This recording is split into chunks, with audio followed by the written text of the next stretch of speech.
Beleza. Beleza. Tá bom.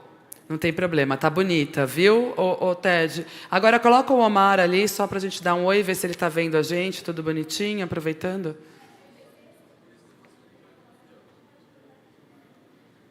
Porque a gente não testou com o microfone daqui, né?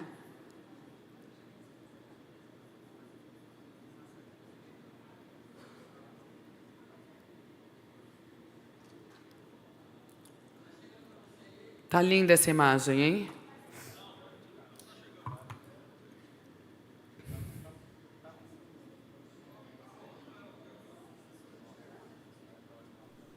Você consegue jogá-lo?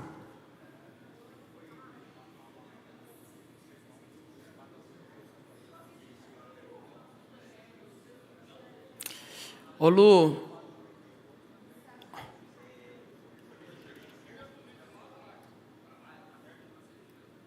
ô Gui, me conta o que está acontecendo aí. Isso. Hello, Omar, can you hear me? Is it freezed? Can you hear me? Hello, good morning. Here is morning, good afternoon there. Good morning. Can you hear me? Can you see me clearly? Yes, I didn't get you. I cannot see you. You cannot see me.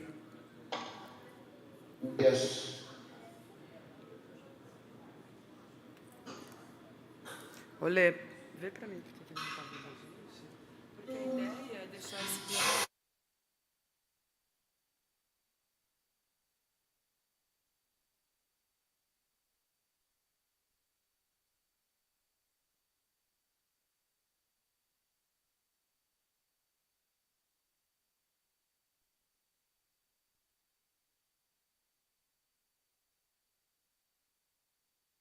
Do you have a computer in front of you to see us? Because you need a computer to see us. Yeah. Yes. Yes, I can see you now. You can see me now. And you can hear me clearly. Okay. So there will be the master of ceremony. He's going to call the mayor to go on the stage, and then he's going to call the one minister, and then he's going to call you, and then he's going to call the minister, Aldo Rebelo.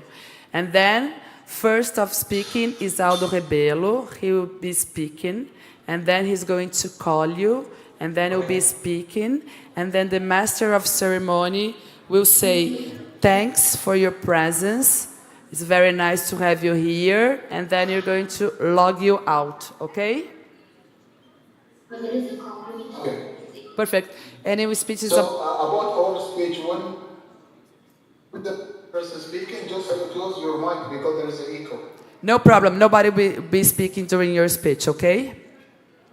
I'll give your voice and say, it's your turn, minister, and then I'll leave.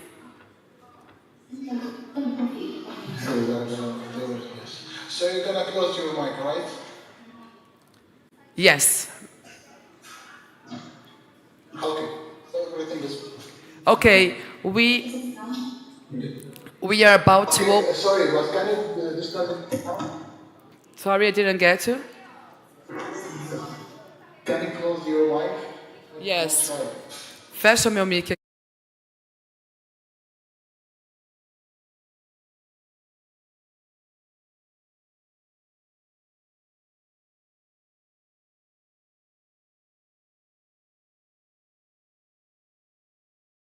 Yes, I'm just talking to you right now to give you some information, okay? I will be shutting the mic off during your speech.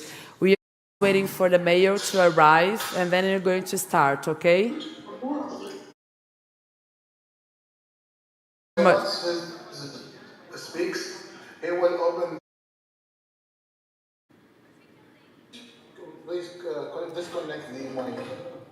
Yes, once you finish your speech, the master of ceremony will say, thanks for your presence, bye, and then we're going to shut you down, okay? Okay, don't worry. Thank you. Thank you so much. Thank you, see you.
Ei, ei.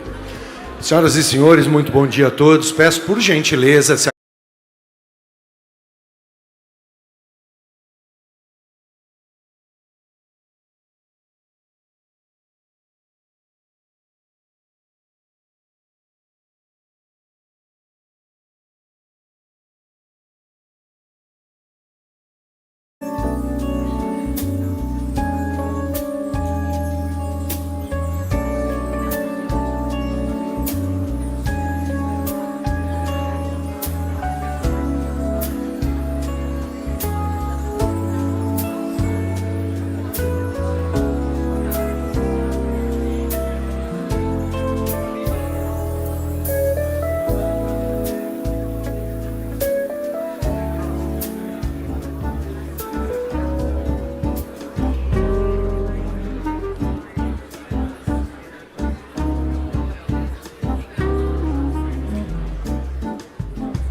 Senhoras e senhores, bom dia.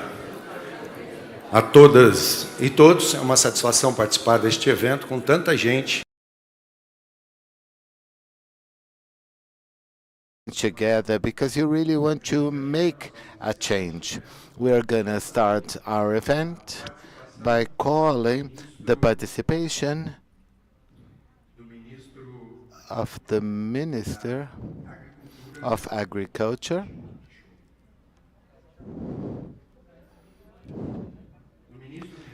the Minister of External Relations for the Arab Emirates, Shakbut Nahyan Al Nahyan, for his speech.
Tecnologia, às vezes.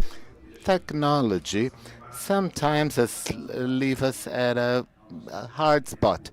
We're gonna continue our event, and we should listen to the minister a bit later on. But right now, we'll listen to the words of the mayor from São Paulo City, Ricardo Nunes.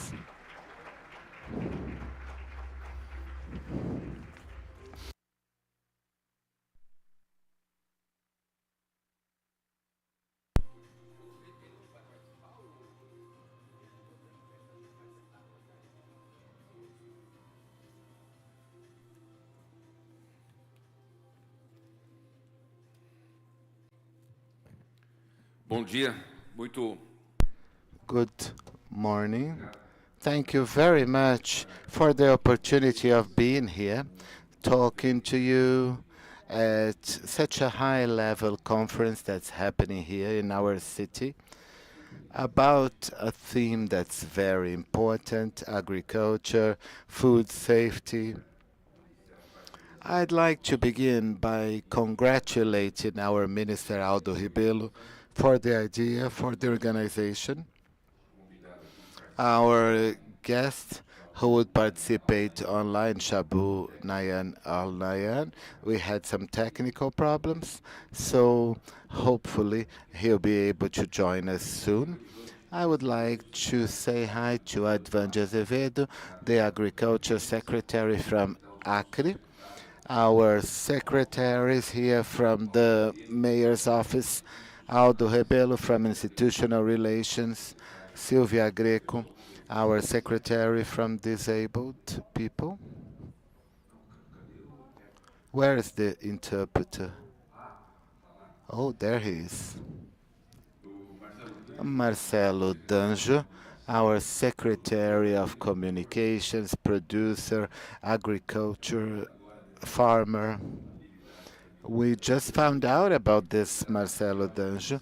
Diógenes Caçaoca, Subsecretary of Agriculture and Supply for the state of São Paulo, our adjunct secretaries, Maria Auxiliadora for External Relations, Milton from the Civil Office, Sandra Sabino, our Executive Secretary for Basic Support of Sanitation, João Manuel from SP Negócios, Manuel Mário de Souza Barros, the president of Alagro, the Latin American Academy for Agribusiness, and president of Alison Polinelli for Sustainability and Peace. Walter Feldman, it's an honor having you here, president of the Forum São Paulo for Longevity. Ricardo Camargo, project manager from Fundação Escola of Sociology and Politics of São Paulo.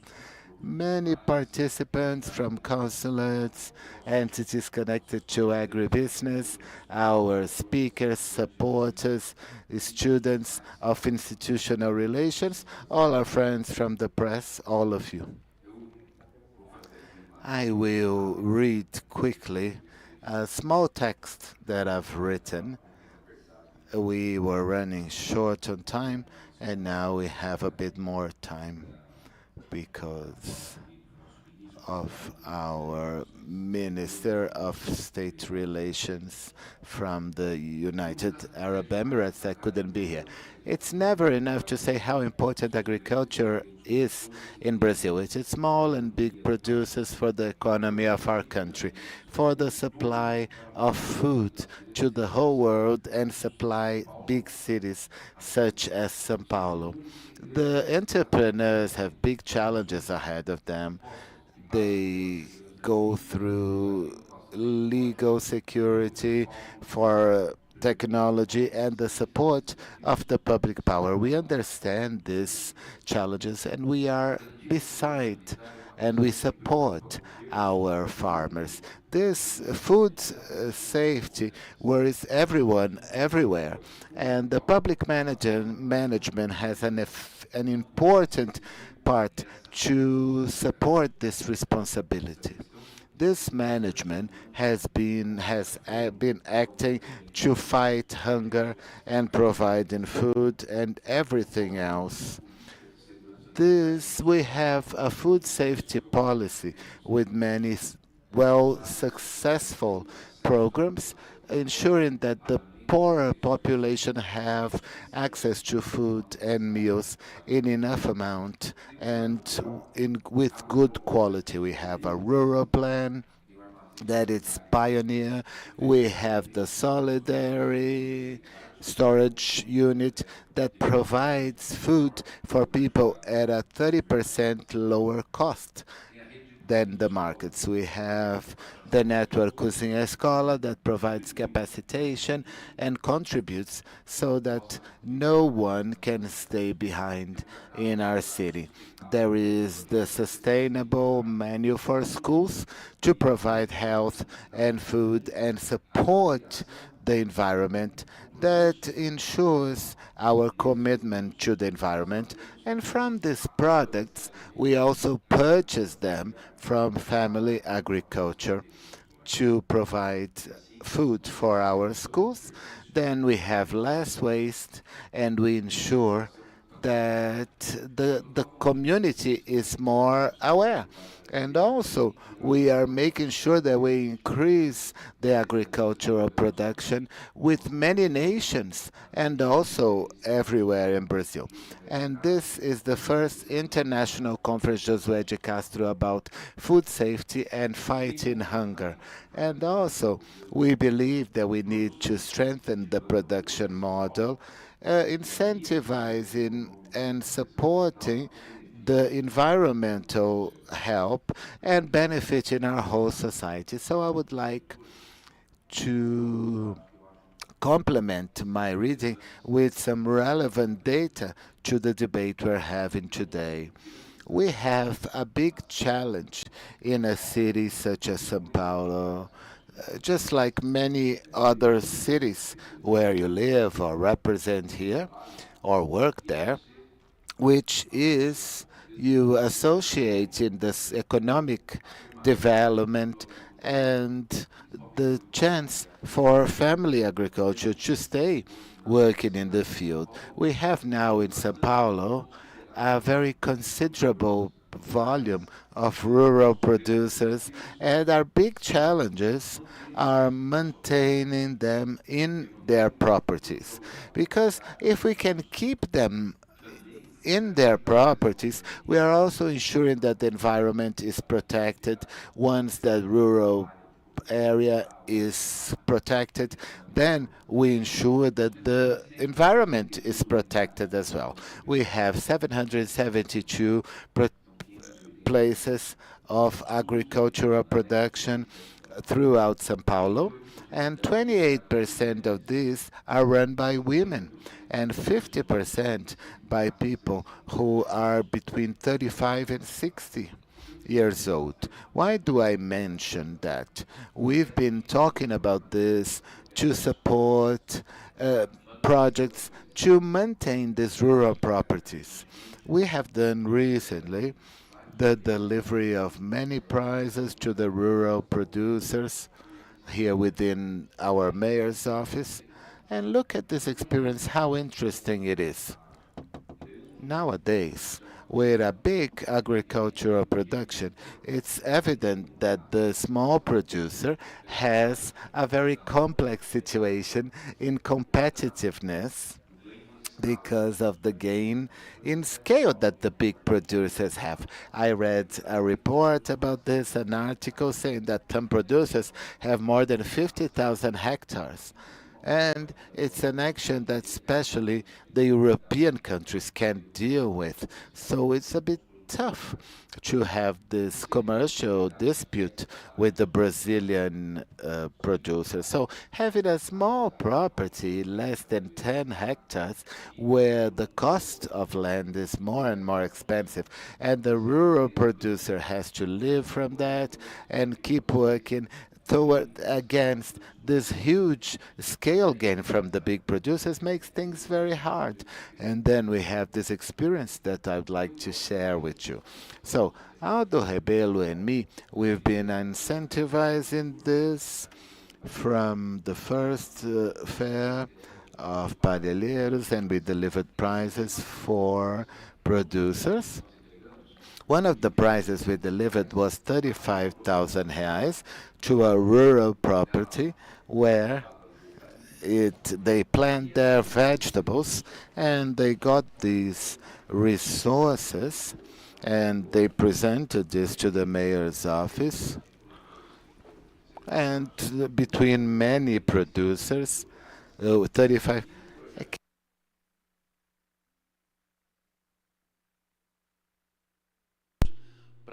and and then to have access to this in their property.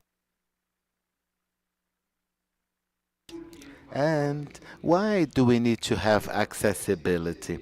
So that they could receive visitors within tourism and ecological tourism. So we have in our city people that do agricultural tourism, which we call agri-ecological. And to receive this tourist within your property, to increase your income, because they can't just live from the production, agricultural production, and make their income. So they add with the beauty of their property in a city such as São Paulo, where many people don't have access to these agricultural areas.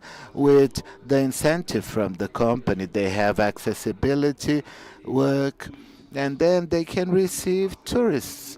It's a huge innovation. I was very excited about this. You must remember one of these actions.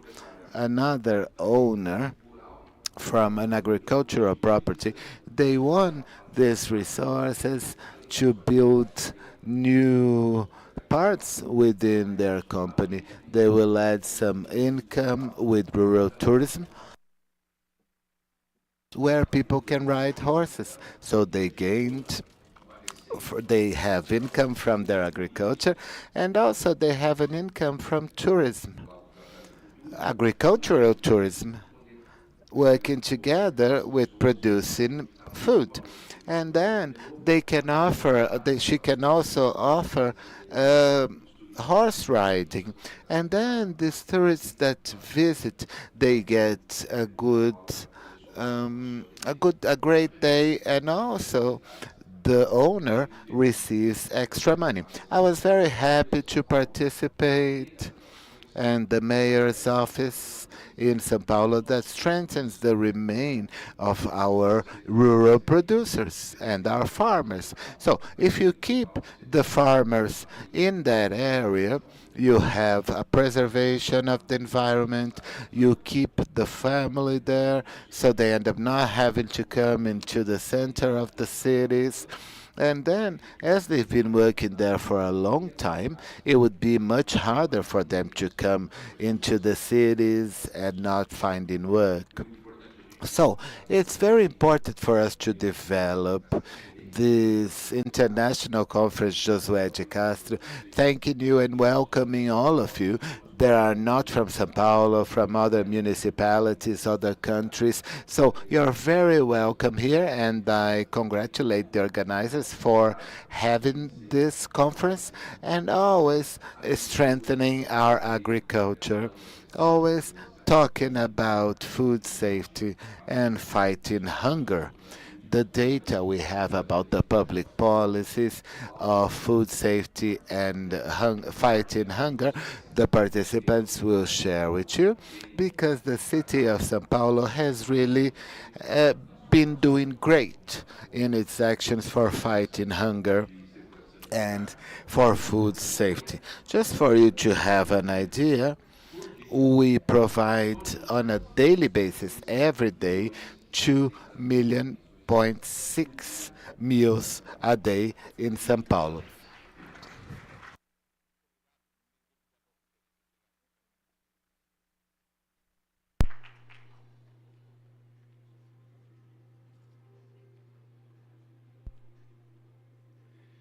Nós agradecemos. We thank our mayor Ricardo Nunes, who will now have to go, and we couldn't have the participation of the Minister Shakut Arian.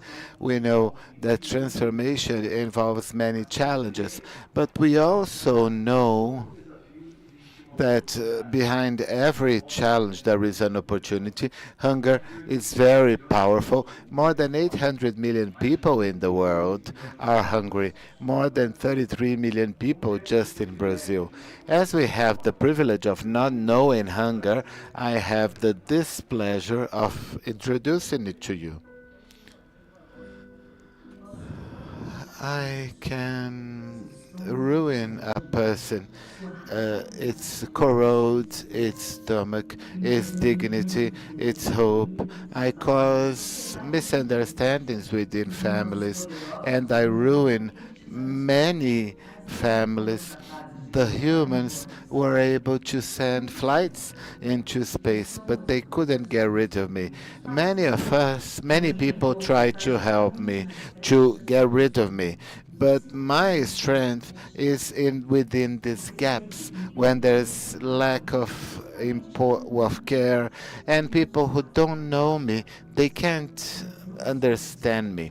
But don't fool yourself. I will always cause a catastrophe, and I'll make sure that I'll get inside of you.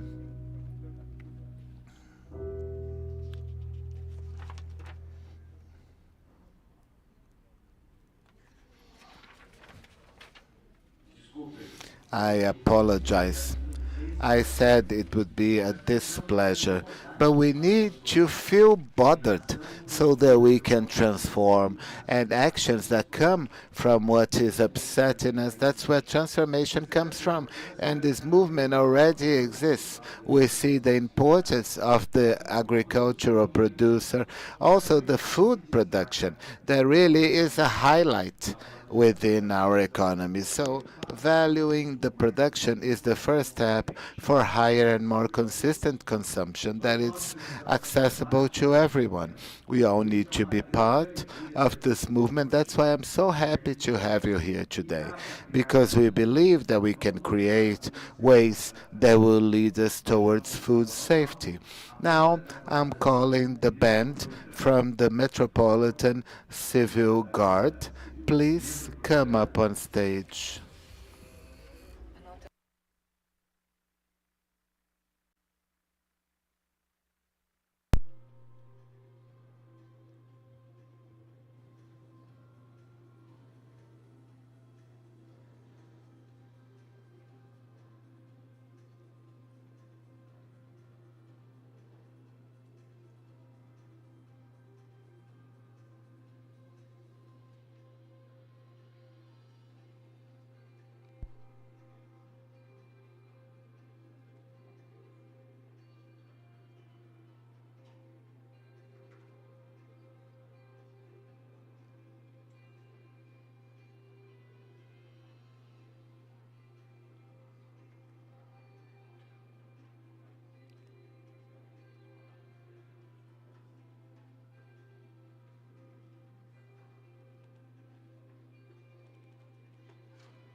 É uma grande satisfação. It's a huge satisfaction to have the presence and the participation of this band that is very traditional in our city under the regency of the conductor, Johnny. Now they will execute our national anthem. So please stand up and follow up the execution of our national anthem.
We thank the band from the Metropolitan Civil Guard that gave us such a wonderful presentation. Thank you, Sub-Inspector Johnny.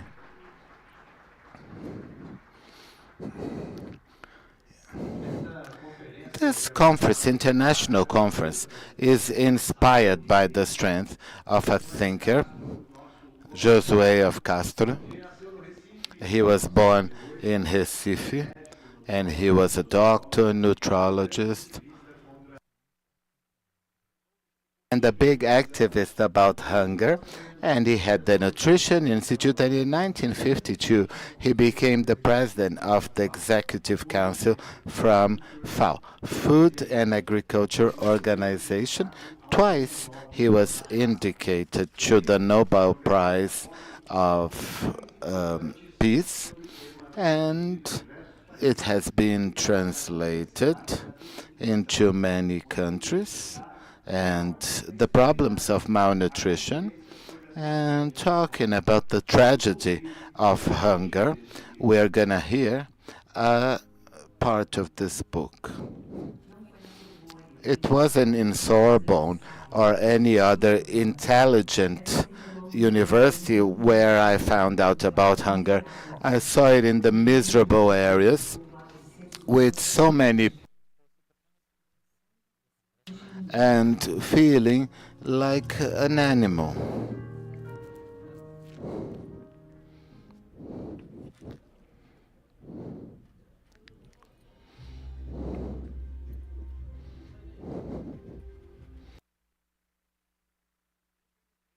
Unfortunately, the book from Josué de Castro it's still usable nowadays, but we are here to transform that, especially if we follow up on everything that people have done to make this transformation, such as Alonso Paulinelli, the supporter of our event.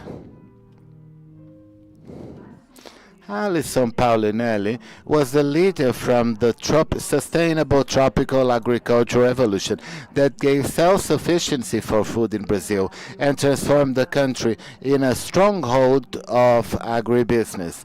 Its work created horizons for world food safety and the development of countries all around the tropical belt. He was Minister of Agriculture and he was indicated to the Peace Nobel Prize in 2021. We are here to follow up to the legacy of Josué de Castro and Alison Paulinelli. For that, we need to act. In that sense, I call a video about the initiatives about hunger that are implemented. Guaranteeing the daily access to healthy food and quality food, it's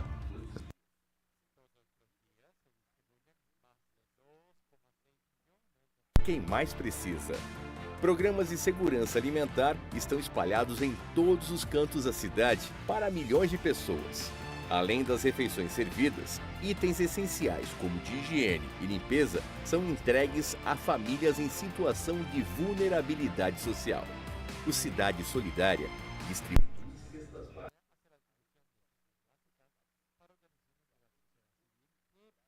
de diversos perfis, incluindo povos indígenas. O Cozinha Cidadã foca na distribuição diária de marmitas para comunidades e refeitórios que atendem pessoas em situação de rua.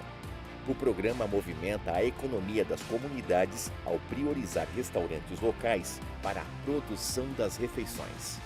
O Rede Cozinha Escola trabalha com a colaboração de entidades civis e oferece cursos profissionalizantes de culinária e gastronomia para a produção e a distribuição das refeições a pessoas em situação de vulnerabilidade. Os restaurantes Bom Prato Paulistano oferecem uma alimentação acessível e de qualidade por apenas R$1. Eles também servem diariamente café da manhã a 50 centavos. O Armazém Solidário é um supermercado destinado a pessoas de baixa renda que comercializa produtos com até 50% de desconto, dando acesso à alimentação saudável a milhares de famílias.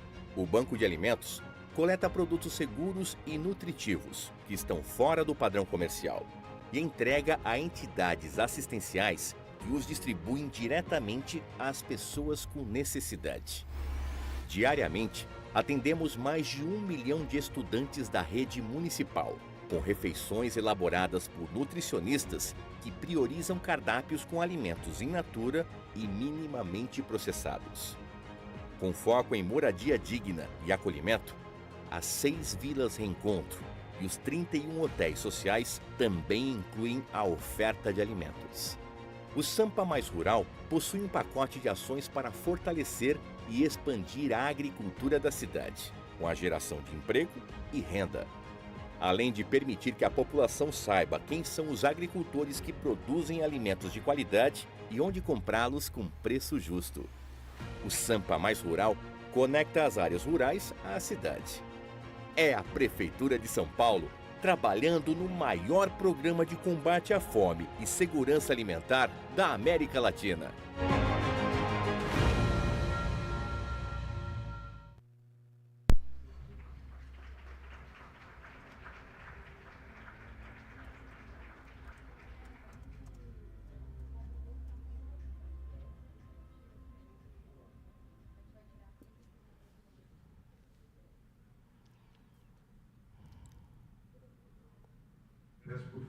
I would like to ask you to place the seats upon the stage.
Ladies and gentlemen, I would like to come to the stage the Municipal Secretary of International Relations of the State of São Paulo, Aldo Rebelo. Fiona Foote, Ambassador of Ireland in Brazil. Edivan de Azevedo, Secretary of Agriculture of the State of Acre. Silvia Greco, the City Secretary of São Paulo.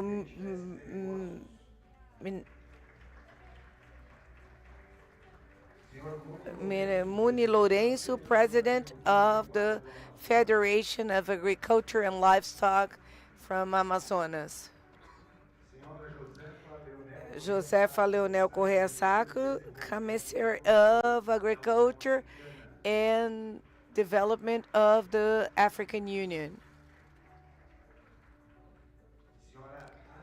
And Azelene Caigan, Coordinator of ARAN, the Indigenous Brazilian Indigenous Institute.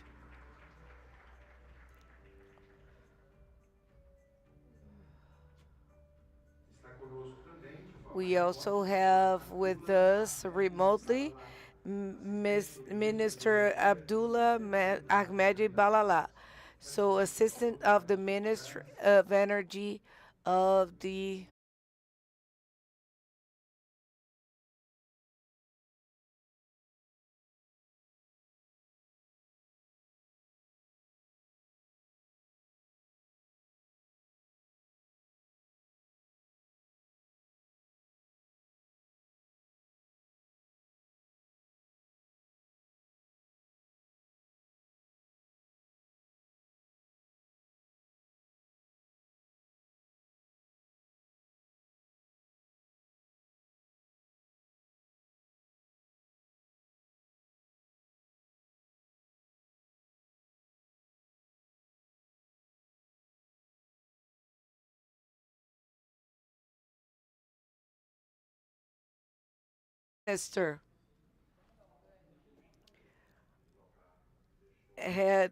minister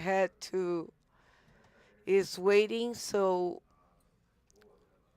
on behalf of the good relationship of the people from Brazil with our brothers from the Arab Emirates, I'm going to wait for his speech. I would like to ask everybody that has the translators to put them on, because now we're going to hear Abdullah Ahmedi Balala. Habilidade dos Emirados Árabes. The Arab Emirates, Assistant of Energy Supply.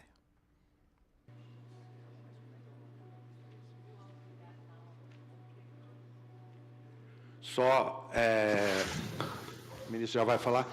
The minister is going to speak in a minute. We have the minister, not his representative. I apologize.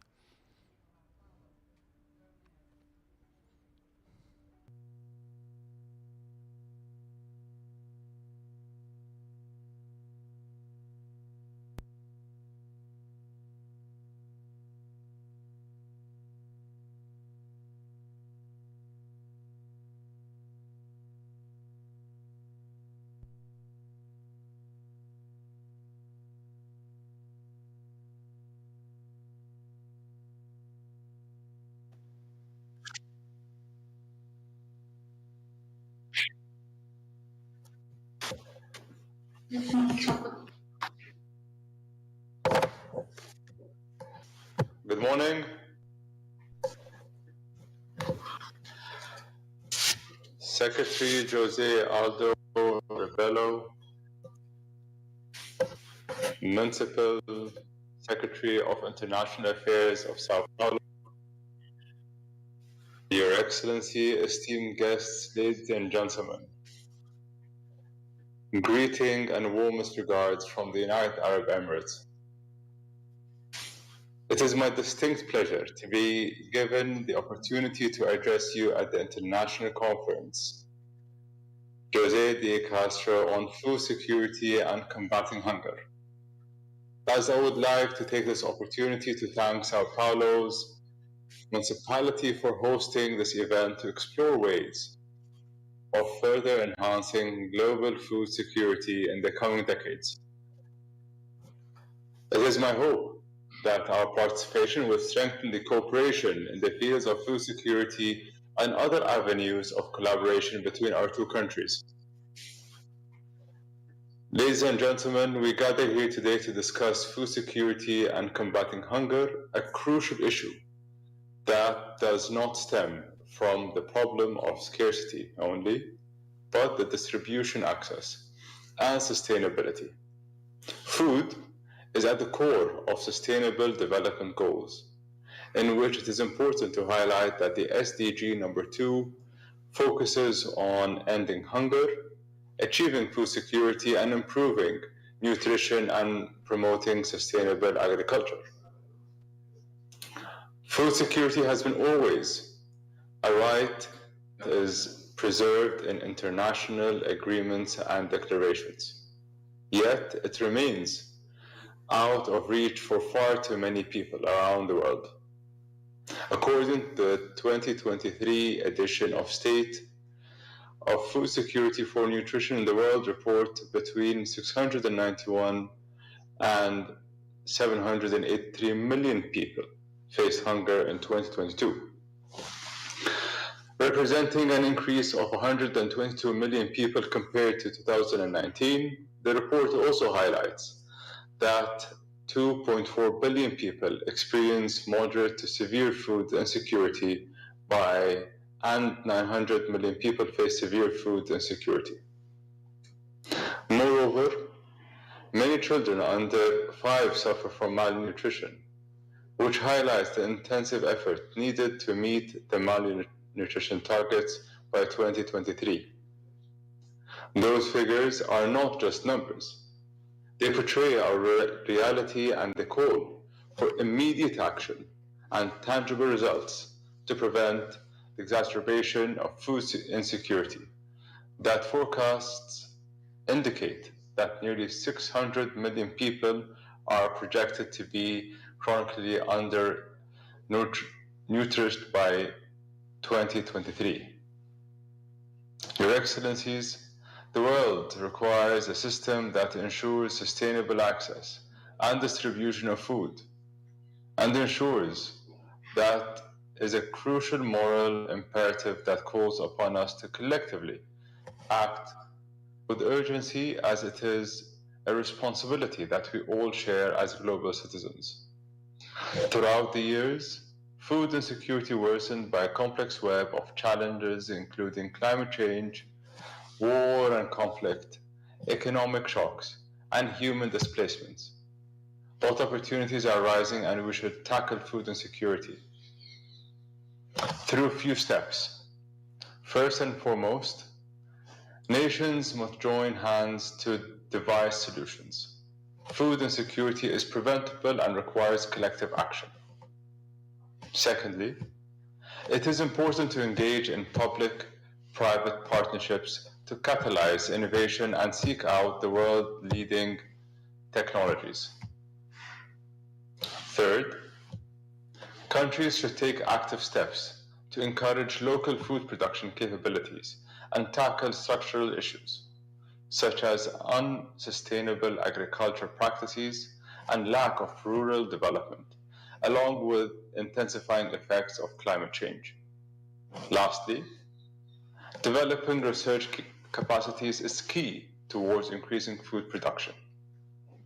Ladies and gentlemen, in response to the international challenge of food insecurity, the UAE has developed a national food security strategy with a vision by 2051 under the leadership of our President, His Highness Sheikh Mohammed bin Zayed Al Nahyan, President of the United Arab Emirates, of becoming a world-leading hub in innovation-driven food security, and aiming to be the first on the Global Food Security Index by 2051. The UAE strategy aims to develop a comprehensive national system based on enabling sustainable food to enhance local production. Not only that, the UAE also aims to develop international partnerships to diversify food sources and activate legislation and policies.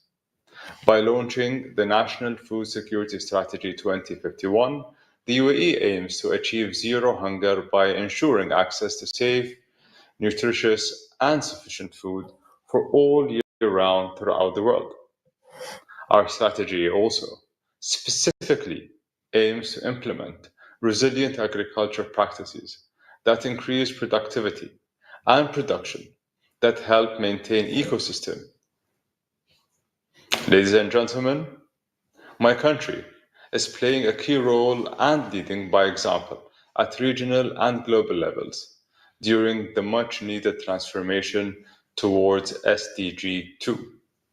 Our goal is clear, and our commitment to ensuring sustainable access and distribution of food remains firm.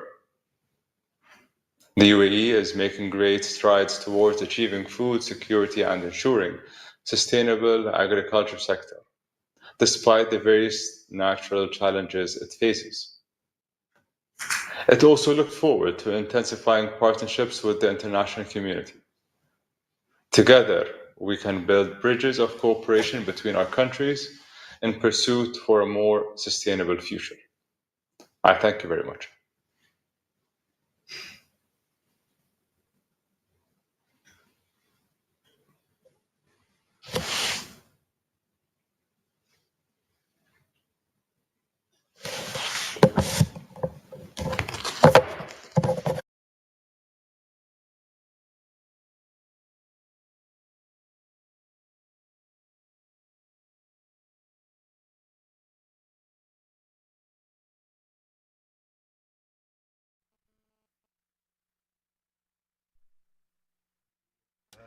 Good morning, everybody, ladies and gentlemen. Once again, dear guests from our city of São Paulo, of São Paulo State, from all over Brazil, guests that have come from far away to be here with us in this meeting. I would like to thank Minister Abdullah that has greeted us from UAE, from Dubai, and say that this table aims to try to have the representativeness that we look for in this conference. So we have people from all segments, from all social segments of our country, and our foreign guests. We have Eliga Zelene that represents this population that is neglected in our country, which is the indigenous population, and especially the women. We also have here the director and president of São Paulo Negócios, our dear João Manuel. We also have the presence of Muni Lourenço, that is the president of the Federation of Agriculture and Livestock of the state of Amazonas, and it is the agriculture that is more criminalized in our country.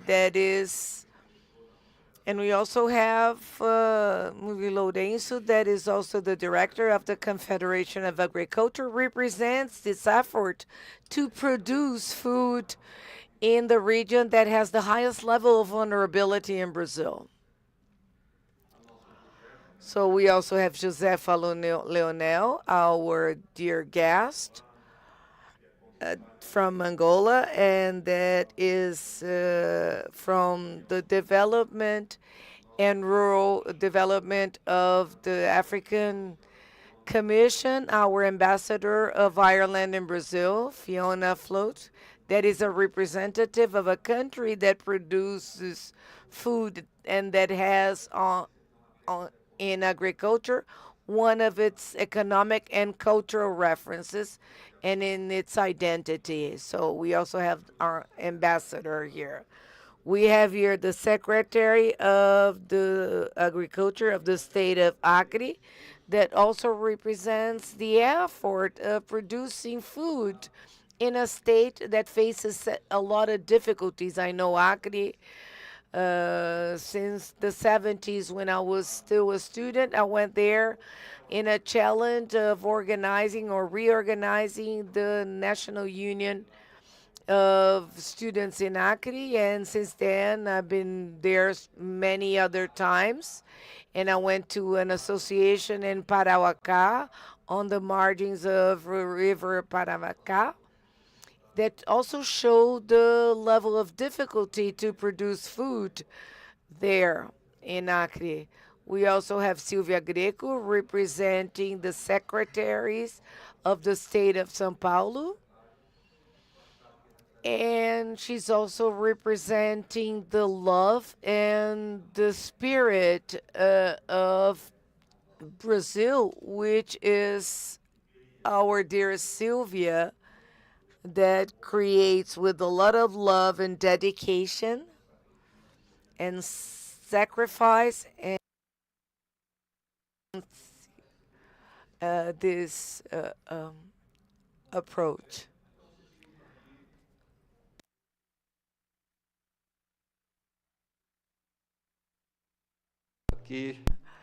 So everybody has already been introduced, and so I want to bring the topic of why are we here for this conference and why are we bringing here, in addition to Brazilian experts, representatives of the Brazilian production, researchers. We also have Joaquim Huck Vieb, that is the president of the German Agricultures Association. Thank you for your presence. And also at this table, we'll always have Thais Ferreira, that is the director of the Superior Agriculture School. She's also going to be here. We are also going to have Hui Mao, the professor of the Chinese Academy of Rural Development. Thank you very much. The ex-minister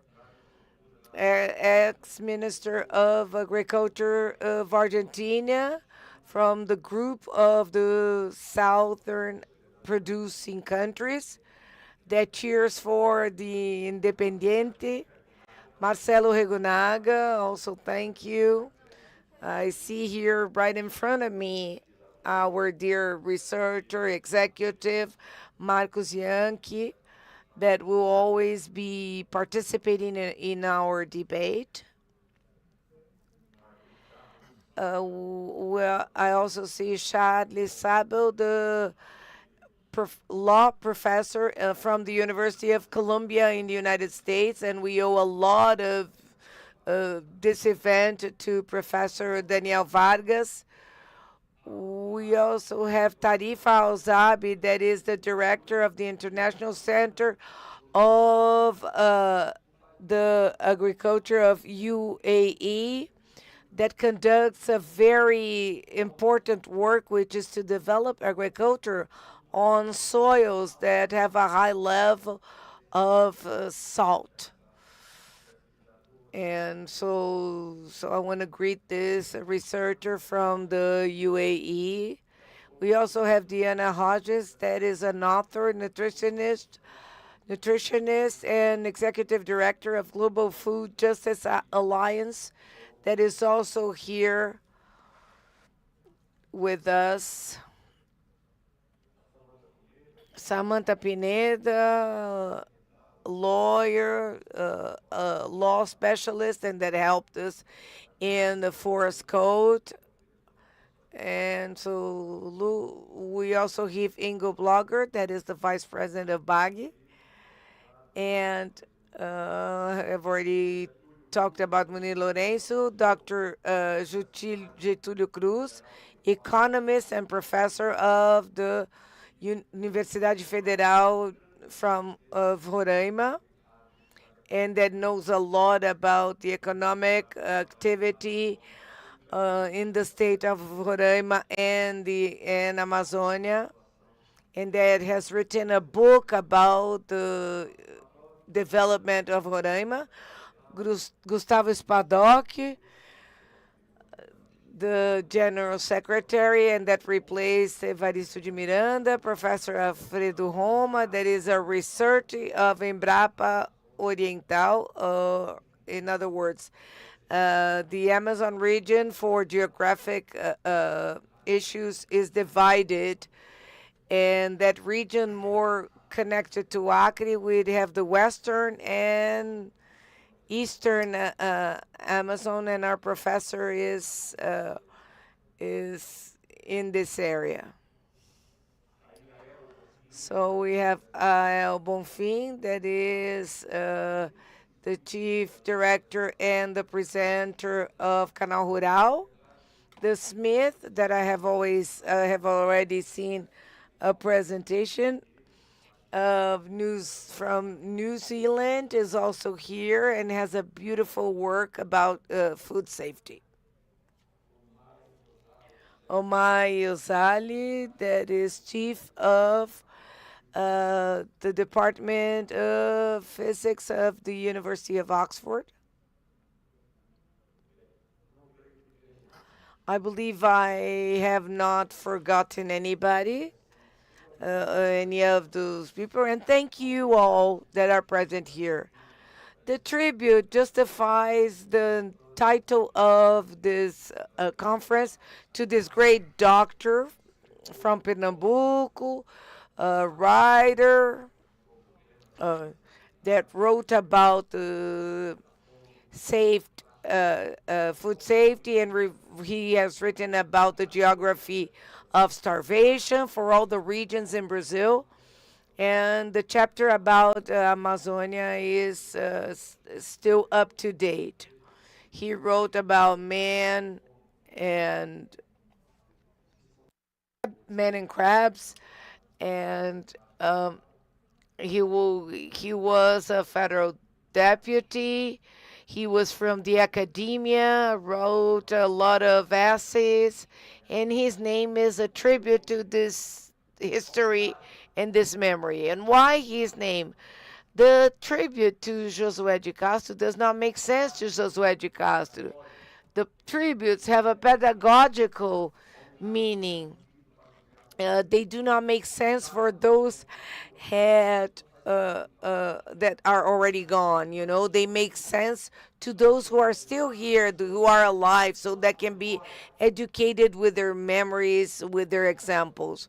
So the tribute to Josué de Castro is not a tribute to Josué de Castro on the person of Josué de Castro, because that doesn't make any sense anymore. The tribute is to the ideas of Josué de Castro, the concerns of Josué de Castro. The same way, our tribute to Alisson Paulinelli, the Ministry of Agriculture, director of the old Escola Superior de Agricultura de Lavras, and now the Federal University of Lavras, that has allowed, with his stimulus and his protection of Embrapa, the agricultural revolution that we had in the Brazilian Cerrado and in the western region of Brazil. And the tribute to these two people is a counterpoint to the theory of criminalization of the production, which is what we are having currently. It's like a recovery, an aggressive recovery of neo-Malthusianism. So an economist, a British economist, that said there won't be room for the poor in nature. So, and this has also fed the idea. So the nature does not have condition to produce food for humanity. So this was renewed due to commercial and economic interests. And this is now, this is what's being tried to do, so to criminalize agriculture. So these Brazilians, they believed it was possible that humanity and that the nature is not to blame for starvation. The blame is the absence of technological and scientific capacity. And currently we fight to value those that can offer food safety and combat against starvation, which are the producers and the people from the academia, the scientists, the researchers, and those that are dedicated to this subject. And this conference has another meaning as well, because rural producers, they live in a competition world. The Argentinian producer competes with the Brazilian, that competes with the American, that competes with the Indian and the Australian and the Irish in the production of grains and meat and corn and the production of everything. There is a tough competition, and this competition is what establishes the relationship in the production world. And what presides the unity of these producers is the agenda of food safety and fight against starvation.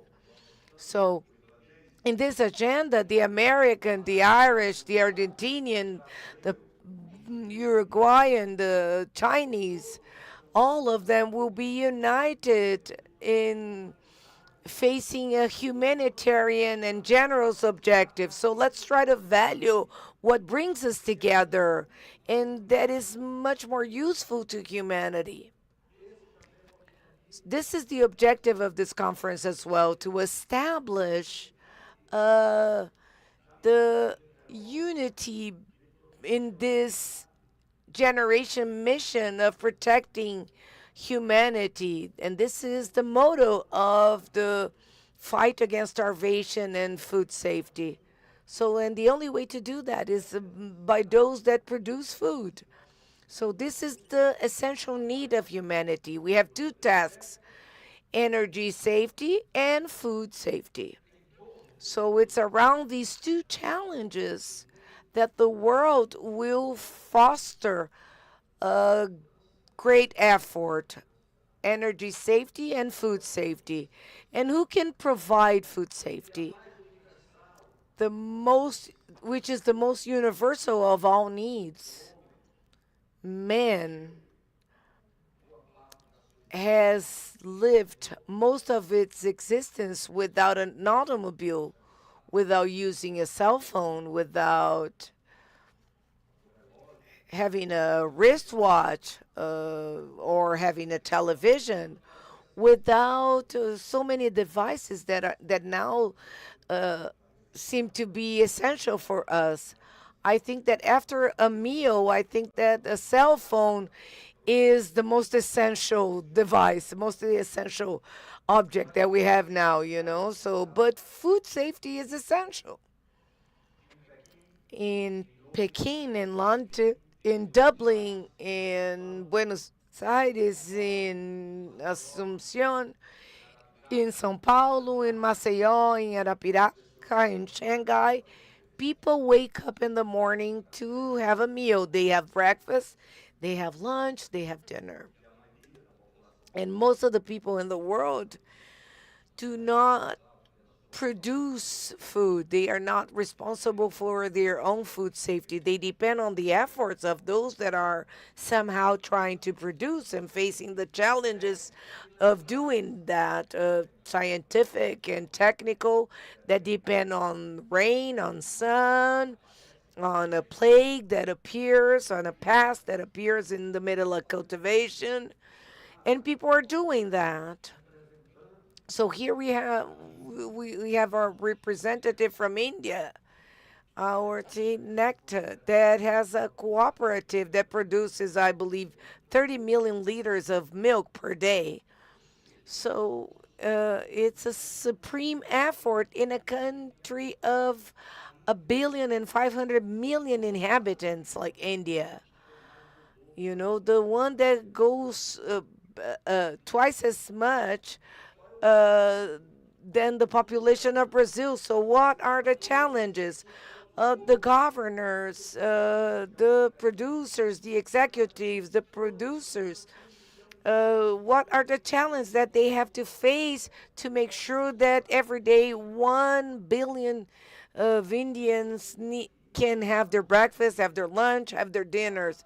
It's a huge challenge for governments, for the academia, for rural producers, and these people take care of that. And for this reason, I say that this conference is a celebration as well of the reach that we can achieve, a tribute as well to those that in the world wake up early in the morning with this mission, be it in the academia, in a laboratory, or in front of the soil that is going to be cultivated, and that dedicate themselves to this mission for the world to have food safety and for the world to reduce the level of starvation. Thank you very much, everybody.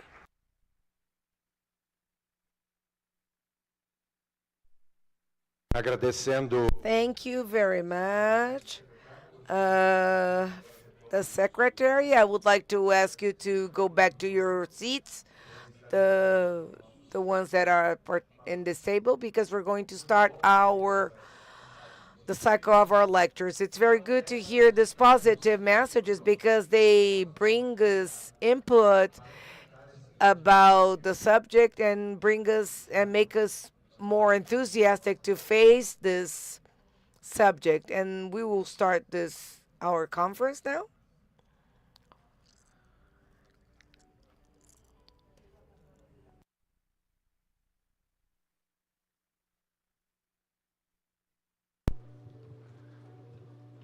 Nós já vamos ajustar aqui o palco para dar. We're going to call to the stage to start the first panel that has as a topic food safety and fight against starvation in the world.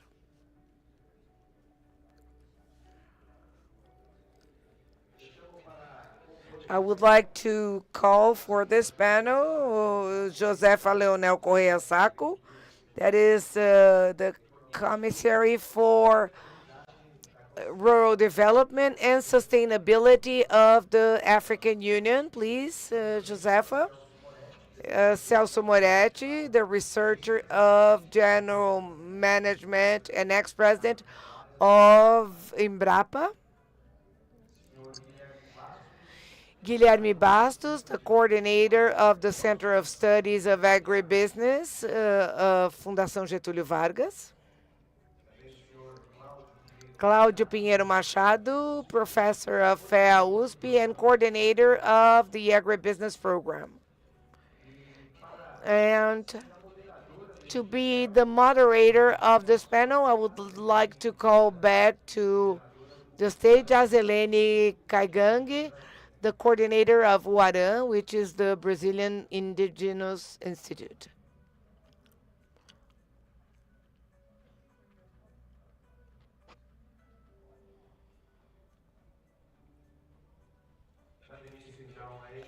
Starting this panel, we'll give the floor to Azilene to start this panel.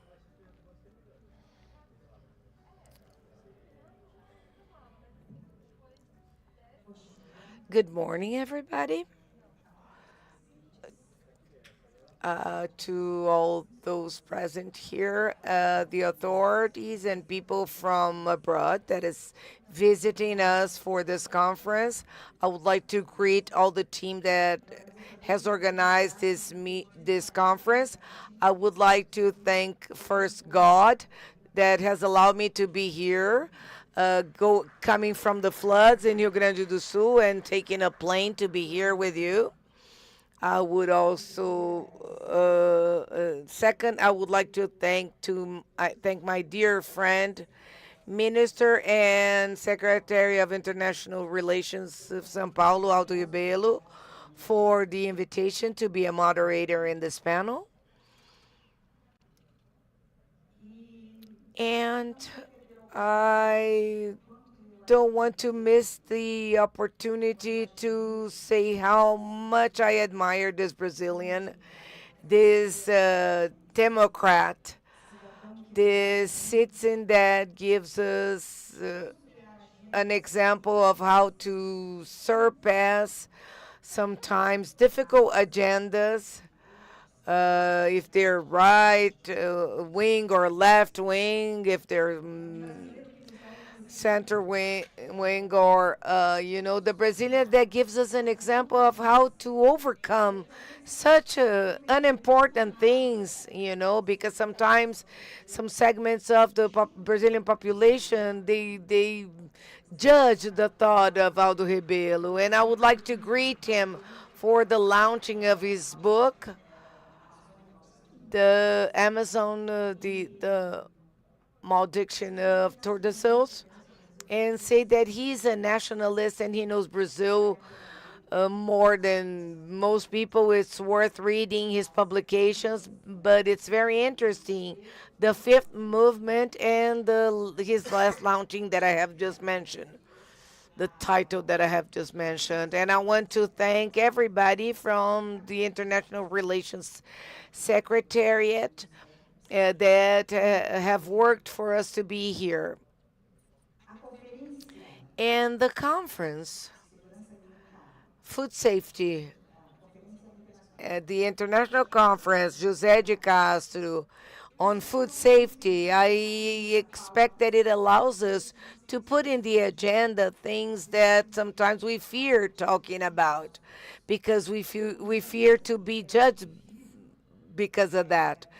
I, as a Brazilian indigenous that lived the situation of one of the poorest segments and more marginalized segments of the country, I would like to say that it concerns me a lot the agendas that are put by international forums, especially by the social environmental ones, because they expose those that are really interested and that really produce the food to make it reach the table of each person.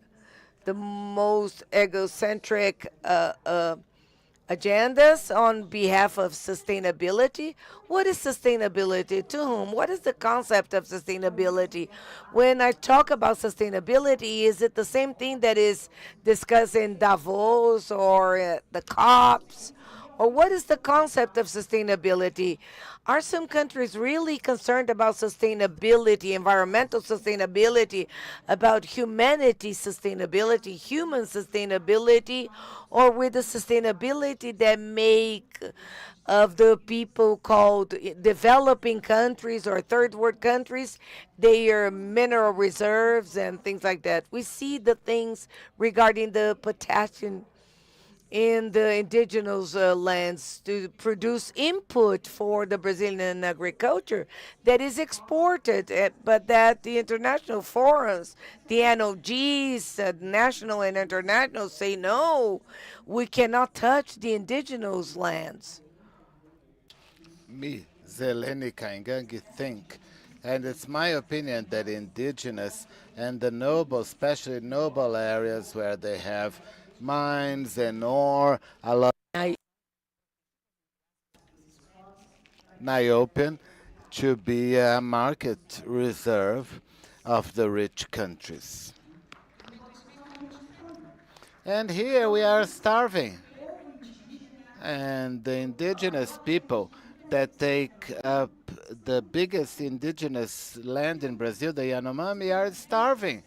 And sustainability, what sustainability is that? So I'd like to put that on the table, no fear, to talk about it. Why do the farmers, Brazilian farmers, the cooperative in Europe and here in Brazil, why are they excluded from these agendas of the forums that guide the rules for 2030, the goals to 2050? Why are they excluded from these agendas? What are the real interests of these agendas? So that we could have the freedom to talk about it. I'm sorry if I'm not being politically correct, but this is what I feel as a Brazilian, as an indigenous person, as a woman, as a citizen, because I worry about hunger in my country. I've been part of many councils and we are excluded. Oh, we have to produce food according to culture. No, hunger doesn't have a culture. Hunger is hunger for everybody. What I eat, what I wear, doesn't talk about my culture. What it does talk about my culture is what I bring about my people, my family. Hunger is not a culture, and it's never been. So I hope that during this panel, we can put this on the table, talk about the experience from Africa in producing elements. I'd like to thank you. Thanks quickly, people who are part of this talk. Correia Sacco, Guilherme Bastos, Pierre Machado, and Celso Moretti. And I will pass it on to Josefa Correia Sacco for the development and the blue economy for her to take on the stage.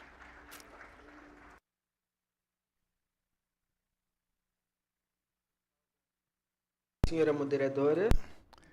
So I will start. Welcome to all of you.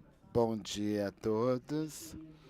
I would like first to recognize the presence of the Municipal Secretary of International Relations from the Mayor's Office in São Paulo, Mr. Aldo Ribeiro, and also from the ladies and gentlemen, the adjunct secretaries from this municipality.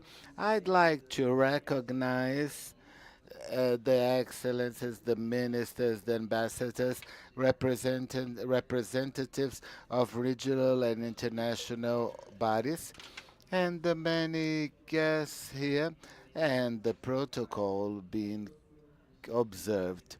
I was John F. Leonel Correia Sacco.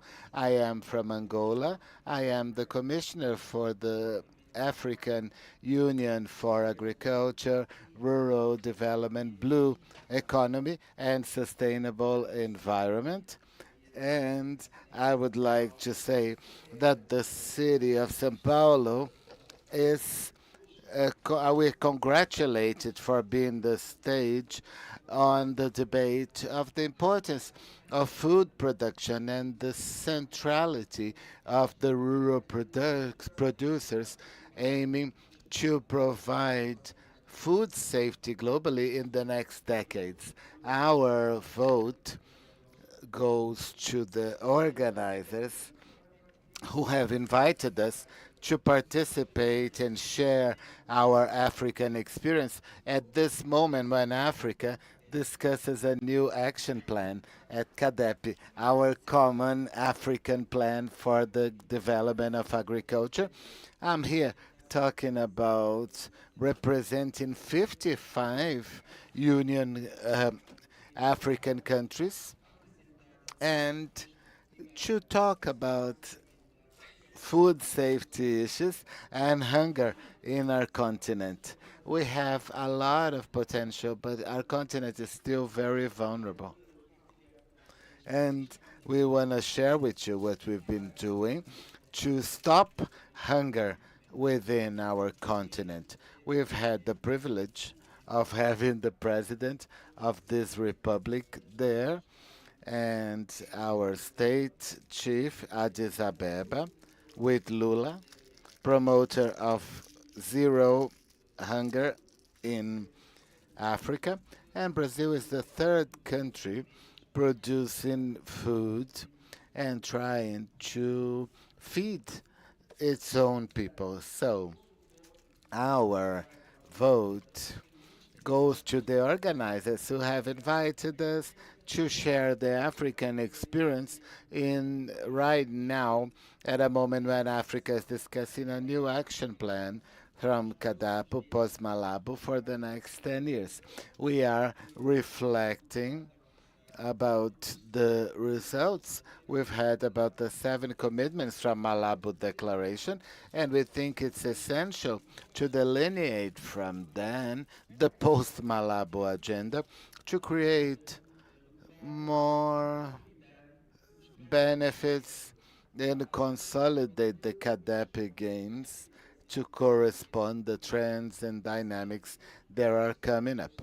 All of you, ladies and gentlemen, I congratulate Brazil in this debate as the third biggest food producer worldwide, where agriculture can be a good schooling for many African countries. It's important to remind you that the Green Revolution in Brazil had as a meaning to increase large scale production and to increase economic growth. We can say for sure that one of the big responsible for the growth of agribusiness in Brazil, they have been because of agribusiness research, the expansion of agricultural border, the increase of mechanization, and the introduction of technology and elevation on the field. And in that sense, the African continent has been looking at cooperating with Brazil in the agricultural domain to implement our Agenda 2063. The Africa we want. That's why I take advantage of this opportunity to present the salute from the Union President and to all of you and all the people from São Paulo, hoping that these debates will bring us enough to inspire our new agenda post Malabo. So, all of you, ladies and gentlemen, last year in 2023, in December, the African Union, in participation with the United Nations for Food and Agriculture, FAO, the Economic Agricultural Union for Africa, and the World Global Program launched a new report for the panorama, the regional African panorama for food safety and nutritional, the statistics and trends for 2023 that I will share with you. The statistics are very important about subnutrition and food safety that brings us to do something more important. 282 million people in Africa, and this represents about 20% of our population, they are malnutritioned. At the moment, 57 million people since the beginning of the pandemic, more than 100 million people don't have access to safe food. 30% of the food are malnutritioned. So our continent is still away from this road to follow up on nutrition and food safety to provide for our agenda that we plan for 2030 and the declaration from Malaba from 2014 to end hunger in all its ways of malnutrition until 2025. Next year, it's not going to happen.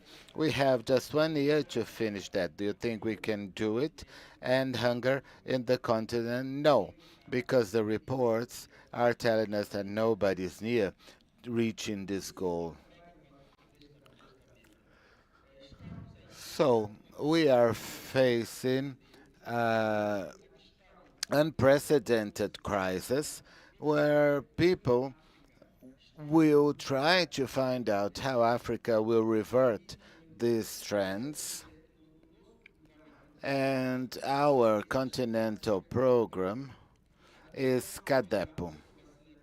And the declaration from Malabo about increasing this and for the prosperity and improvement of subsistence and establishing this and reaching this point of view, agricultural point of view.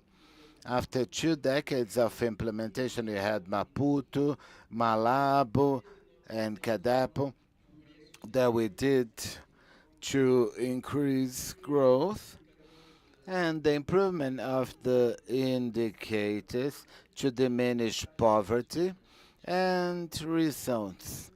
Increase in agricultural trade and investing more in agriculture.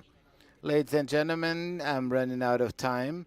I will provide you with a document, but we believe that the post-Malabo period will bring more innovation, revitalization, and increased production scale for Africa so that Africa can follow up on its commitments and have its 2063 agenda done in the next 10 years. So we are proceeding with building this agenda that will constitute this into an opportunity to reach food safety and fight hunger. We will need to have values and principles from Gaddafi and adjust strategically to go deeper into this way of being able to reach this. We have this program under course. We have 13 areas of theme to really increase this so that we can provide nutrition to our people. So I'm trying to save time and conclude saying that the president of Brazil from G20, from both sides of discussions about putting together a new agribusiness policy post Malabo, we have opened doors to have a new cooperation and help the continent to improve the indicators to reach their developments and their objectives for. And this cooperation has really will allow us to take an impulse to transform the agro-food systems, creating agri-food systems that are more resilient and inclusive for people and for the world. Thank you.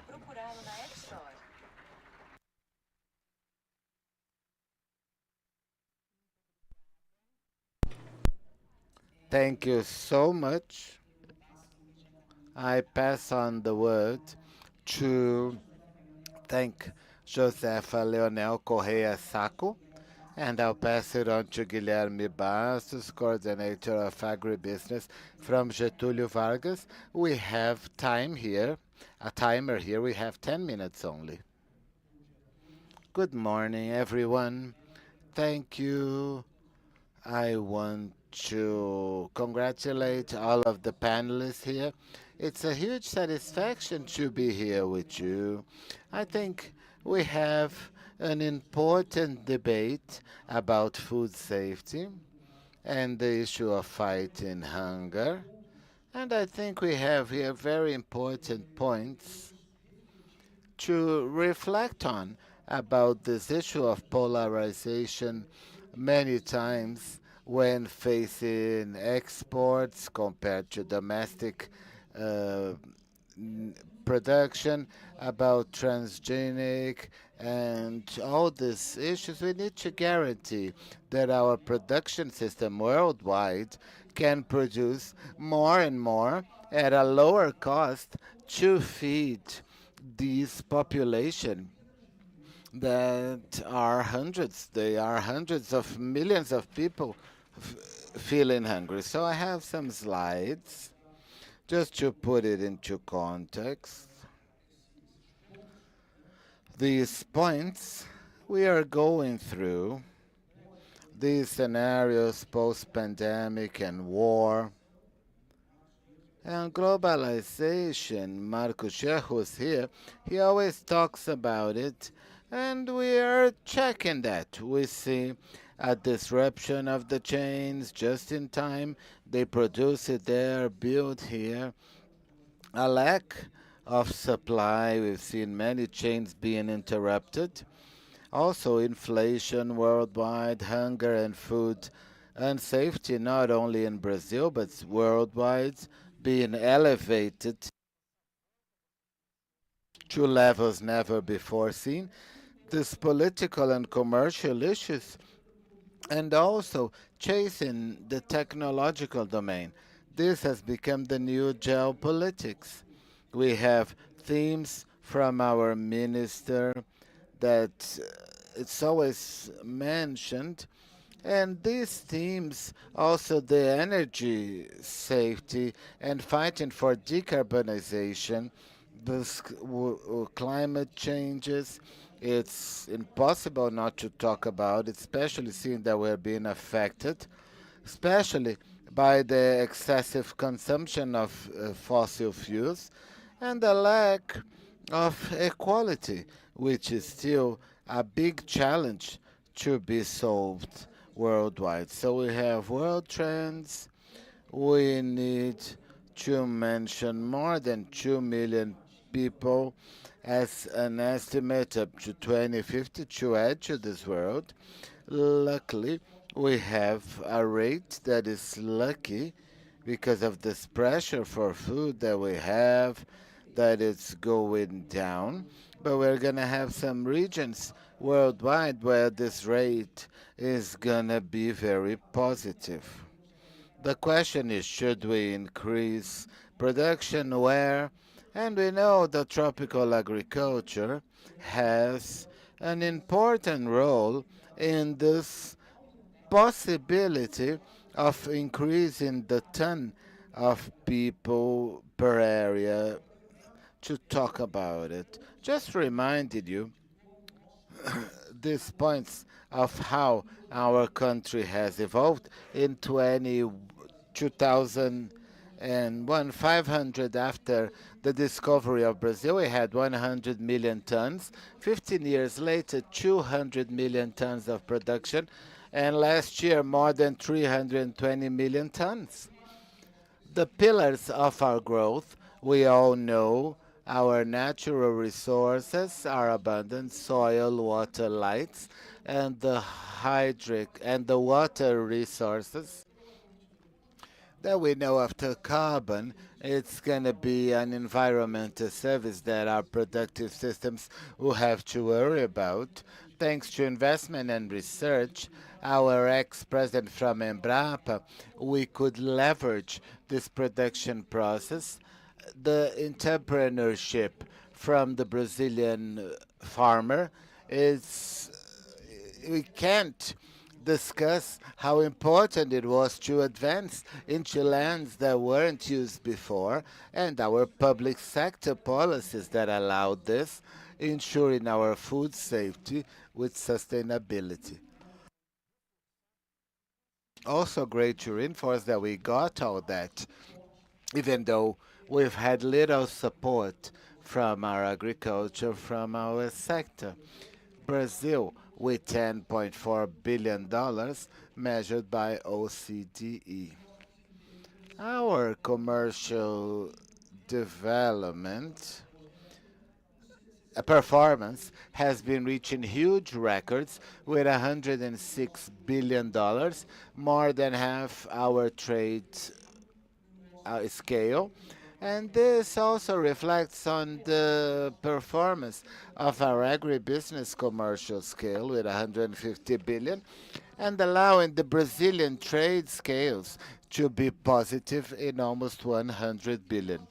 And it's always a point that we hear talking about food safety and fighting hunger, and our production is facing exportation, where we have the data here showing that a good part of our production is for domestic consumption. Food 93%, corn 63%, wheat because we import 125, meat more than 70% stay within our domestic market. For soy oil, the other products that are really more, there are some other products that are more for export.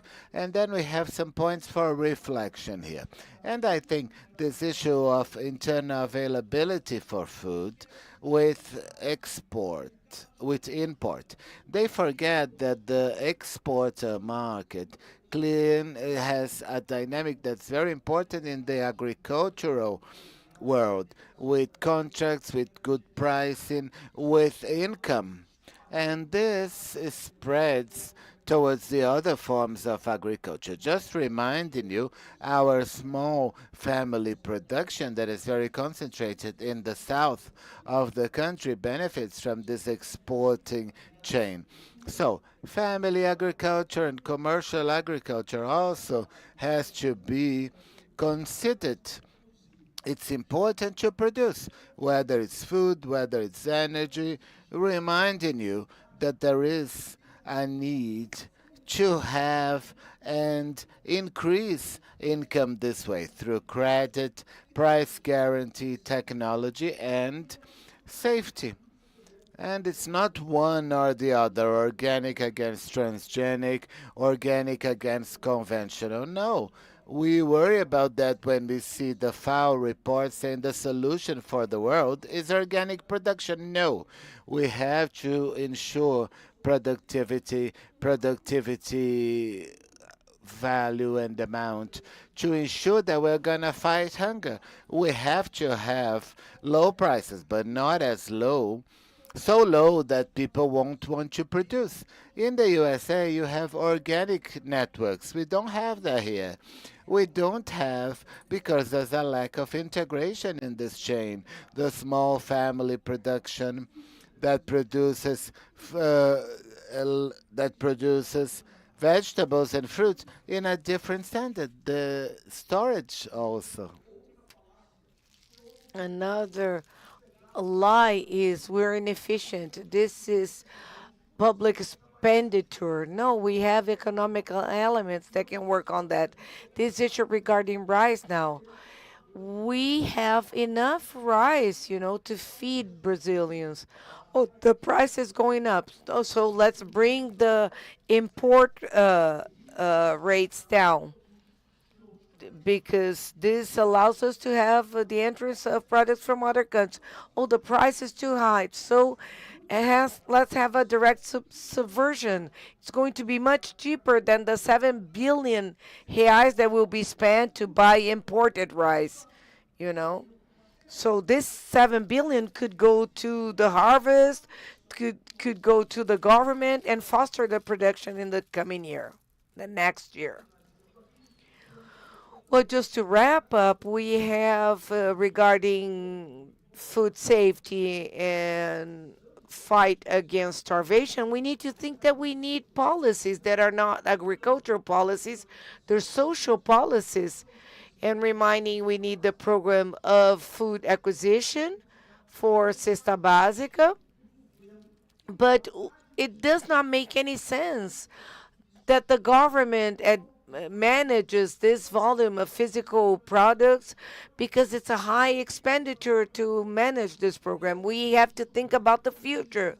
So I brought here the supplemental nutrition assistant program from FDA that is the food stamp in America that is transformed into an electronic card with eligibility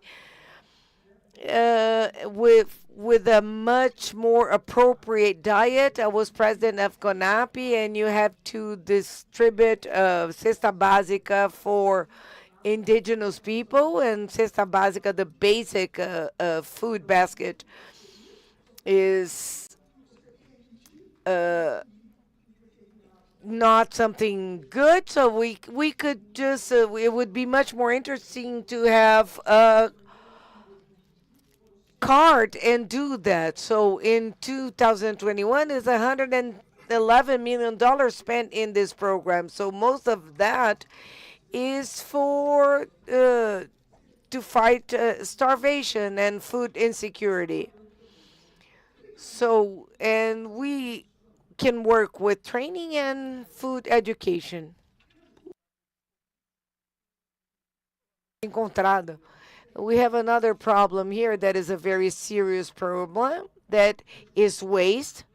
You know, we have logistic problems, we have the post harvest problems, the problem of the small producers that do not have access to the appropriate technology to do that in a way that I think that is always good and interesting to bring up is the issue of the food bank because we have that I think there's a fantastic case because it's a food bank in Ceasa in the food center with people receiving the products that go to the social programs where they are treated, appropriately treated. Those that do not have commercial value go to waste on Ceasa. The other things are reused.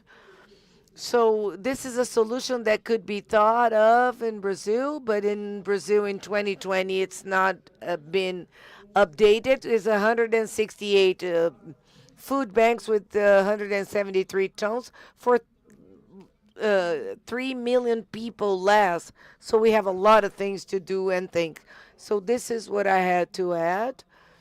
And thank you very much on behalf of Fundação Getúlio Vargas in the business sector. And these are my contacts if you want to get in touch. Thank you.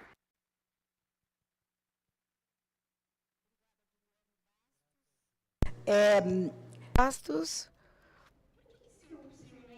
why do you think that if the business, agribusiness in Brazil brings the GDP so much up, so why is it so criticized?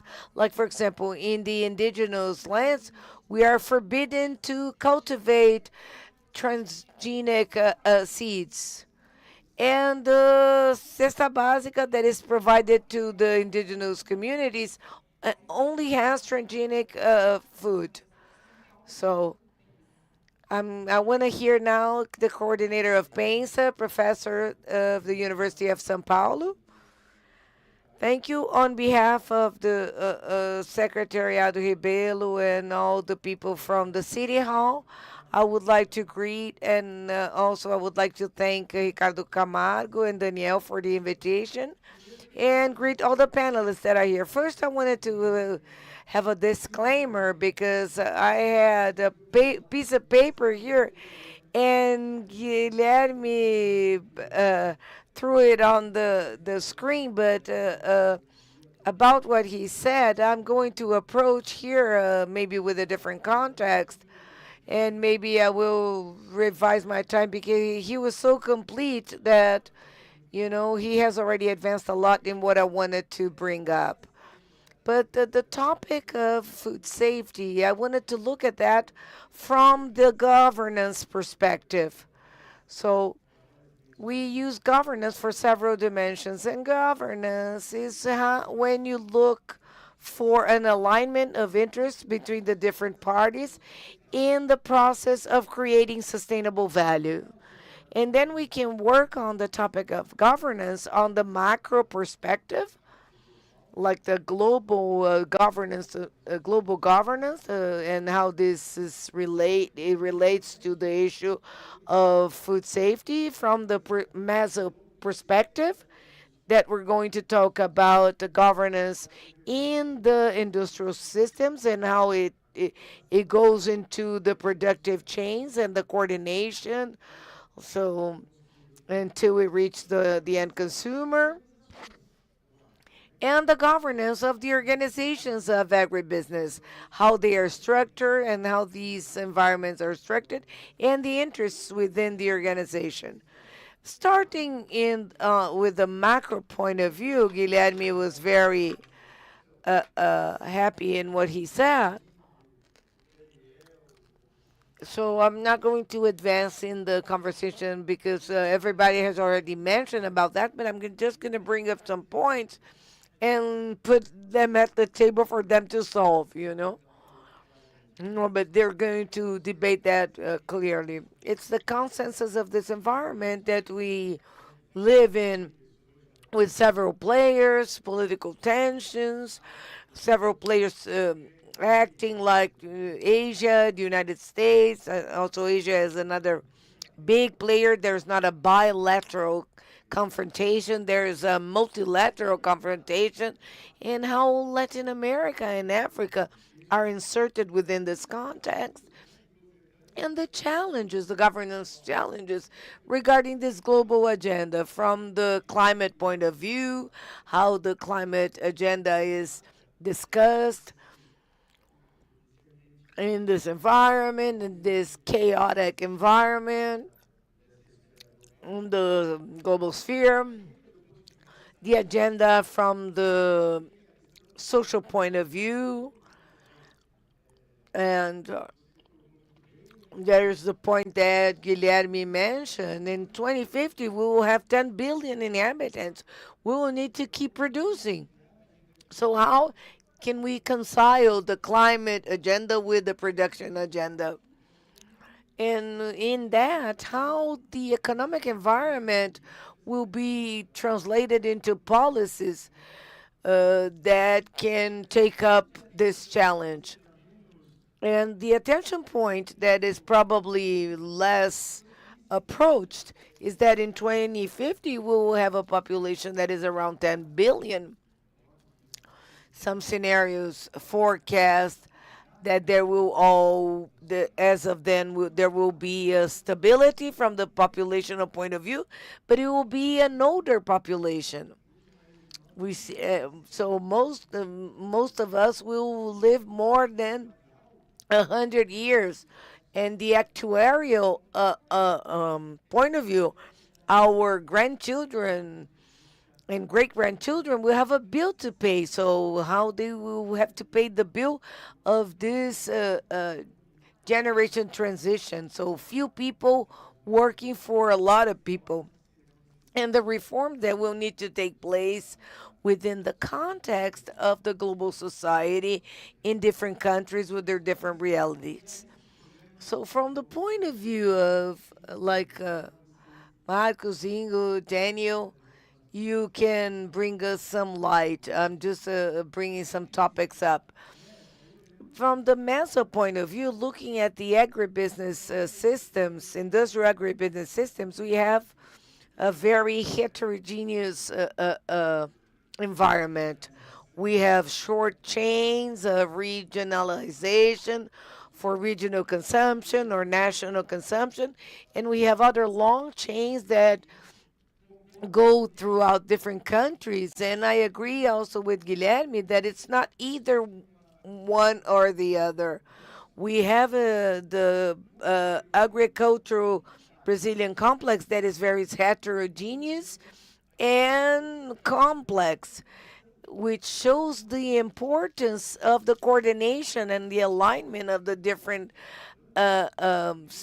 agents of the agribusiness system in search of collective actions, cooperation actions.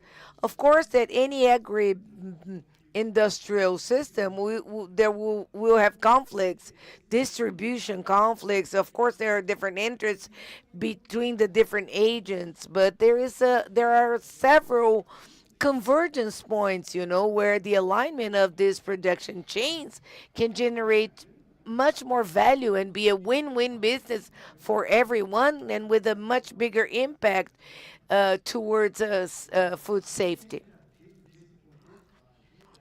And then in this context, we still have ESG, the compliance in the rural area that is a lot in conformity with what is demanded in the environmental approach. but how the rural producer can communicate better with society and show better what's being done, and how there can be a concrete possibility, and also how the rural producer can benefit from preserving the natural capital of its activities, like the areas of cultivation, which are assets not only for the country and for humanity, but also for the producers in terms of pricing and all that. And finally, I'm going to touch the topic of micro, now talking about governance in the organizations. And then I start again with what Guilherme said. Treating family agriculture differently from agribusiness does not make any sense. The family agriculture, he transacts, he buys input, he sells products, so he does business with the agribusiness, you know. So of course, that the challenges of a family agriculture, from the point of view of support of public policies, of how to maintain the succession process, maintaining producers in the field, and the growth of the cities to keep competitiveness is fundamental. But this happens by bringing these producers into the agribusiness context. It's not either or, you know. The producer is fundamental for the safety food agenda, especially because he is pretty much connected to regional consumption, local consumption, and also international consumption. And the mid and big producers are also fundamental for this agenda.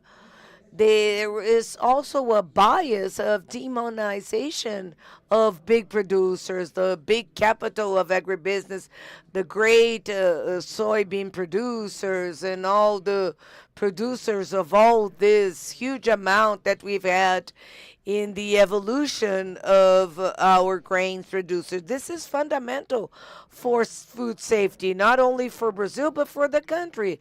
Our role is to create this food safety, ensure this food safety to the planet, you know, that will supply the consumption of food both in Brazil and in the world. But therefore, it doesn't make any sense, this dichotomy between family agriculture and commercial agriculture, and the large agribusiness as it is put in a wrong way, according to my perception. And to wrap up, I wanted to bring a context in which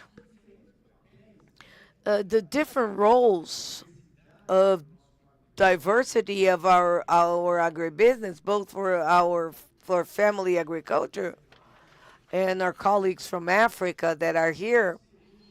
What will we be in the future in terms of the production reserve with sustainability in the country? I think this is a big challenge from the technological point of view. I think that Celso is going to approach that in a much better way, but the sustainability agenda with innovation and technology and the agenda of production should not be perceived or seen as diverging.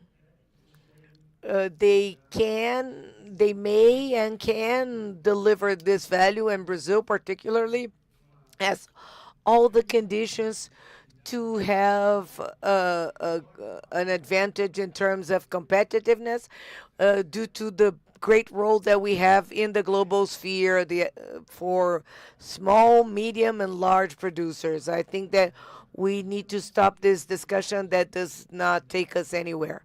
So I think these were my points, and I'm available to discuss further if you wish.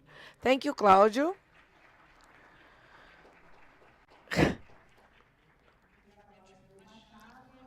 Thanks, Claudio. I'll pass on the mic due to time running out, to Celso Moretti, researcher from Embrapa, to talk for 10 minutes. Great. Have a good day, everyone. What a great satisfaction to be at this event. I want to thank the Municipal Secretary, Aldo Rabelo, for the opportunity and for the opportunity to really talk about Josué de Castro and Adilson Paulinelli, great Brazilians. And as this theme has been really explored a lot, and I'm looking for the bias for science, technology, and innovation that has brought this innovation for the production of fibers, food, and bioenergy. And food safety is the theme here. And I like to start. I always like to approach the four C's. What would be these four C's, the challenges of the four C's? First, the C of COVID-19, which was a nightmare that we went through, which allowed us to be here participating at this event. The second C is confrontation. That happens, unfortunately, in many places in the world. The war in Syria, in Yemen, and unfortunately, we also see it in Israel, and of course, in many other places, Ethiopia, and so on. This causes people being having to move around, and then we have food insecurity and hunger. So these confrontations also contribute to insecure food insecurity and hunger. The third C is the climate. It's nothing new that the world is going through this. And climate events that are extreme. And I take this first point of agriculture and technology, which is the capacity that Brazilian agriculture has been showing to adapt to climate changes. And I think the big example that I like to show is the integration system between the plantation, the agribusiness, and the support, and helps to produce low carbon meat, low carbon milk, and many other foods that, of course, contribute in the future to food safety. And the last C, the fourth C, is in Portuguese the C for comida, which is food. Here in Brazil, we go to the supermarkets, we go to the fairs that are very traditional, and we don't really understand the diversity, the amount of colors, food, and flavors of food that is available, but that's not common in the rest of the world. I have visited many countries, from Haiti to Singapore, from Copenhagen to Angola, and we've been in the UAE, and I want to salute Dr. Tarifa Arzab, who's here with us from the UAE.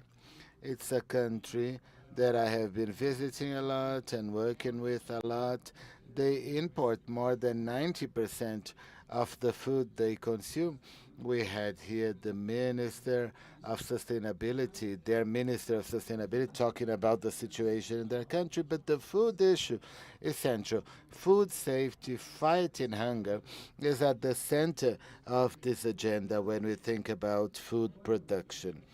And what has Brazil done? I see here many young people and not so many older people. So there are many young people here that don't know that in the 60s and the 70s, Brazil had a lack of food safety. We imported milk from the US, beans from Mexico, And in 1986, Guilherme, when we started agronomy in Viçosa, we imported meat from Europe.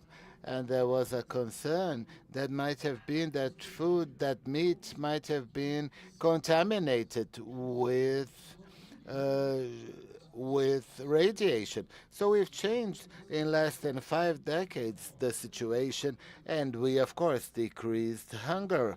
There are still problems. We need to advance with those. But I just wanted to say the three big pillars that were at the basis of this change in Brazil from importer to exporter of food.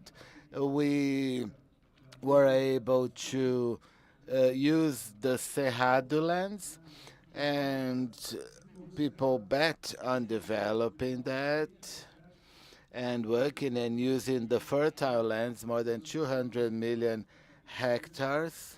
We transformed it in technology, developing a sustainable production platform. And the third pillar was the tropicalization of animals and plantations.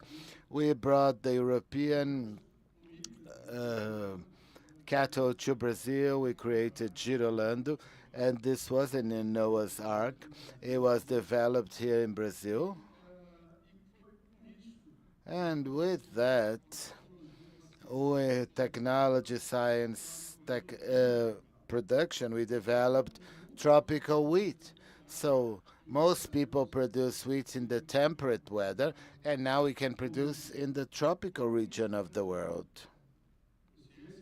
with conscience, innovation, and with producers that dared to face this food production. It's very risky business being a producer because you invest all your money there, and there needs to be rain, and the adequate climate needs to be there. Then you produce, feed more than 800 million people worldwide from the data that we have from Embrapa, and preserves, as nobody else does, the environment. It's impressive what they do. And we need to improve our communication, moving around the world. And we noticed that with sustainability, they are not understanding what the useful planters, people like to repeat and say things that are not false. They like to spread fake news. And Brazil can increase its food production to increase food safety, not only in Brazil, but worldwide, and incorporate in areas that are degraded, areas for cattle. We have a lot of it, and we have a lot of data, even from Embrapa and from the University of Goiás. We have a horizontal growth and vertical growth. We can increase productivity. See what they did in the wheat production chain with development, with irrigation. They had world records producing 9.6 tons per hectare of wheat. And you've seen there the planning. It's one of the most produced cereal worldwide. And we have, as Guilherme said, the world map, a region of the world that can increase the production, which is the tropical belt. Africa has a huge extension of savannas. You know, they're very similar to the Brazilian savannas if you've been there. Of course, it's not about copying and pasting what we have here. There needs to be adaptation, but also capacitation, strong institutions, well structured to ensure that this transformation that is so necessary happens for food safety and fighting hunger worldwide. I thank you once again for the opportunity to be here. congratulations to the mayor's office in São Paulo for this beautiful event. Thank you.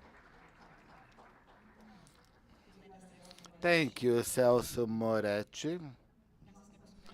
We've run out of time, so there will be no time for questions from you guys, but there's going to be some time to talk to the speakers later on. But I'd like to pose a question before we finish. I feel very, I'm very concerned about food safety and fighting hunger worldwide. So I'd like to ask, from the point of view of governance, what is the role of the global south countries that are part of this group to guarantee food safety and fighting hunger worldwide? How can we increase production? How can we elevate our food production worldwide, looking at it globally, not just into Brazil, not just into Africa, but how can these countries somehow connect to these agendas that are more Eurocentric and increase the food production in the world?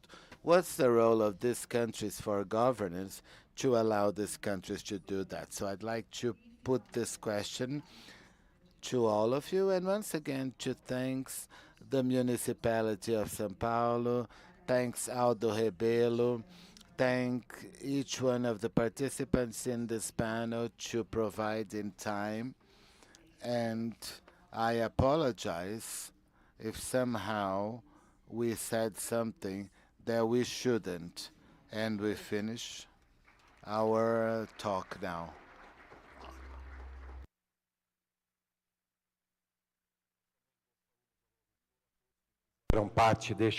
We'd also like to thank you all for taking part in this panel. Please take your seats on at the audience, because we're going to continue and have the second panel from this morning. Our attitude will improve food safety and make it a reality, breaking barriers and expanding solutions. We're now going to have the panel Global Frontiers of Production and Trade, Latin America, Asia, and Africa. I'd like to invite to the stage to participate Mr. Hui Mao, professor from the Chinese Academy for Rural Development from Zhejiang in China. Marcelo Regonaga, ex-minister from Agriculture in Argentina, and from the producer group in the south, Charles Sabo, to producer in the Columbia University, in the United States University. And to moderate, I invite Ms. Thais Maria Ferreira from the University of Luiz de Queiroz Azauque.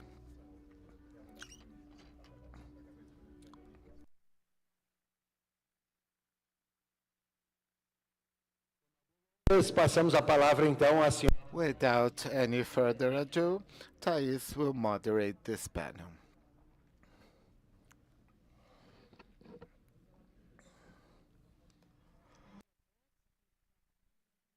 Good morning, everyone.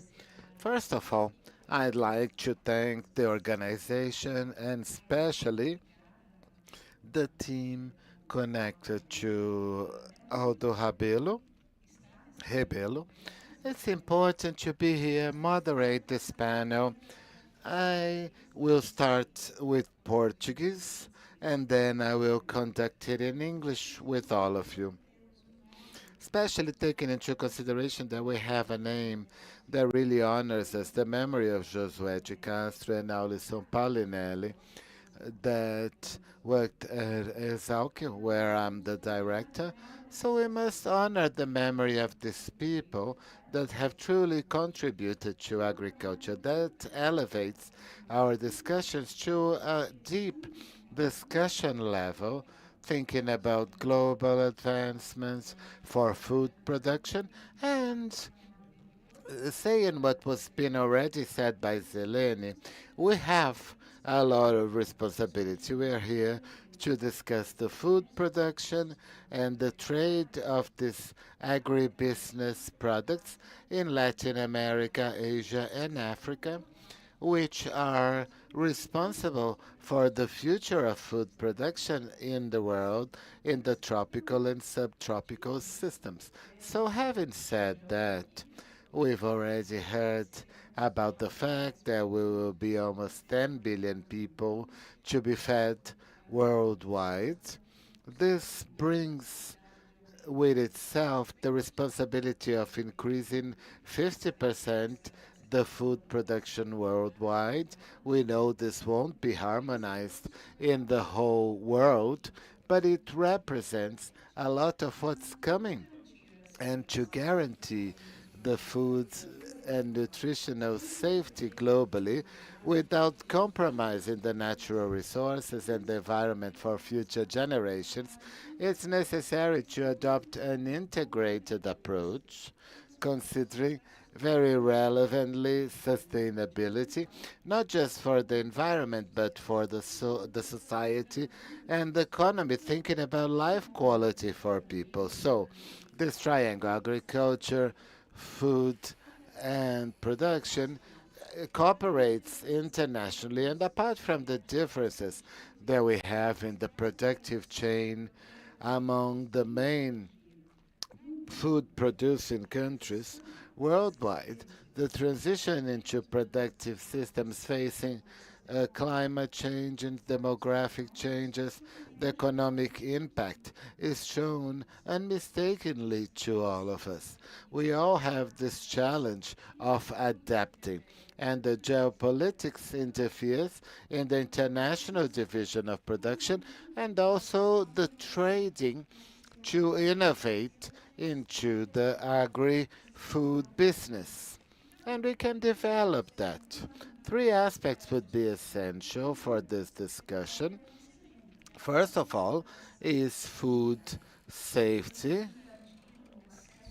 and we need to have regular access to food, to safe food, to food that ensures the well being. And here I would like to have to mention Selene and about the relevance of cultural aspects. They are important. In Brazil, we have such a food culture, and we are moving towards a poor, obese, and malnutritioned population. The same way we see the European countries eliminating meat consumption. And where is that? A discussion forum such as this needs discussion. So cultural aspects are very important. We have to consider them to avoid this road the world is already taking. So the first point is food safety. The second is the need for transition of the agri-food business, so we can solve some of the of the problems mentioned before. Brazil is a good example of food safety. We had 5% of increase of food production, but we need to advance towards uh, talking about food waste. This is very important nowadays. There is the São Paulo Declaration that already has an important advancement for worldwide food safety. But then we need to think about not only social and economical issues, but about biodiversity and ecosystems. So we need to advance considering that a big part of the countries that will produce worldwide are in tropical and subtropical forests, and we need to use biodiversity and guarantee it. So value it, have services associated to that. So after this, I will start by presenting our participants from our table. First, we have Ray Mao, professor and vice director from the Chinese Academy for Development, Rural Development in China. We have Professor Marcelo, director from the Producing Group. He was the ex-minister from Agriculture in Buenos Aires, and Charles Isabel, the professor from Columbia University. So I'd like to invite Professor Ray Mao. Please, você... Then we can go on. Thank you. Thank you very much for this participation. Thank you. Hello, can you hear me? That's good. Okay, thank you very much for having me. So, it's not on? Yeah, there's a button here. Hello? No, of course. Yeah, thank you. So I have actually prepared some slides. It's here. So the worldwide, including China, Brazil, and the city of São Paulo, have been putting lots of efforts to address the food security issue, and we have made substantial achievements. But nowadays, as mentioned by Professor Vieira, we are still struggling with many stresses in our global agri-food systems, both from the supply and demand side. So during this talk, I would first like to share some of my understanding about where specifically these conflicts or challenges will afflict on our agri-food systems, and what kind of efforts we might take to address these issues from the global, national, and local practices. So here, in the left figure, I showed you that with the development or the outbreak of the COVID-19 pandemic and the Russian-Ukraine conflict, the worldwide population living in hunger have been rising again. So nowadays, 1 in 10 people living in the world are still living in the hungry state. And according to our forecast, we can still see that the number of people living in the hungry situation will still stay above 600 million by 2030. And most of those people living in the hungry state will be concentrated in Africa and Asia. These two regions together will account for like more than 90% of the hungry population. And in particular, in the African and South African regions, those regions are also the places with the highest incidence of poverty and hunger. But actually, the problem of our global agri-food system is not only just reflected as food insecurity in terms of deficiency to access the food, but also it's reflected in terms of excessive taking of certain food or dietary intakes. So in the left figure, I showed you a comparison between the Lancet dietary guideline and the dietary intake, both for the world on average and across countries in different income groups. So the vertical solid line shows 100% compliance with the Eat Lancet guideline. We can see that there are notable disparities in terms of compliance, both across different food categories, but also across different countries in various income groups. One of the key conclusions that we can take from this picture is that we can hardly say that our world is in complete compliance or even close to the compliance with the dietary guidelines. So, for example, in certain categories like starchy food, almost all countries are eating too much. And in some other categories, almost all countries are eating too little. So we know that the unbalanced dietary intake could result in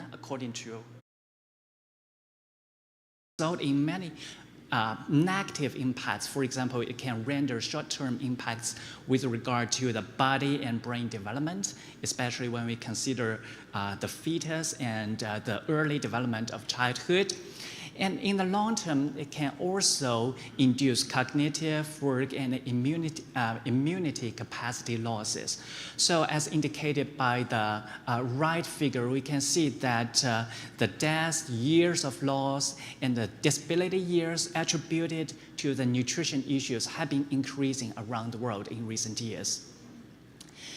And although we are already enduring with food systems with many problems, now we are facing even bigger challenges from both the demand and supply side.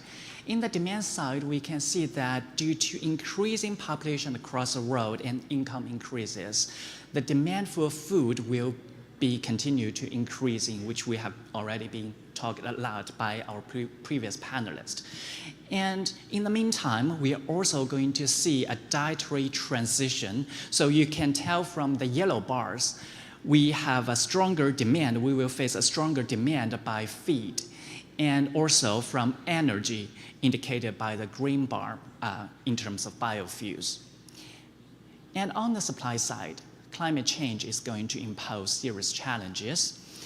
And scientists already predict that if with the nationally determined commitments, by the end of this century, our average temperature around the world is going to rise by 2.5 degrees.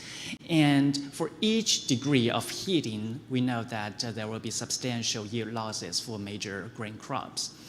And in particular, if there are extreme heat or droughts, the yield losses will be even bigger. And in the meantime, we can see that we are also feeling resource stress. For example, by 2050, about 20% of the worldwide land will be degraded, with reflections in terms of deficiency of micronutrients that are essential for agricultural production.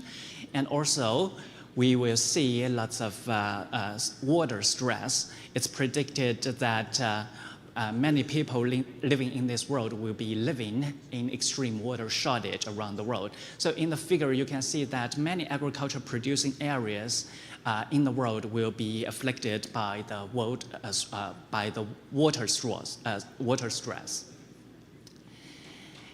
However, agriculture trade is a very important tool to alleviate these concerns or stress on the production and demand side.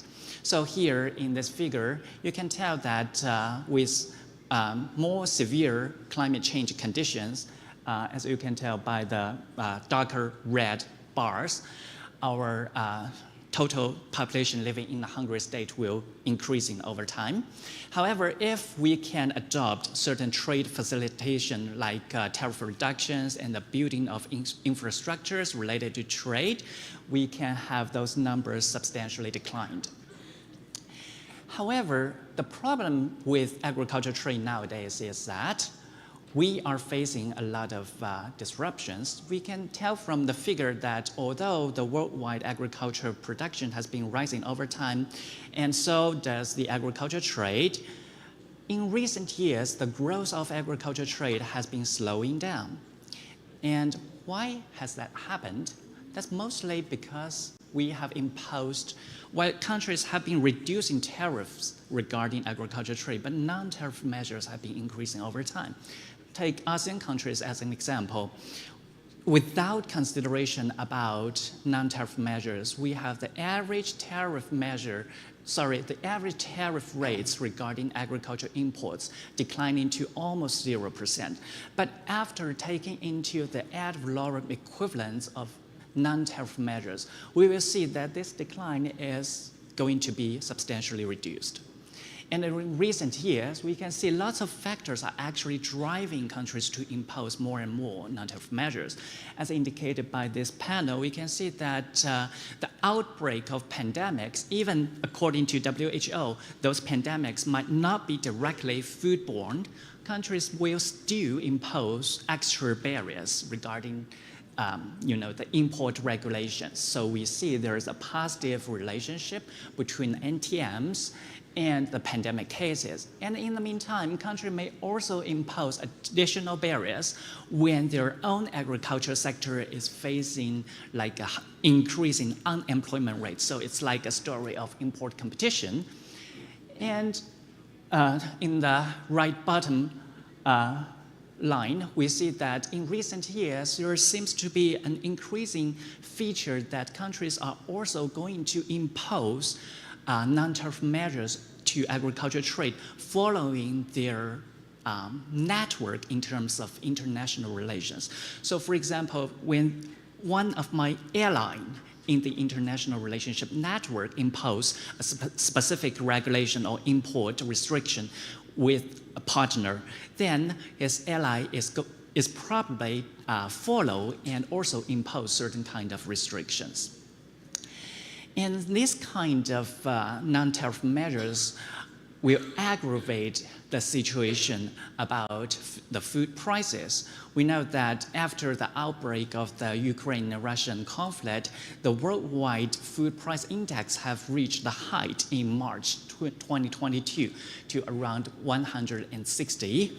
And this kind of increasing international prices will penetrate into our domestic food prices. As you can tell from this bottom right picture, that the transmission rate has been increasing over time, but particularly after the pandemic outbreak, and even higher after the Ukraine-Russian war.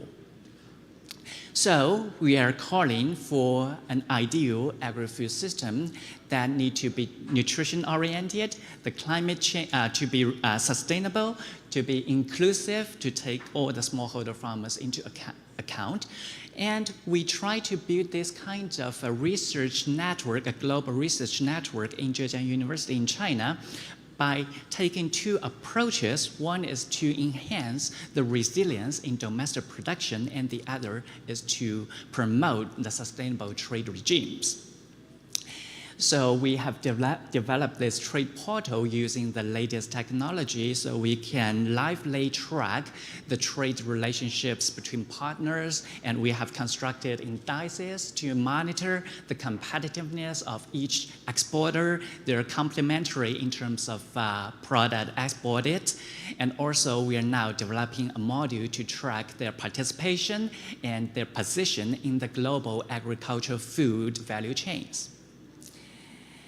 So the world and Chinese government have been taking many approaches to ensure this transition into an inclusive, sustainable, and resilient agri-food systems. I think I'm running out of time, but if we have further time to discuss about specific approaches, I would be very happy to do so. And I also prepared two cases. You can see that not only the government may play a very positive, important role, but local practitioners like private enterprise in China, and the social organization is actually, and the charity fund played a very important role during this process. So I think because of the time limit, I will stop here. Thank you very much. Let's work together to address, to transform, to facilitate this transformation of food system. Thank you. Thank you. Thank you, Ray. Thank you very much for the excellent presentation.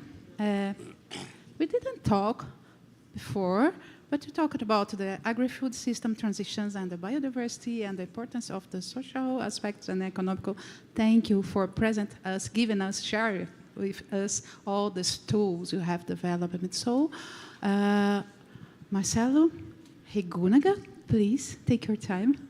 Bueno, en primer lugar, gracias a la prefectura por la invitación y a los organizadores. Yo creo que estas reuniones son muy importantes para compartir, en este caso, nuestra visión, la del Grupo de Países Productores del Sur, respecto de los problemas de la seguridad alimentaria y, como bien mencionaba Mao, los temas de la importancia que tiene el comercio para permitir la seguridad alimentaria a nivel global.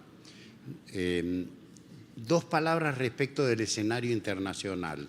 Nosotros pasamos en el siglo XX de pensar que lo que necesitábamos era cuánto necesitamos producir. Y a mediados del siglo XX, cuando empieza a no haber tierra en las regiones más desarrolladas del mundo, se empieza a pensar en la innovación. Y hemos sido bastante exitosos porque hemos logrado en buena medida lograr aumentos de producción muy notables. Pero el siglo XXI nos plantea desafíos mucho más complejos, que son, no solo tenemos que aumentar la producción, porque ahora tenemos que abastecer el consumo humano, tenemos que incorporar los PETs, que en muchos países son muy importantes, y tenemos que producir biocombustibles, pero además de eso necesitamos definir el qué calidad, y en este seminario también se va a analizar qué sanidad, qué calidad, o sea, no es solamente producir más, sino qué hacemos. Pero además los problemas ambientales nos plantean el cómo lo hacemos. Y aparte de eso tenemos un tema del quién. La geopolítica, pero también las capacidades productivas de las distintas regiones nos plantean desafíos de cómo y quiénes van a producir. Dentro de eso, ¿cuál es el rol del Cono Sur? Nosotros tenemos abundantes recursos naturales, tanto de suelos como de ambientes, como de aguas, posiblemente las mayores dotaciones del mundo en estos temas. Tenemos un sistema científico y tecnológico que ha hecho, bueno, Embrapa es el caso más típico, desarrollos muy importantes en los últimos años. Tenemos marcos regulatorios como la legislación brasilera o argentina en materia de conservación de los recursos naturales.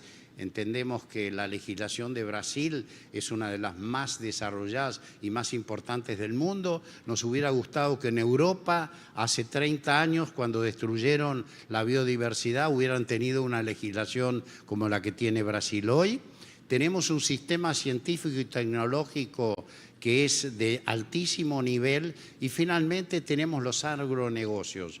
Nuestros productores han adoptado las tecnologías innovadoras y sostenibles. Y en ese sentido quiero mostrar dos fotos.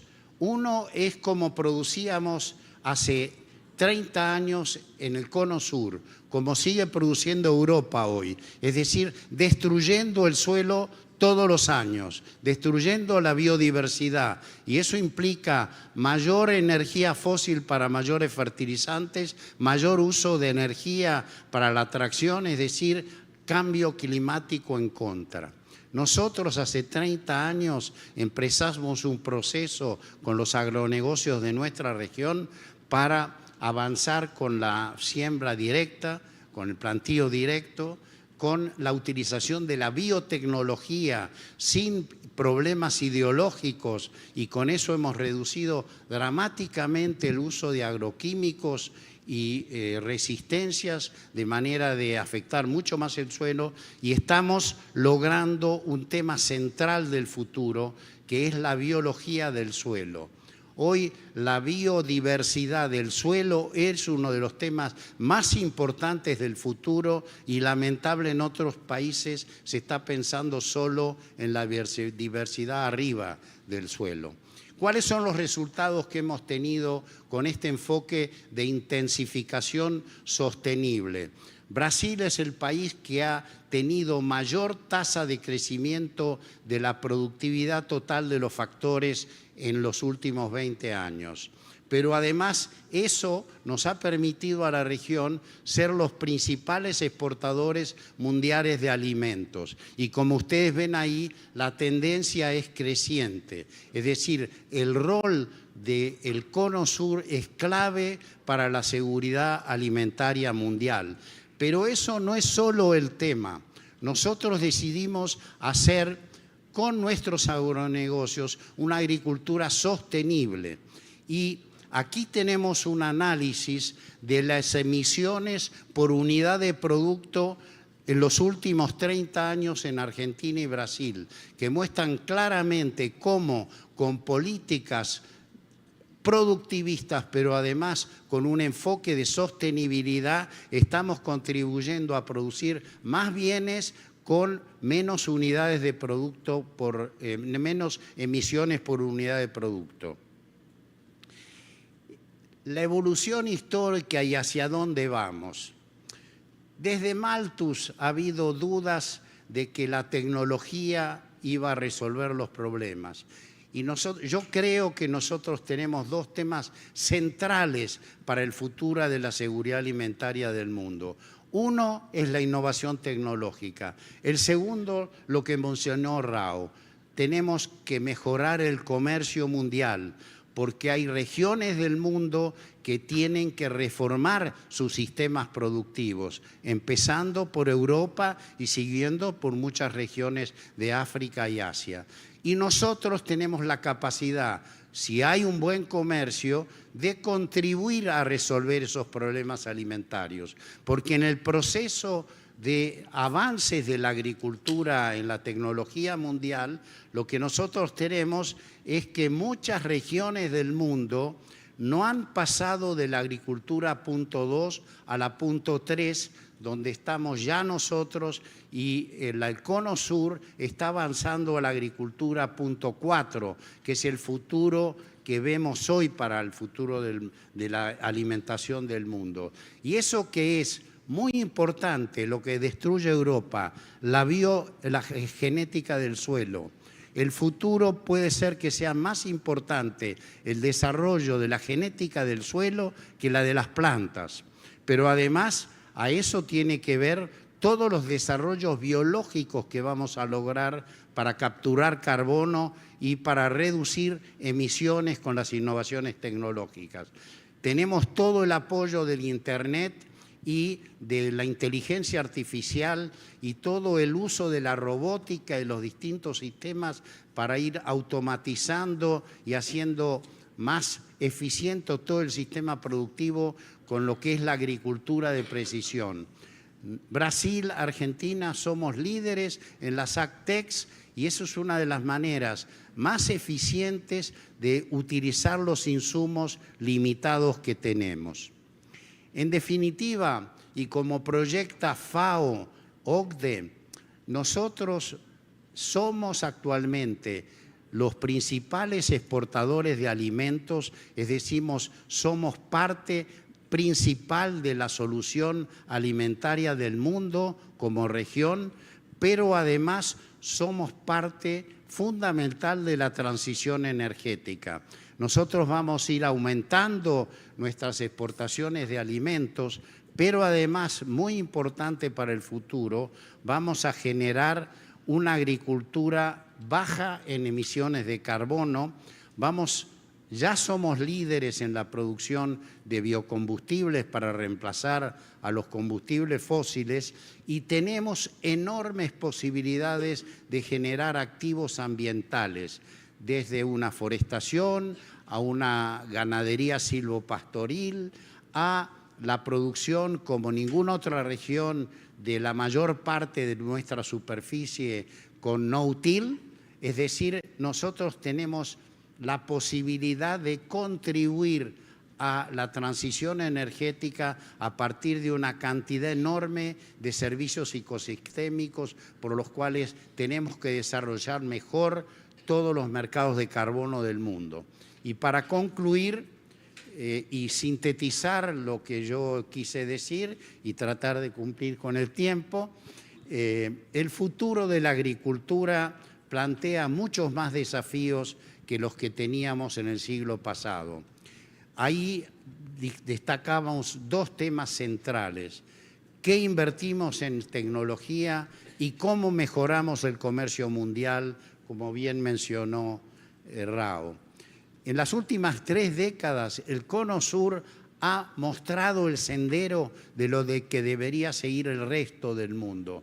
Nosotros hemos desarrollado la agricultura sostenible y eso nos está permitiendo aumentar la productividad al mismo tiempo que mejoramos la eficiencia en la emisión de emisiones de carbono. Creo que los avances científicos que se han logrado en los últimos años van a seguir siendo la esencia del futuro del crecimiento y la sostenibilidad de nuestros países. Porque, como bien se dijo al principio, nuestra región plantea los problemas ambientales desde el desarrollo económico. Nosotros pensamos que el desarrollo económico primero es desarrollo económico, humano y tiene que ser sostenible ambientalmente. Pero ese es el orden de la visión que tenemos en Sudamérica. Y para conclusión, nosotros somos parte importante de la solución alimentaria del mundo y somos claves para la transición energética del mundo. Muchas gracias. Gracias. Gracias. Comentário, excelente, muito boa. Comentário, concordo, somos parte da solução, inclusive no sequestro de carbono, nos nossos sistemas tropicais de produção, tem subtropicais. Gostaria de mencionar que a Universidade de São Paulo criou, no ano passado, um centro de classe internacional, o C-Carbon, justamente em que fazem parte pesquisadores do mundo inteiro. É um centro localizado fisicamente na Exalc, para estudar o fluxo de carbono desde solo até os produtos finais. E o microbioma do solo e a biodiversidade do solo realmente são temas muito relevantes. Temos muito a avançar, já avançamos muito, mas agora é o peso da ciência em realmente mostrar a evidência para o mundo inteiro de que estamos seguindo um caminho da sustentabilidade, estudando com base em conhecimento. Um outro ponto relevante também, Piracicaba, que é uma cidade do interior, grande produtora de etanol, de cana-de-açúcar, mas também de outras culturas. Depois do município de São Paulo, mesmo sendo um município muito menor em termos de população, é o município que mais tem startups ligadas ao agro, tanto as agtechs quanto as biotechs, com muitos avanços em bioinsumos, que é uma outra área importante. E, para finalizar, antes de passar a palavra, né, ao Charles Sabel, nosso último palestrante dessa sessão, gostaria de falar da importância de seguirmos avançando com o conceito de culturas de alto valor agregado, High Valued Crops, porque a gente precisa agregar valor aos nossos produtos agropecuários, incluindo esses serviços ecossistemas, a tecnologia embarcada em cada cultura que produzimos e avançando no processamento, usando tecnologias limpas, para, inclusive, encararmos o problema do desperdício.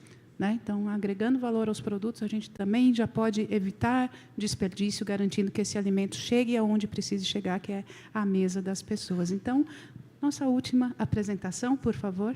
Take your time, 10 minutes. Sure. Thank you. Actually, what I'm going to talk about is the thing on which we all agree, that improving world commerce in agriculture is indispensable to addressing the problem of food security. So I would like to talk about that, about ways of doing that. And I agree completely with Professor Rao that the problem, the obstacle, are non-tariff barriers. So effectively, not true of agricultural products, but generally speaking, generally speaking, tariffs are at negligible levels. It often costs more to collect the tariff than the tariff brings in. Agriculture is an exception. But non-tariff barriers are growing and growing for obvious reasons. Some are cultural. Some Europeans don't like GMOs. So phytosanitary dangers of contagion exacerbated by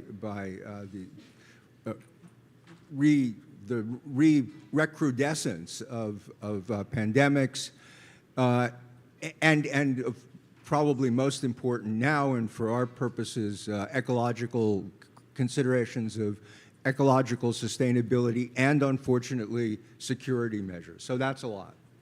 But they're growing and growing. and they are an obstacle, the chief obstacle. So let me say two ways they're not going to be addressed, and then put forward a proposal for actually how to deal with them.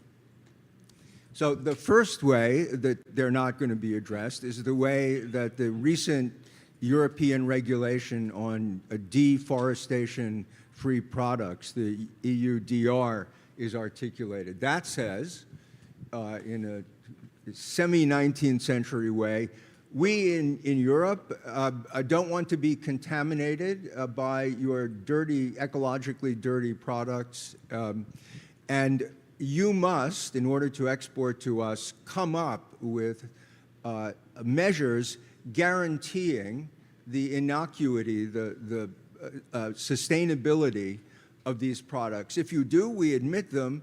If you don't, if we judge you don't, it is in our sole discretion to reject your scheme. Now, this is a way of inducing a maximum of uncertainty and aversion, and if any of you are annoyed about this, I congratulate you and would only spur you on. I assume it won't last. The second way that this problem will not be solved is through the WTO, which basically does no longer exist. It has suffered the fate that the people who designed it, the Americans, I would say first and foremost, are torpedoing it, and so the WTO is effectively paralyzed and will be paralyzed. So even though some of you may know a lot of WTO law, and I appreciate your diligence in that, this is not going to be the solution. So let me propose the outlines of a solution. Without going into its intellectual political origins, just as an idea. And I'm going to take as a model for what is beginning to happen, and which I assume from many indicators will be a massive effort, successful or not is unclear, the current steel negotiations between the US and the EU. And here's the issue they're addressing is the core issue of non-tariff barriers as it manifests itself particularly in environmental concerns, but also in the other areas. So there is no difference, you might well know, between dirty steel and clean steel. They're both equally steel. Their characteristics are exactly the same. The difference is in the production method. One is clean and one is dirty. One emits much hydrogen, the other doesn't. The only way to determine how dirty or how clean steel is to actually systematically review the process in every steel plant in the exporting country. That's the only way. The only way you can actually tell the level of whether steel is clean or dirty. And for the foreseeable future, unless you believe in miracles, most steel will be somewhat dirty. So the question is, how dirty is clean? That's the issue that has to be determined. And of course, this applies in spades to agricultural products. Whether they're not, I agree completely, precision agriculture is a marvel, it's much cleaner, but there's always dirty, there's always something. Okay, now, you have countries that in part don't even know how dirty or clean their own steel production is until they undertake these investigations, and they want to trade with each other. The natural tendency is for those countries which are most confident in their ability to already produce clean-ish steel, or to clean up their steel, to enter into a compact with other countries that feel the same way. And they will, in a first round, agree a set of standards, not particular to any one country. The processes vary according to the peculiarities of each nation.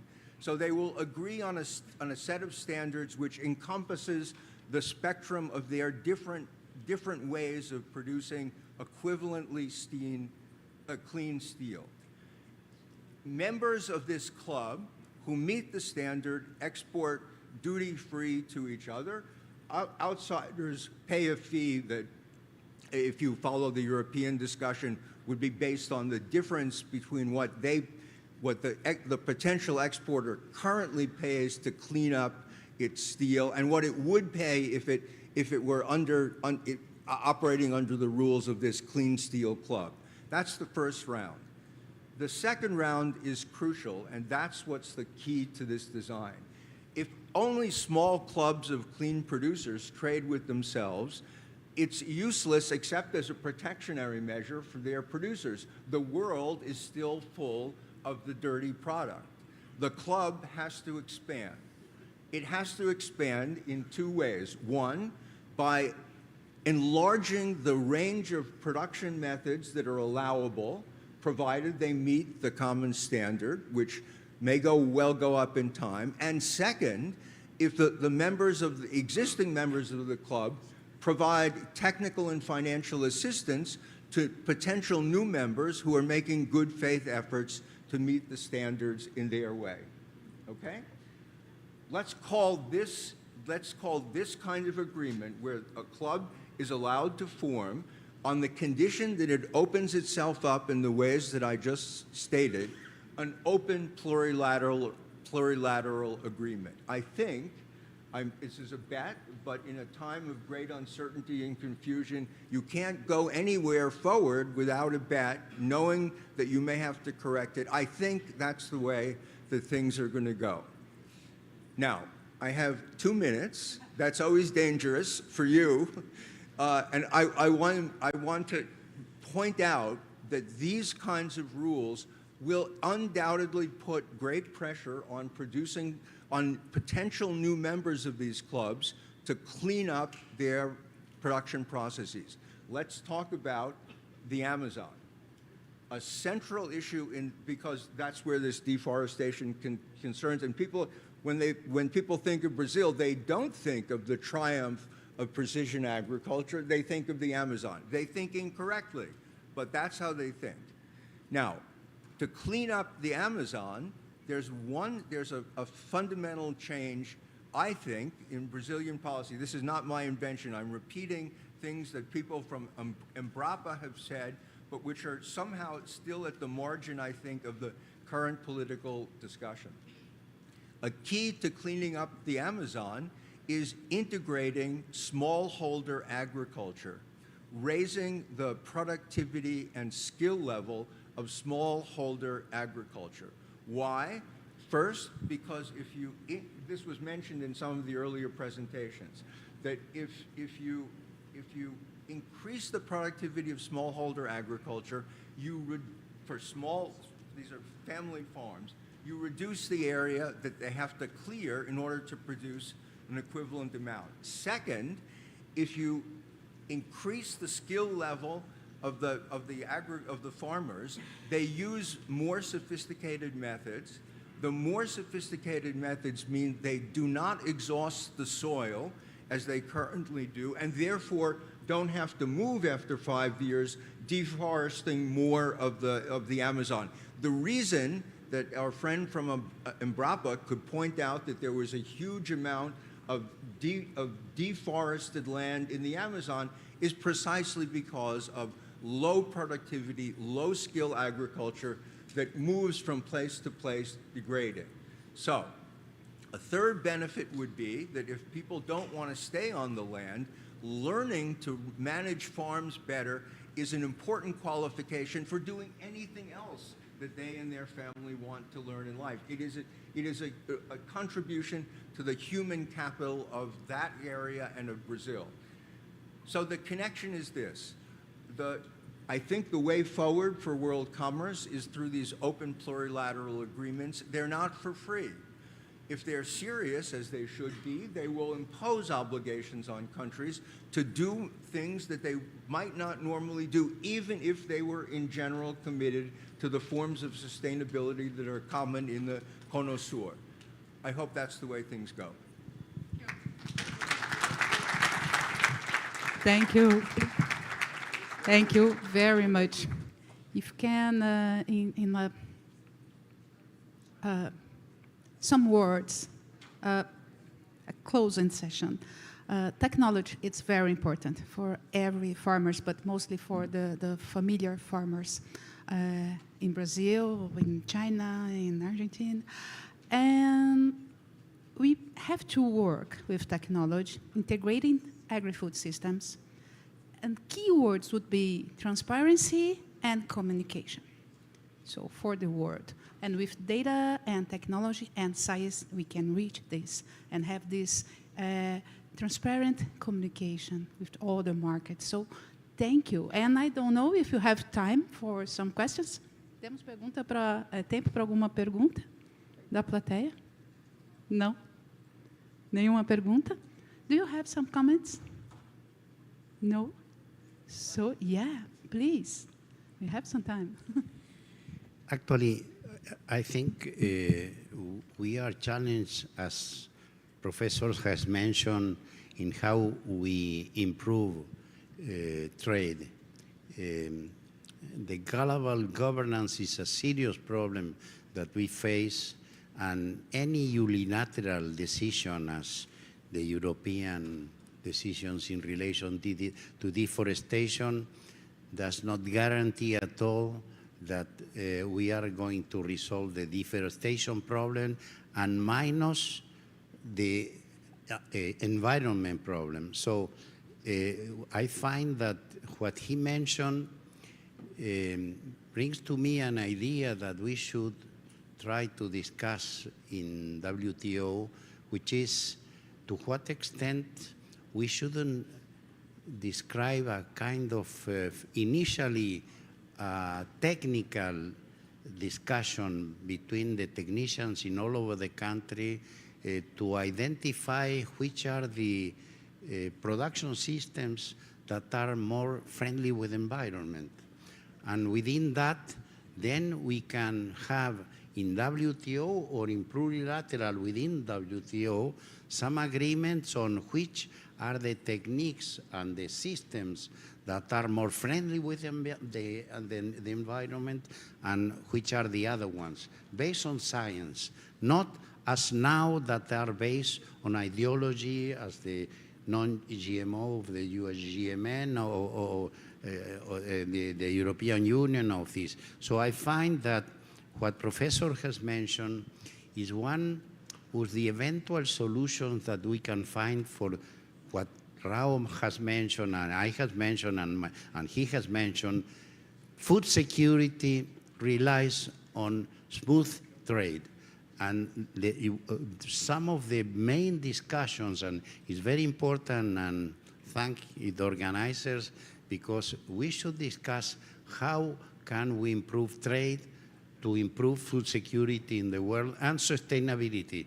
Because through trade, we can help countries that need to reform their production systems be supplied by those that already reformed their production systems. So trade is crucial for food security and for sustainability.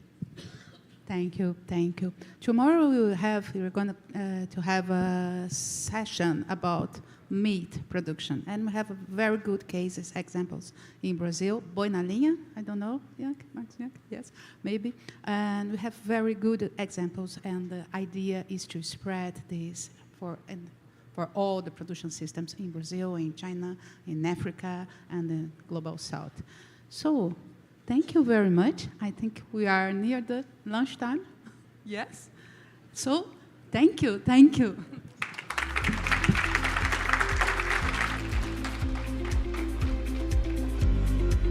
Nós agradecemos aos participantes deste painel, pedimos a todos que retornem aos seus lugares, por favor.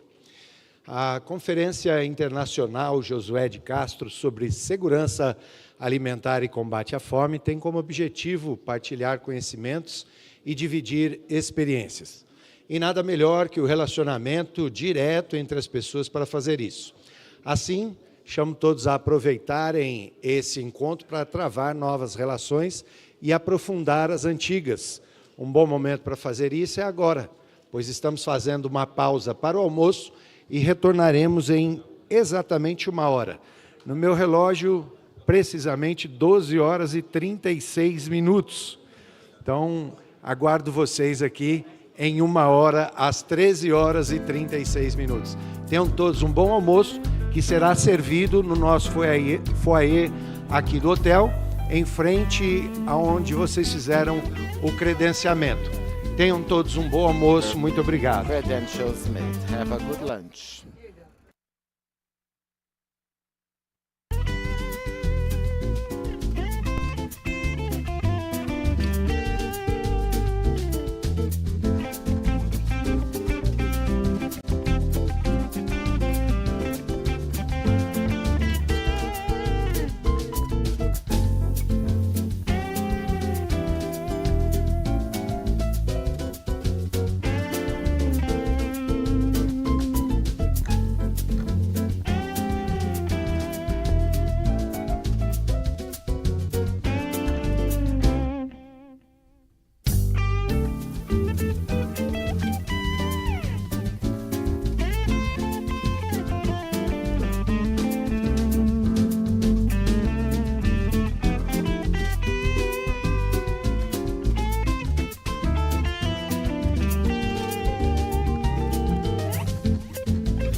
E.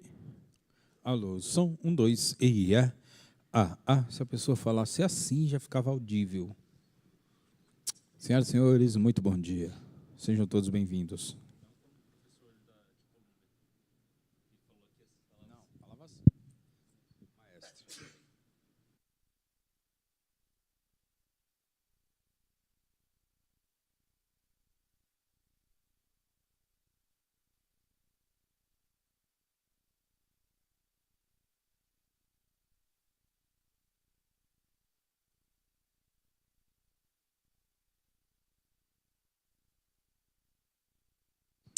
E.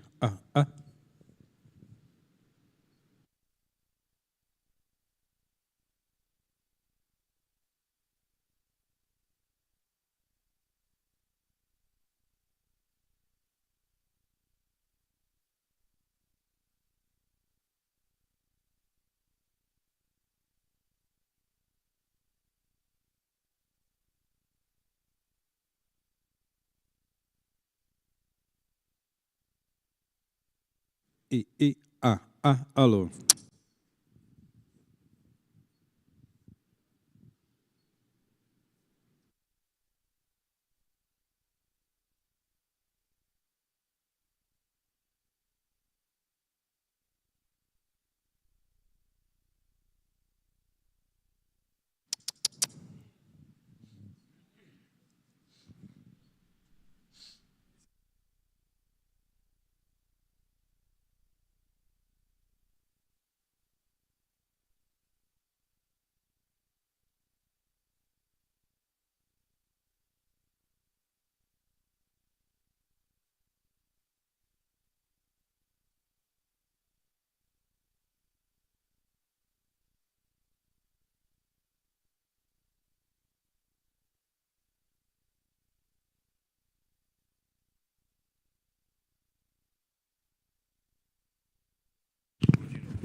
E.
Senhoras e senhores, boa tarde a todos.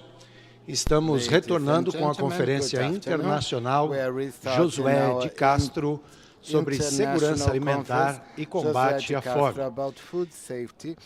Nosso patrono, sempre lembrando, o senhor Alisson Paolinelli.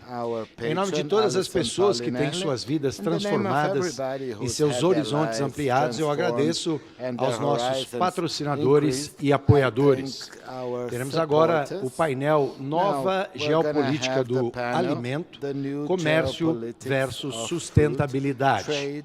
Chamo ao palco os participantes deste painel, o Sr. Marcos Yankee, professor sênior de agronegócio do INSPER e coordenador do Centro INSPER Agro Global. Acompanha também neste painel o Sr. Gustavo Idgoras, presidente da Câmara Argentina da Indústria de Azeite e Centro de Exportadores de Cereais. Compõe também este painel o Sr. Daniel Vargas, professor de Economia da Fundação Getúlio Vargas em São Paulo, professor de Direito no Rio de Janeiro. E para coordenar este painel, eu chamo o Sr. Evaristo de Miranda, comentarista de Agricultura na Rede Bandeirantes de Rádio e Televisão, na Band News, no canal Agro Mais e no canal Terra Viva.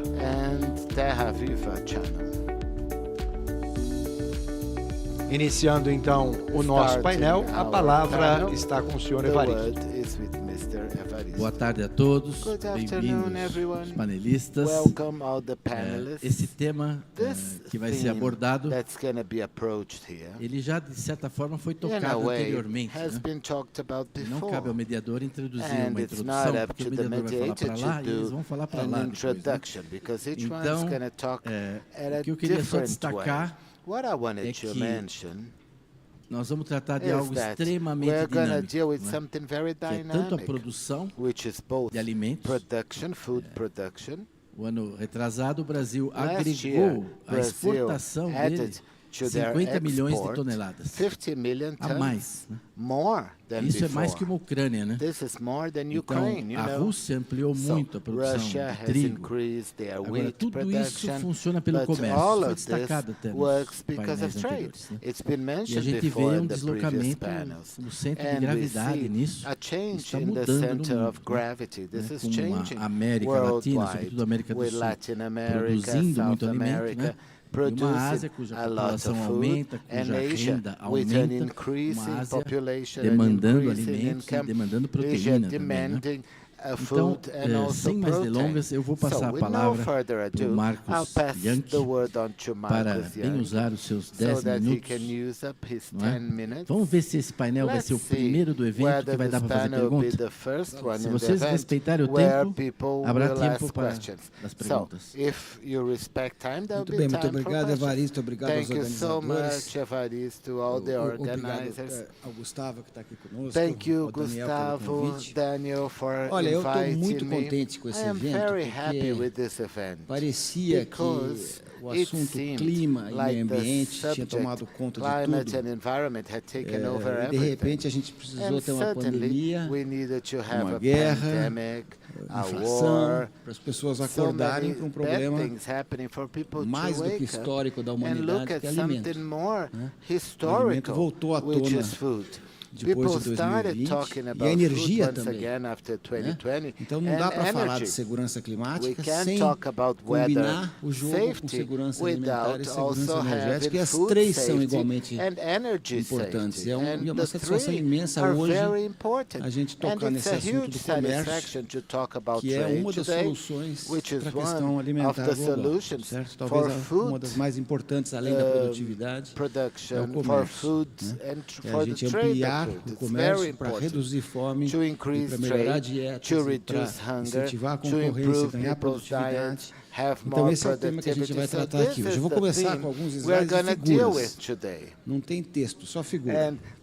Esse aqui é o que já foi mostrado anteriormente, acho que pelo professor Mauro da China, a retomada desse aumento que aconteceu nos índices de desnutrição e de pessoas desnutridas no mundo principalmente por 2020, pelos fatores já citados. In 2020 for the factors pre-mentioned. Geopolítica entra aqui também, e clima também. Geopolitics, mas eu vou falar onde que o clima entra, onde que as guerras entram. É interessante um gráfico que eu vou mostrar a seguir para vocês. Aqui, se a gente for olhar em que lugares que o problema é mais crítico, eu diria que chama atenção realmente, principalmente a situação da África e a situação do sul da Ásia, né, e particularmente da Índia. Lembrando que África e Índia são os países onde mais vai ter crescimento populacional no mundo, né? Nós estamos falando aí de 3 e mais tarde 5 bilhões de pessoas nesses dois lugares, no sul da Ásia e na Índia. E uma das grandes perguntas desse século é quem vai alimentar a África e a Índia.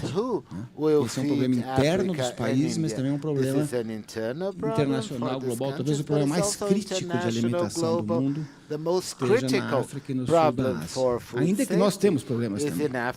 Mas o Brasil é um grande exportador. Esse aqui, Evaristo, é o gráfico que eu ia... É um estudo feito pelo ICA recentemente. 60 países no mundo têm segurança alimentar. E é muito interessante, porque a gente se pergunta o que mais causa insegurança alimentar. E o maior problema de longe são conflitos armados, são guerras. As mais diversas, né, inclusive nessas regiões mais sensíveis, que acabei de colocar lá no último slide. Depois os choques econômicos. Os choques econômicos acompanham o problema de inflação. Pode ver que 2022 subiu, agora deu uma caída, né? Inflação dos alimentos prejudica enormemente a insegurança alimentar, né? Gera insegurança alimentar. E depois os eventos climáticos, que estão crescendo, mas não são os principais. Então, apesar de a gente estar falando aqui de comércio e sustentabilidade, né, acho que a gente tem que falar de comércio, geopolítica e guerras, inflação e tudo também, porque está muito ligado ao problema de insegurança alimentar, talvez até mais importante, e tem situações horrorosas como a gente conhece, né? Esse aqui é um quadro que até eu acho que o Reguna, né? O Marcelo já tinha usado, que a gente tinha feito, mas a gente fez primeiro para todos os produtos agrícolas, aqui só para alimentos. Tá? E quando a gente olha nos alimentos, aonde que estão os grandes superávites do mundo? América Latina, Ásia do Sul e Sudeste, porque por incrível que pareça, a Índia exporta mais do que importa em agro, por causa do arroz e tal. Oceania, Europa, Ásia Central e Rússia. Onde que estão os grandes déficits? África subsaariana, América do Norte. América do Norte é deficitária hoje. Importa mais do que exporta. Apesar de ser volumes altíssimos, os dois, maiores que a gente, exporta mais que a gente, mas Estados Unidos hoje é um país com déficit comercial agrícola. Oriente Médio e principalmente o leste da Ásia. Portanto, esse quadro mostra uma coisa muito interessante. O problema do balanço comercial de alimentos no mundo é um problema de países emergentes hoje.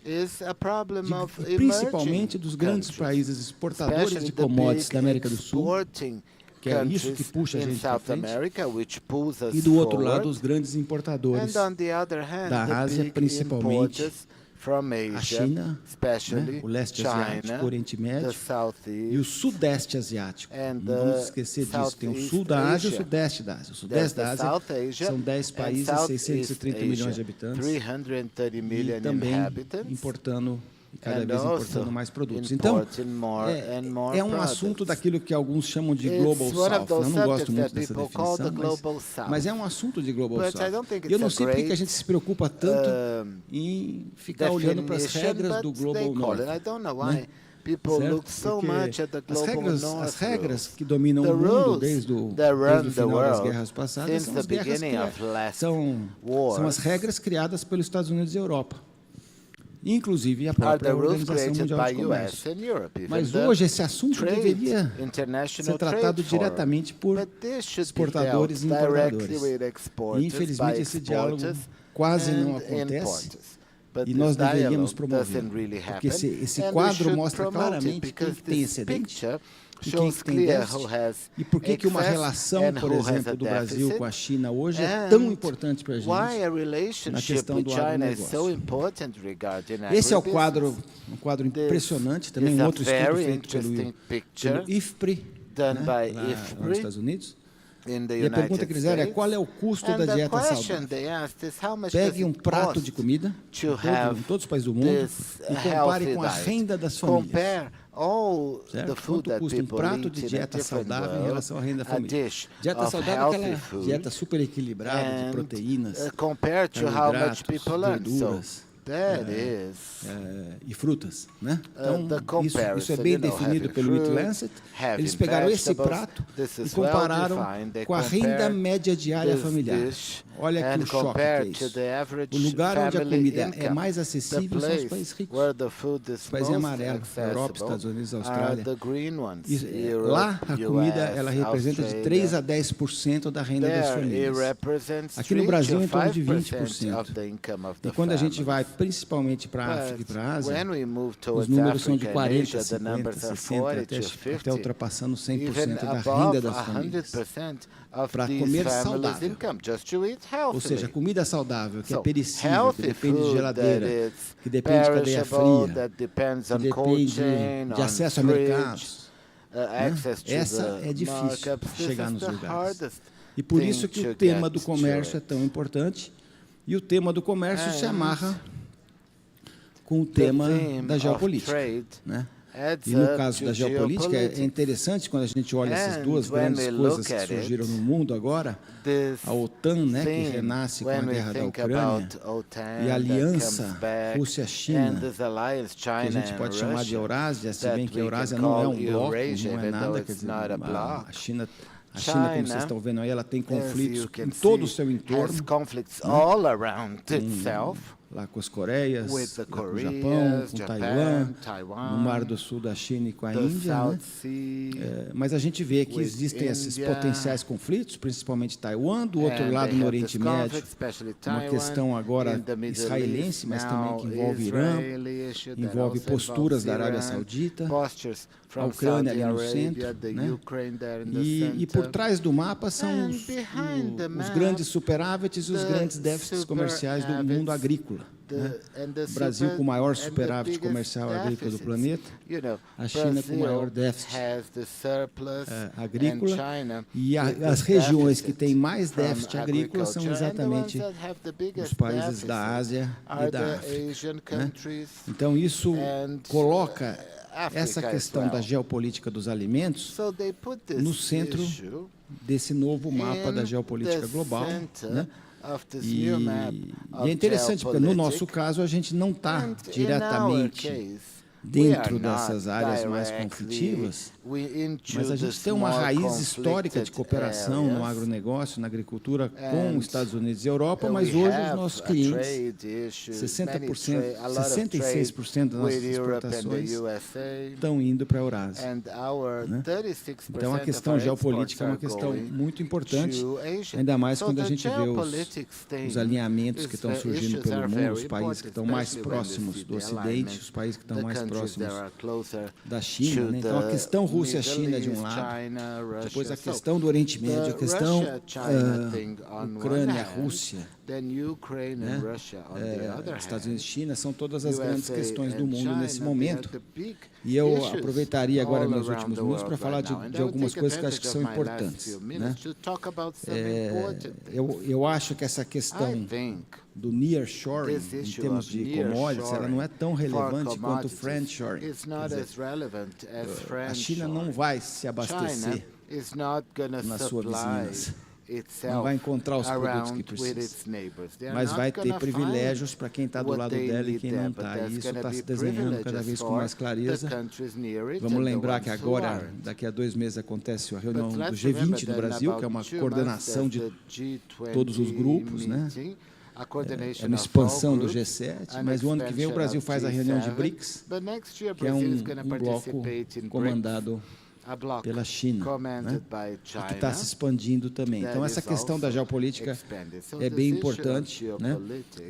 E talvez alguns pontos, assim, só para fechar aqui, em relação a comércio, por que comércio é tão relevante para reduzir fome e para melhorar dietas? Né? Porque o comércio permite exatamente a gente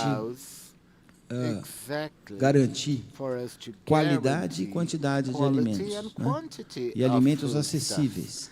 E, ao mesmo tempo, reduzir gastos de recursos naturais. Né?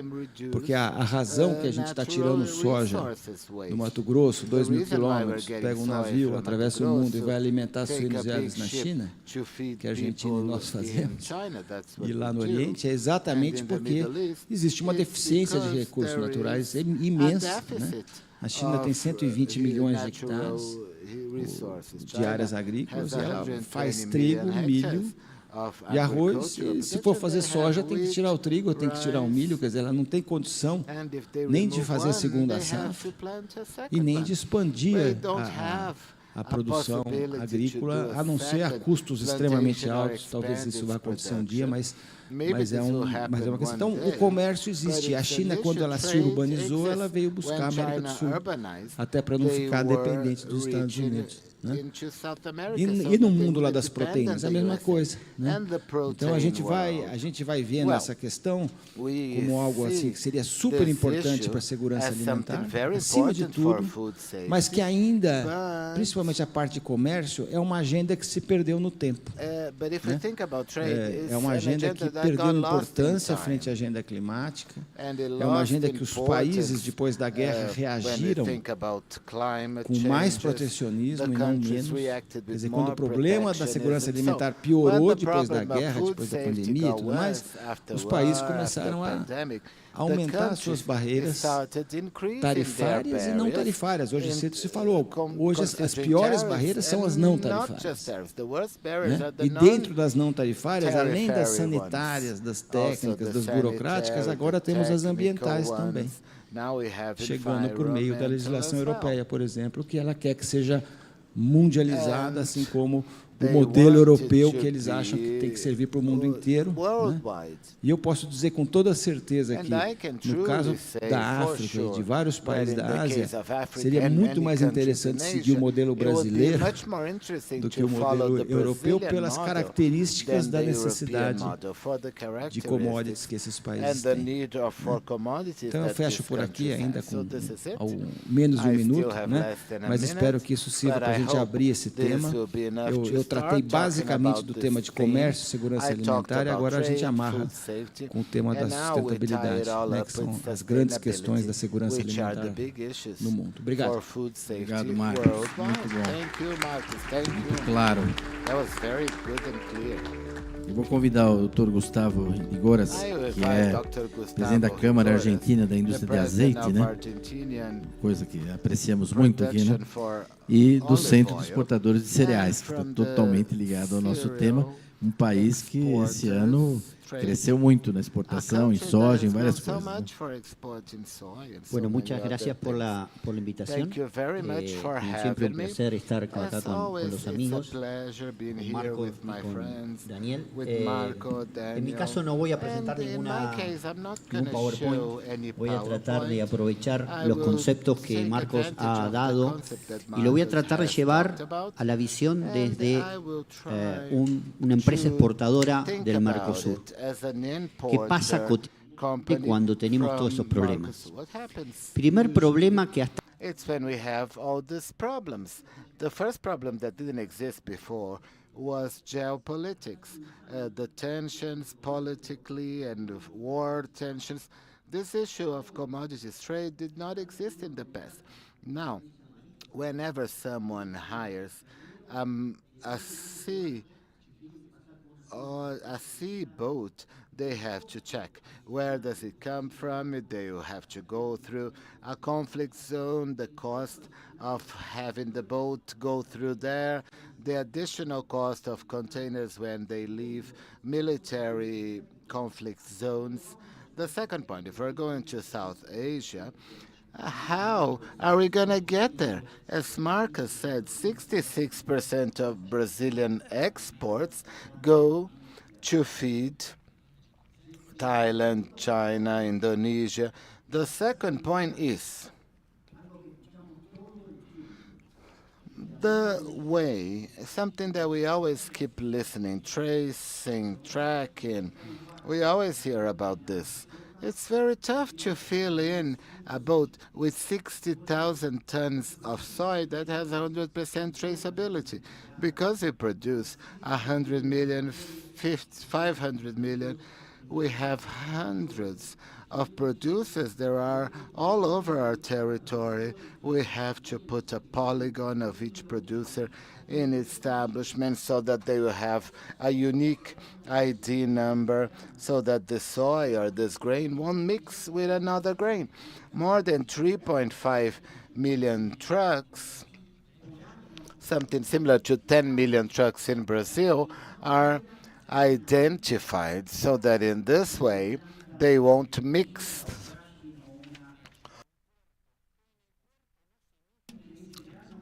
A plant where they grind the grains or where they don't, and everything has to be 100% guaranteed out of everything exported. Apart from this, when we talk about sustainability, those who import it, especially the ones from Europe, ask us for more requirements. But beyond the reforestation law in the Europe, now they want things and crops free from human conflict. And then we ask them, what does it mean? You have to guarantee to me that all the soy producers in your country don't have any conflicts, that their children are in school instead of working with their family, that you have a system where you can check that all these producers have no conflicts with labor laws, with human rights laws, with child labor. And recently, some ask that they are ethically free. What does it mean? Nobody knows. It's chaos, you know. It's chaos, absolute chaos. But the problem is, how much do they pay for it? Zero. Nobody pays more for this kind of requirement. And what's the reason for that? Buying or not buying? If we can get some kind of certification of this nature, we can sell it. But what happens when we need to establish traceability systems? We need the support and collaboration of thousands of cooperatives, producers, silos, to collaborate in systems of information sharing. We need to hire companies with systems or companies that will certify us. But who pays for that? No one so far. So there is, above all, in Europe especially, a requirement, a demand, social demand, that is harder and stronger for social themes, environmental themes, and labor themes. No president in Europe will lose an election like the one that's coming in June, being against what they call green impact. Everything that's based on sustainability or European rules that will declare that we have no problems with biodiversity, human rights, indigenous communities throughout the production of wheat, grains, meat, and other products. Unfortunately, there is no organic market as we've seen. There is no premium market for these products. So the problem we see nowadays is that we are having value chains in our region with higher costs because of the requirements and demands from the buyers. We can say, I'll stop selling to Europeans. If you want, they can even die of hunger, but it's fake, you know? Because while we are talking about this, there are delegations from Vietnam, Malaysia, being trained in Europe to do exactly the same thing that Europe is doing. And yes, in 4 or 5 years, all these countries will request this. And we have an important task here. I've talked to Marcus about this. The first issue is, first of all, we have to give economic value to Mercosur because we're constantly in peace. We might have some politicians that are problematic, but we've never had a war. So we have an economic value when we face such a strong conflict. In China and Taiwan, it could explode, and there is where we have 70% of the world's containers. So, who can supply food and energy to the world? Mercosur. And that's where we are going to start to work, how to bring this monetary value to a permanently peaceful area. The second point is, instead of fighting, we need to work in just one standard for sustainability. What is non-deforestation? What is biodiversity? What are human rights? What are work labor rights? I thought as we are Mercosur, we can have a regulation, just one regulation from Mercosur, just one regulation, then we can, the four of us, certify the same thing and then promote and install these concepts in the buying countries. So currently, the demand dictates the sustainability issues. So this will depend on us. So this is the main challenge. Maybe the Mercosur government can face, do you think that they can face this challenge? I think that they have failed so far. So isn't it the work in this business sector of Mercosur, and then after the countries of Mercosur can vote a single regulation with this sense? Because we are making a lot of effort in terms of traceability. So, and to wrap up, I'm going to share with you an experience that we had last year in Madrid during a panel like this one, presenting, in my case, a system that we have in Argentina that was free of deforestation. And we said, you need to pay for this additional cost, at least 15 or 20%. And the importer was sitting next to me, and he said, I agree, we're going to pay for that. But then after, the representative of the industry said, I agree, we're going to pay for that. But then finally, there was the representative of the retail sector, and he said that consumers are not willing to pay for that. So this is our big challenge, and we need to work together. Thank you.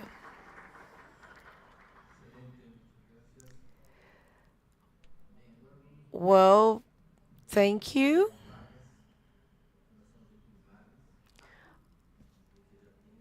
I am from Fundação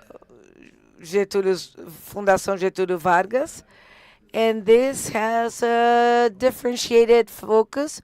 So Danielle is going to, so I'm going to stand up to speak. Thank you everybody for your presence. It's an honor to be able to share some ideas and experiences that I have been discussing with our colleagues over the past years. I believe that the new food politics has a guideline which is sustainability. So we started to look at the use of the soil as a productive task that is more and more sustainable. So the food has to be green. The use of the soil has to be green. Natural resources need to be used in a green way. But the main thing is, what is exactly green when we talk about production and food trade? Green in the contemporary dialogue, global dialogue, is not a green that can be captured by your eye or measured based on the reflections of the light. Green is an economic condition that has a reference based on standards that are either scientific or social. And these standards have not been just invented, they have been developed over the past 20 years. And above all, based on social leaderships, in some cases with the help of the state and food consumers that were concerned about qualifying the food that they receive and put as a reference to the world. And as this green reference is becoming global and come to the soil, to the tropical and subtropical grounds, just like is the case of Brazil, you get some tension. And I would like to give you some examples to explain in a simpler way where I find that the bias are that put under check this geopolicy. One thing is a real experience of when I arrived to Fundação Getúlio Vargas 5 years ago. During my first meeting, we were discussing with an aviation company from an Asian country that was investing in the engine to replace kerosene for sustainable fuel, and started a dialogue with Brazil and considered the possibility of using ethanol and discussing based on sugarcane and discussing with the United States about using ethanol based on corn, and with Europe with canola. So after some years, this company disappeared to the most interested people in Brazil, and they said, well, they gave up because the production of Brazilian ethanol deforests the Amazon. And we reacted saying that this ethanol was based on a sugarcane planted in São Paulo, 2,000 kilometers away from the Amazon. But then they said there was an indirect relationship.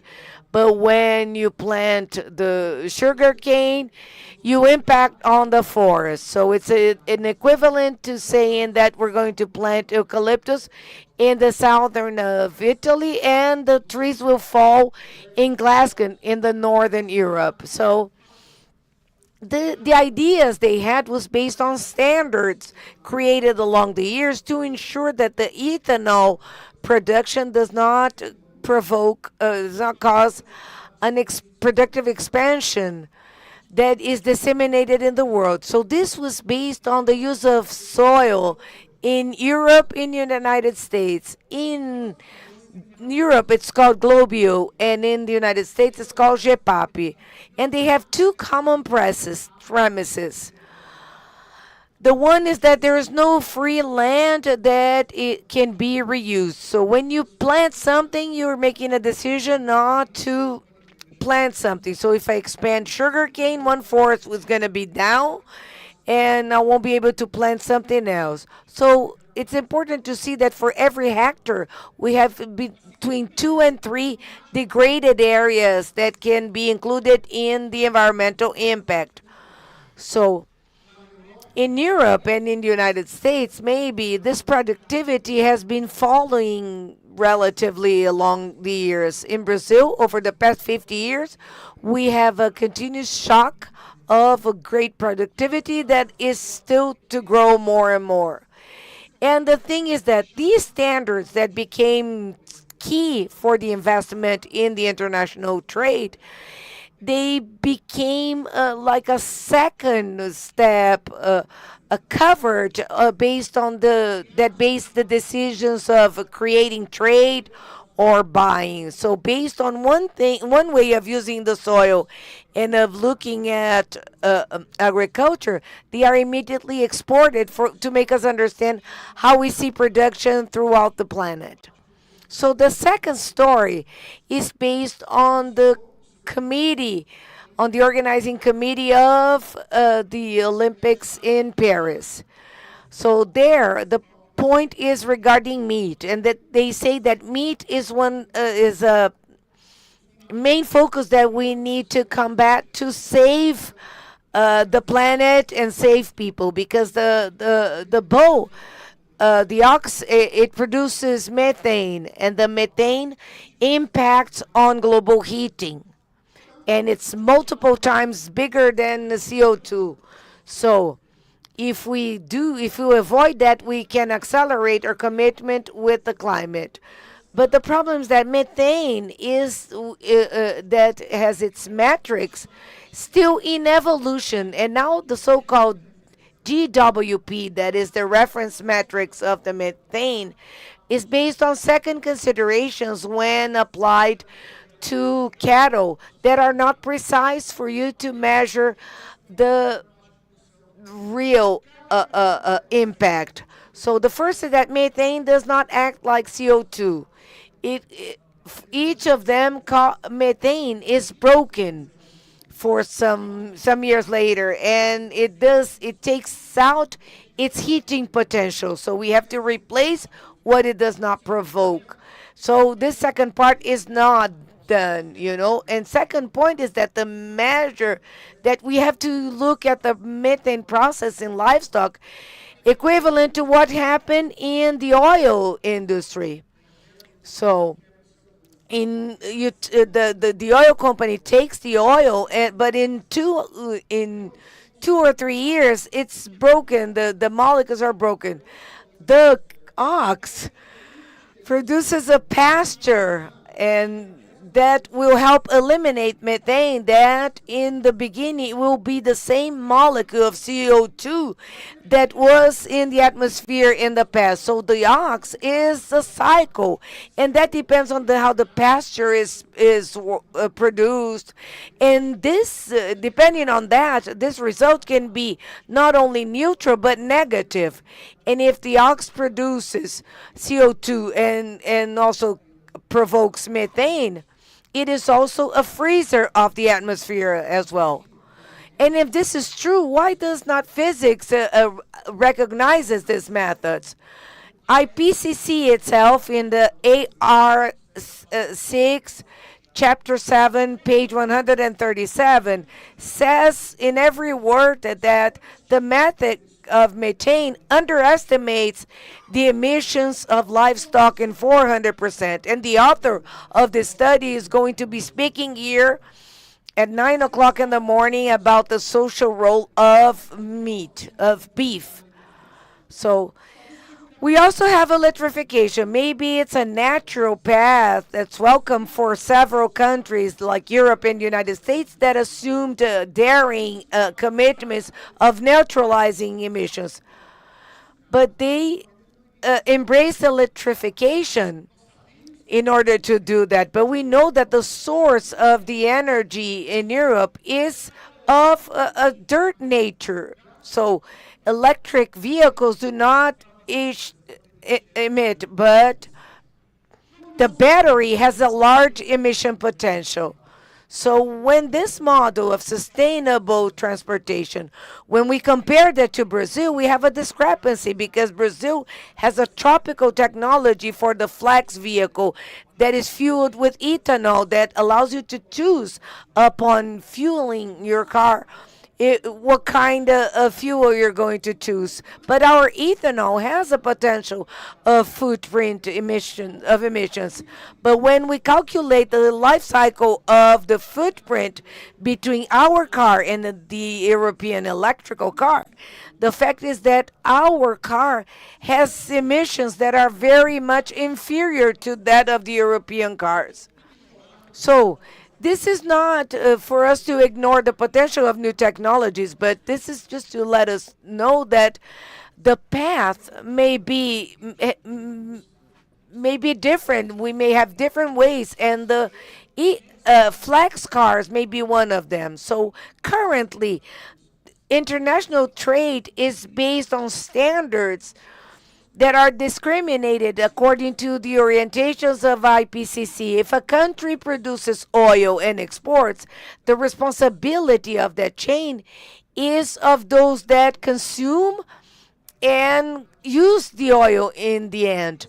But if a country produces food, then it's a different reference. So we have a free pass to export a country. So if I send my oil to another country, I'm green, So a continent like Africa that's still fighting against food safety, when an engine touches the ground, you are threatening their food safety. So do you believe this is the best way to organize trade and to reach the sustainability that we want?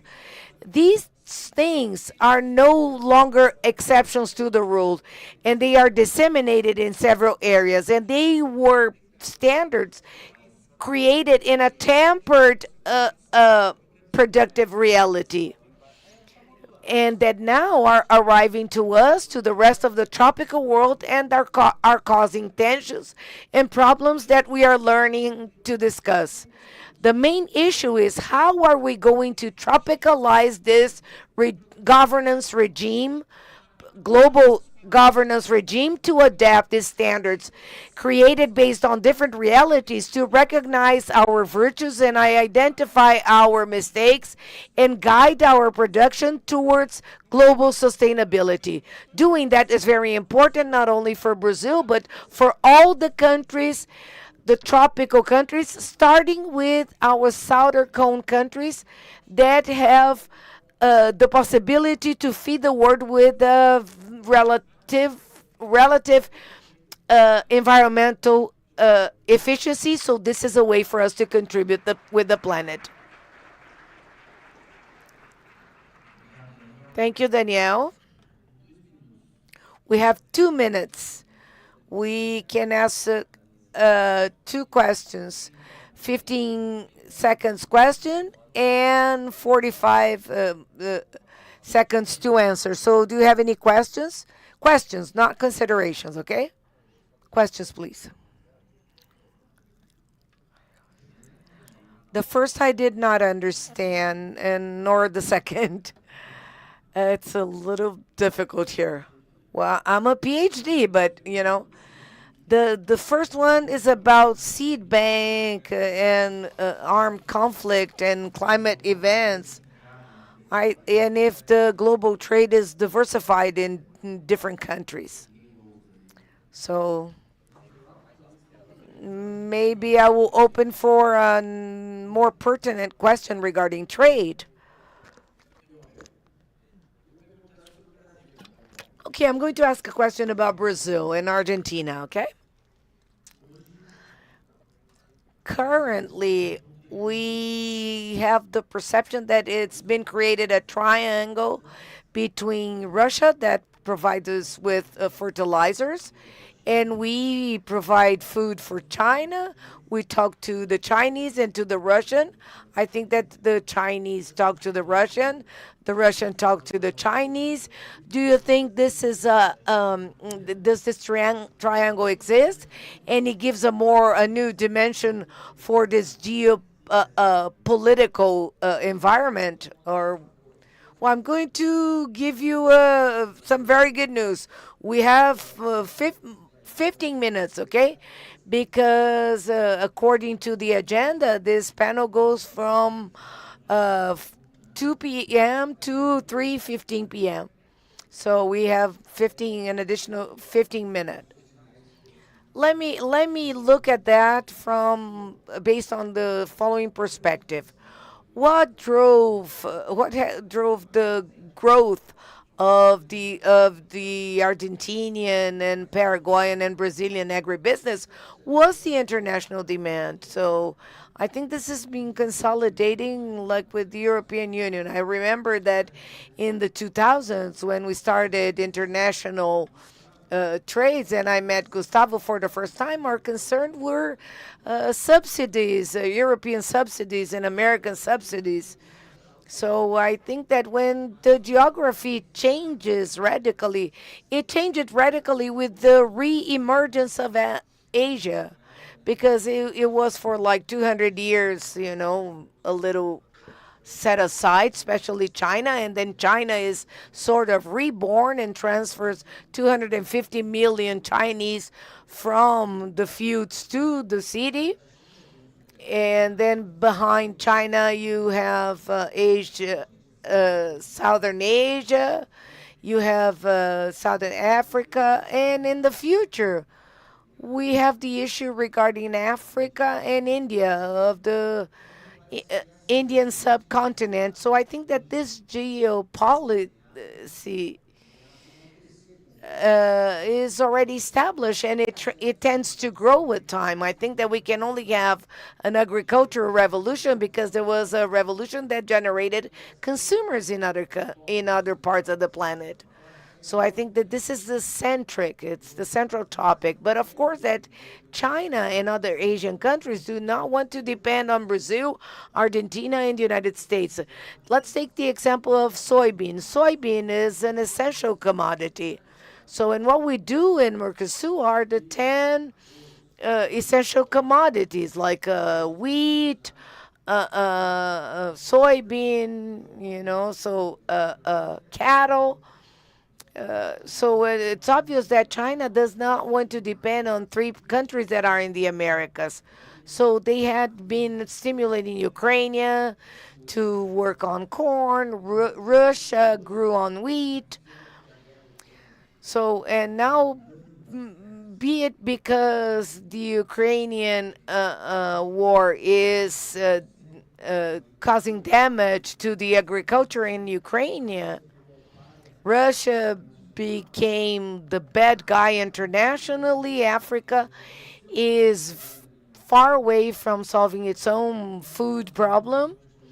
The United States is much more accommodated. The total productivity of the factors here in Brazil increases and grows twofold the American rate.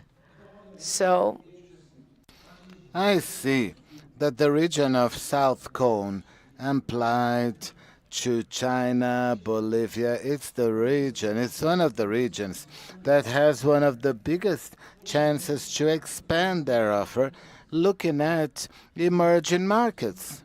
And this simply will be done by gains, but also for pastures, better pastures and integrated systems. That's what marks our agriculture. It's no longer a monoculture one.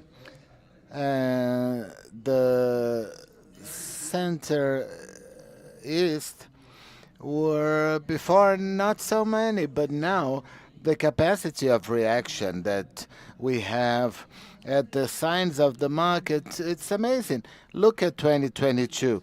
What happened? The signs were good because Argentina at that time helped us. They had huge climate problems. And then Mato Grosso had a full Argentina inside it. I think this is what explains, but the geopolitics will affect us as we maybe will have to change and planning that geopolitics will be friendshoring. So I am with that one, I'm with this one. And this kind of question that the humanity hasn't asked in the last 60 to 8 years, we haven't really lived that in the Nazi side, and just it seemed that it was ending. But now it's coming back, and one of the most impacted sectors is agribusiness. We have relations with everyone. We may have China as client, but in technology, it's American and European companies here. So in a world at war, we have to be careful. I have a question here. Maybe Daniel will be able to answer that. It moves away from food, but in a way has to do with it. Agribusiness has new consumers. The planes with SAF, this new fuel, and the ships. So what's the growth potential for Brazil if it goes through second generation ethanol? This is the question. Talks about sustainability. And as the world adopts SAF, the plane can't leave Europe with hoping to take SAF with it, you know. It has to be refueled where it's going. So what do you think about this? And then we're going to finish, okay?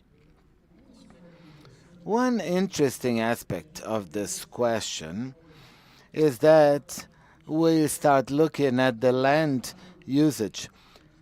Not separating here we produce food, here we produce energy, but an integration among sectors that used to be treated differently. Different technologies, different regulations, different metrics, and still the same worldwide. You have the Ministry of Energy, the Ministry of Agriculture.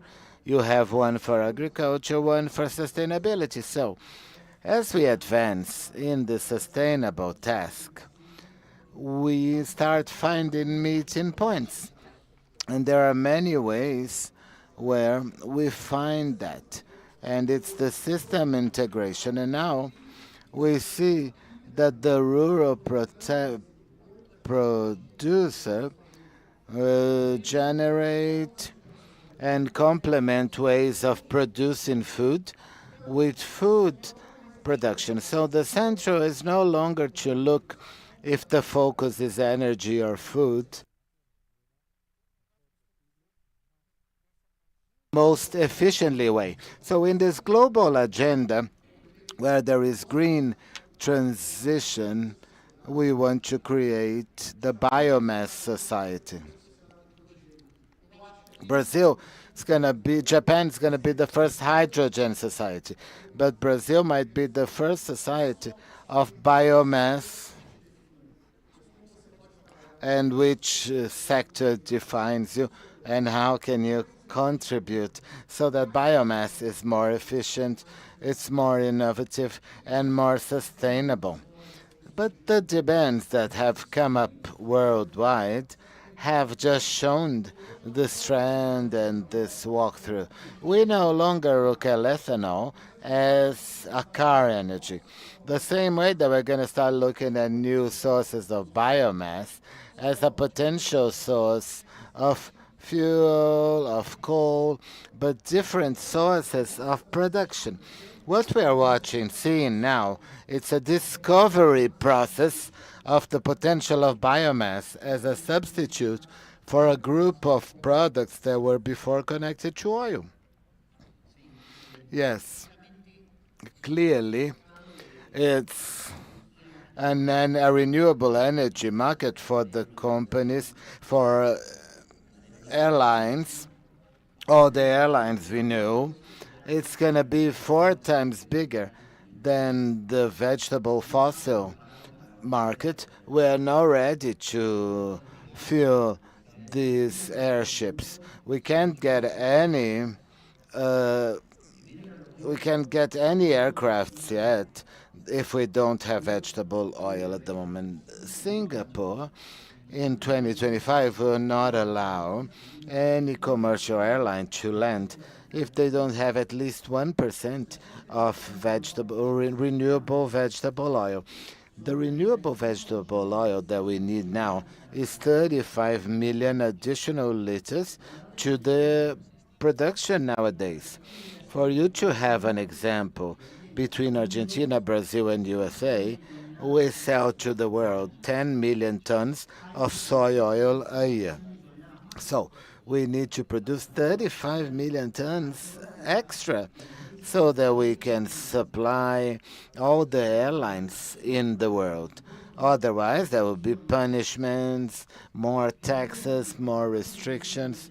The first challenge, can we produce all that? And then the social public agenda.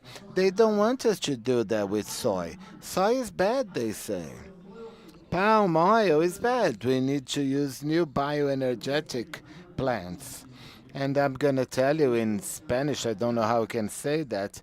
There are plants that are called carinatas.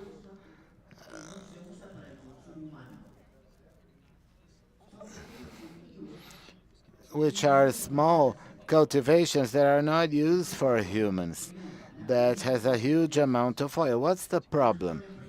The genetic of these seeds. An European company has all the genetics from the Carmelines. This has to come from many countries, and they have to say that they are responsible for that company. What's good for us in that?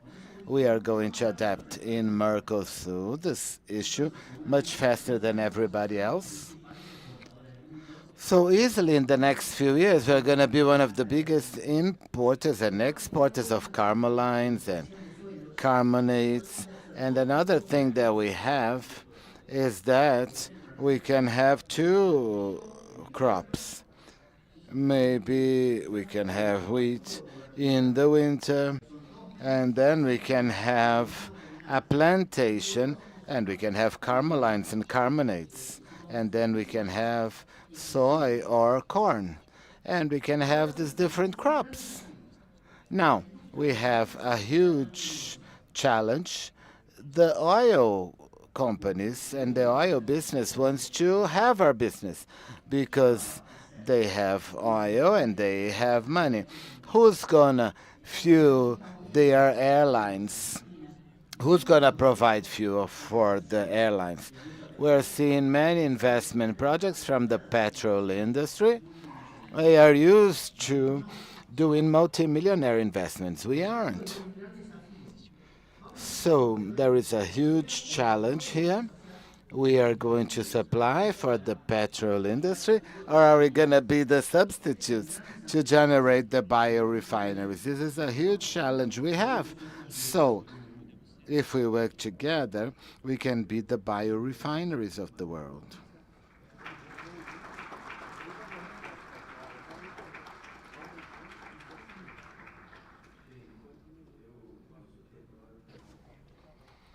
So I would like to thank Marcos Yankee, Gustavo Idigoras, and Daniel Vargas for making this panel so amazing. The first panel that we had time for questions, and we had extra time.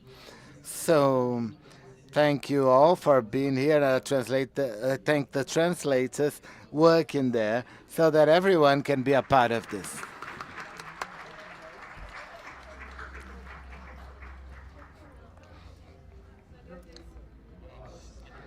We thank all the panelists, and we ask you please to retake your seats because we're going straight to the next panel, Europe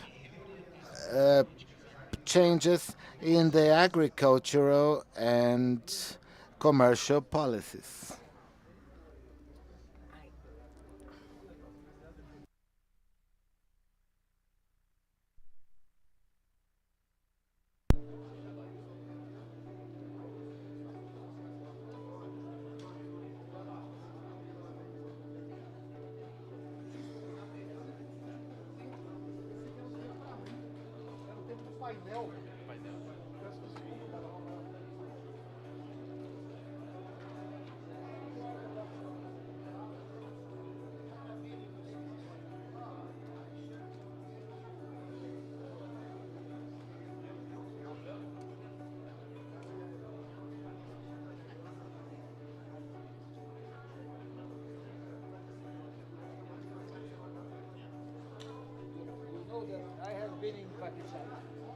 Senhoras e senhores, vamos dar início ao próximo painel.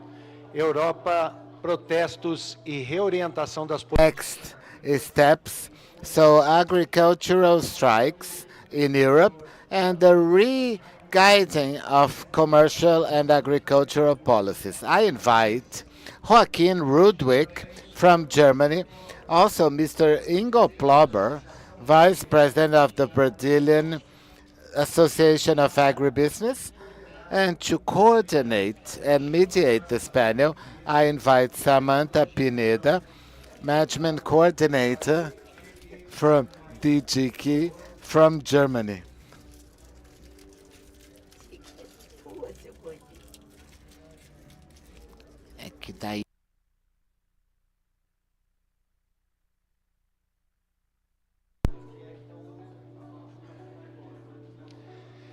Peço que, por favor, todos ocupem os seus lugares, pois daremos início a este painel.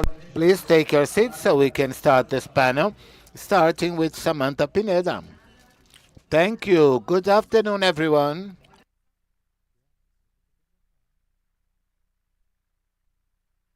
Portuguese, okay? What a challenge I've got. I'll speak Portuguese. I'm learning to speak English with him. He's learning to speak English with me.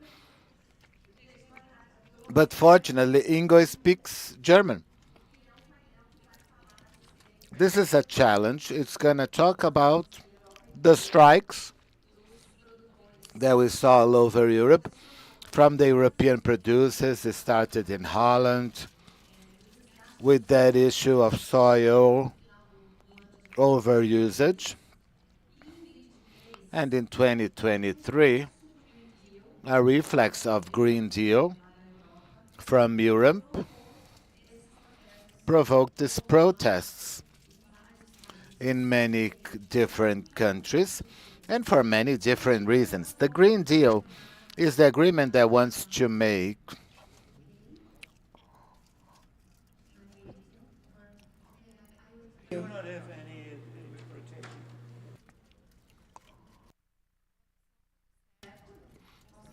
Yes, please. Can I keep on speaking Portuguese and will he be able to hear me? Yes.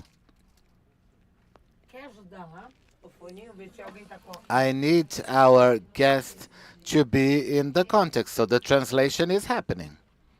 Thank you very much. So let's continue. I'm talking about the protests that happened in Europe, especially because of the Green Deal. Green Deal is the European agreement that wants to make Europe the first country emission neutral. First, I want to manifest my respect, my admiration for that continent. But I need to say that if Europe wants to become a neutral emission continent, they can't do it preserving the forest of other countries, going against the legislation these countries have. We have a forest code here in Brazil that is the tightest one in the country that allows each rural producer to actually maintain 20% of its property rural. So if it's the Amazon forest, they have to have 80% of their land as rural land, as forest. There in any other. And they have this production techniques that are sustainable. We are adapt to the good practices for a very long time. So we do crop rotation. We use technologies that fix the hydrogen in the soil. We invented direct planting without losing nutrients, without emitting greenhouse gases, and we're very proud to say that we are very sustainable. Of course, we have our frailty here in Brazil, which is the illegal deforestation of Amazon. There are many lands that haven't yet been attributed. They aren't conservation units, they aren't indigenous lands or productive areas. So these unoccupied lands are really a very easy target for criminals to really traffic wood or to traffic animals. So we have this Achilles heel, but this problem doesn't belong to agribusiness. Our law says that any rural producer that has an illegality, that has a fine, they answer legally through criminal processes. They answer with the environment, being applied embargoes and fines, and they answer this also with the duty to repair their mistakes. So this triple responsibility ensures that the producer doesn't want to be legal on the environmental side. Apart from this rural producer can't sell their product. Apart from the environmental responsibility in Brazil having three immediate consequences, they are also solidary. This responsibility, all the chains in the all the links in the chains are made responsible. Who sold the seeds, who sold the pesticides, the one who transports, the one who sells. So the slaughterhouse doesn't buy bulls from an area that doesn't have its position well defined. There is there is clandestine issues. This happens in all professions, in all segments, but that's a minority, and let's say that it's tiny. So when Green Deal came with all its strength and the deforestation law saying that no country wouldn't buy anything from Brazil, any products after 2020 that came from deforestation areas, considering that our law allows us to use this land for food production. And Brazil has a duty to help support this. So we need to look at that with the eyes of balance and common sense. It's based on that panorama that I'd like to hear my guests, because after this protest happened in Europe regarding the minimum they would require, which would be 4% of a POSI, what our legal reserve that starts at 20%. That would be to remove the subsidy from diesel, which is a fossil fuel, and that emits a lot of carbon, of greenhouse gases. The majority of these gases come from this. So we're talking about oil, coal, and diesel. So to remove the subsidy of diesel, the producer felt bad. So the Frenchmen went to strike. The French had a change because of this, because they no longer could produce. So what did they do?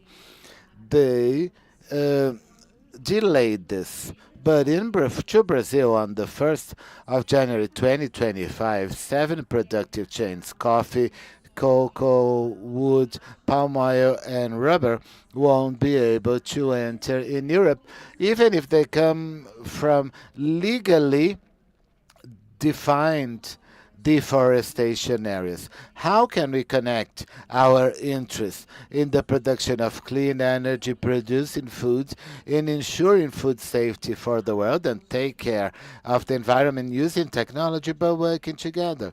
I think that's the big challenge. So I'll pass it on to our guest, Joaquin, please.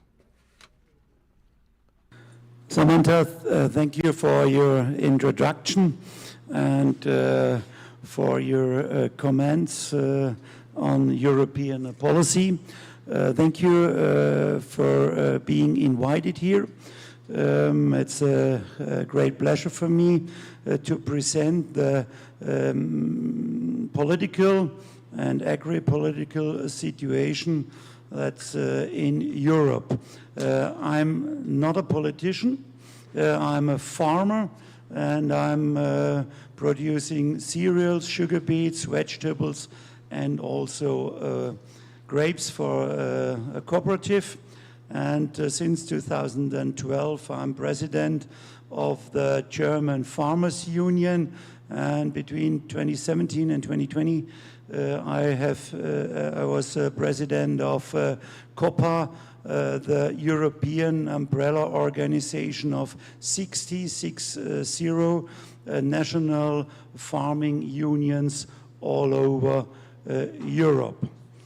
As Samantha mentioned, there has been a lot of protests end of last year and beginning of this year all over Europe. Protests started in Germany in front of Christmas. Firstly, I would like to say that farming organizations in Europe are supporting the goals of a Green Deal of farm to fork. We want to reduce our emissions. The question is, are we able to produce in a neutral way? That's the question. But we want to reduce. We want to produce in a more sustainable way. We want to strengthen biodiversity. Animal welfare is important for us. And during the whole day, I had a feeling that here at this conference, there is another mindset that we have if there are conferences in Europe, especially in Brussels or Berlin. Here in São Paulo, you are talking about how to feed the world. You are talking about the issue of food security. You are talking about how to combat hunger. 800 million people are still on hunger. And in Europe, if there is a conference, a political conference, agri-political conference, there are discussions about nutrition, how to reduce meat, for example, how to reduce the livestock, because from their position, livestock and animal production is bad to the climate. Today, I had some thoughts. We are living a bit in different worlds. If I take a look back to the last 10 years in Europe, we have few new legislations, regulations, for example, sustainable use regulation, without a proper impact assessment. If we would implement this SUR, that would mean minus 10 to 15% in food production. Nature restoration law, 10% of arable farmland should be set aside. Industrial emission directive, for example, if you have are producing milk with 150 cows, you have to calculate your emissions. And if you want to invest in a new stable, you have to make a calculation, costs about 30 to 35,000 euros. Also increasing bureaucracy, conditionality, about 2,000 conditions how to farm, created from people which never worked on a farm. And this, at the end, there's a strong dissatisfaction among farmers all over Europe. Frankly spoken, they are fed up with this agricultural policy. Why? Because this way of policy is impractical. We cannot implement on in our farms, as I mentioned before, SUR, nature restoration law. And one of the main persons who has driven this political agenda was Frans Timmermans from Netherlands, left-wing party member, and his goal was about 50% organic production all over Europe. At the shelves now, 6%. 6. And his goal is 50%. And he was the strong guy behind the president of the Commission, Madame von der Leyen. There is also a Commissioner of Agriculture, Mr. Wojciechowski from Poland. The predecessor of from the Irish guy, Phil Hogan, he has been a strong fighter for the needs and interests of the agricultural sector. Together with him, it was during my time as elected president of COPA, we have been able to establish a stable budget, no reduction of the agricultural budget. There have been opportunities for trade, for example, with US, with Asia, and then the new commissioner, weak. No one, he made no agricultural policy. This had Timmermans done, and his agricultural policy was green and was ideological based. And now it will, the next. No slides?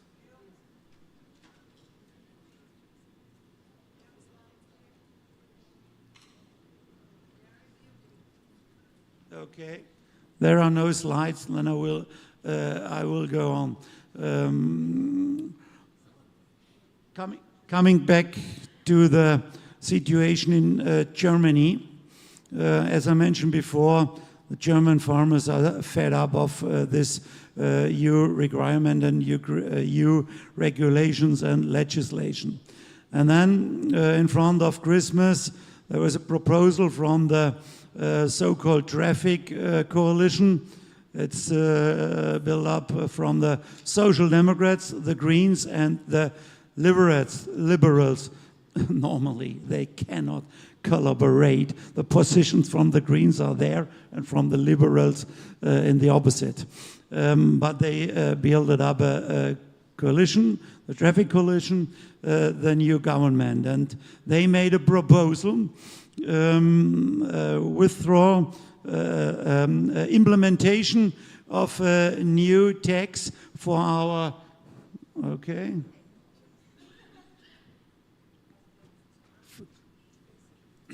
Next one. No. Maybe you can.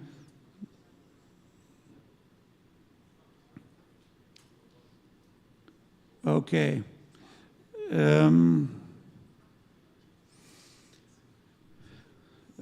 proposal, implementation of a new tax for our heavy machinery, €500 million costs for the farming sector, and on the other hand, a cut of the payback of taxes for diesel, also €500 million a year, in some summarized €1 billion a year, and that was too much, really too much. We said that was too much, enough is enough. We went to the streets, and we went also to the streets because we have higher standards than in the EU. For example, glyphosate, there's been a prolongation for the next 10 years in the EU. And now our Minister of Agriculture is from the Greens. He wants to ban the use of glyphosate in Germany. How to make farming systems without a plow. It's not possible. And so we decided we should go to the street. First mass rally, 3 days of preparation, and then we have been there in Berlin with 10,000 protesters, 3,000 tractors. And then I announced a protest action week from 8 to 12 January. More than 1,000 demonstrations all over Germany. 8th of January, more than 100,000 tractors on German streets. Second mass rally. This is the first mass rally in December. The man with a blue coat is the Minister of Agriculture. and these are some impressions. TV, we have been everywhere in the media for 1 month, and we changed the agricultural policy. That was the second mass rally in Berlin. 30,000 protesters, 10,000 tractors. But I announced, please let your tractors on your farms. If I didn't do this, 50,000, 80,000 tractors would have driven to Berlin. And at the end, we changed the political, agricultural agenda in Berlin and in Brussels, because our colleagues from all over Europe, Italy, as you mentioned before, France, Romania, Spain, they also went to the streets. We had discussions with our Chancellor Olaf Scholz, with the chair of the Christian Social Union, with some prime ministers from Bundesländer, exchange with my colleagues from other farmers' unions in Europe, and also again with the Minister of Agriculture. At the end, complete withdrawal of initial plan to cancel tax exemption for heavy-duty vehicles, phasing out of agricultural diesel over 3 years. And that means there's a possibility, because we have upcoming elections in autumn 2025, that we will get a prolongation if there will be a change in the government. And what a main issue is, 80% of the people supported us. 70% people are living in the cities, and 90% are living at the landscape. And that, for me personal, it was the most positive issue, the support, because they know that food security is very important. Food security is a pillar of political and social stability. They know that farming families have to be a future, a good economic future, and we have their support. And because of this, now we have changed the political situation, especially in Europe.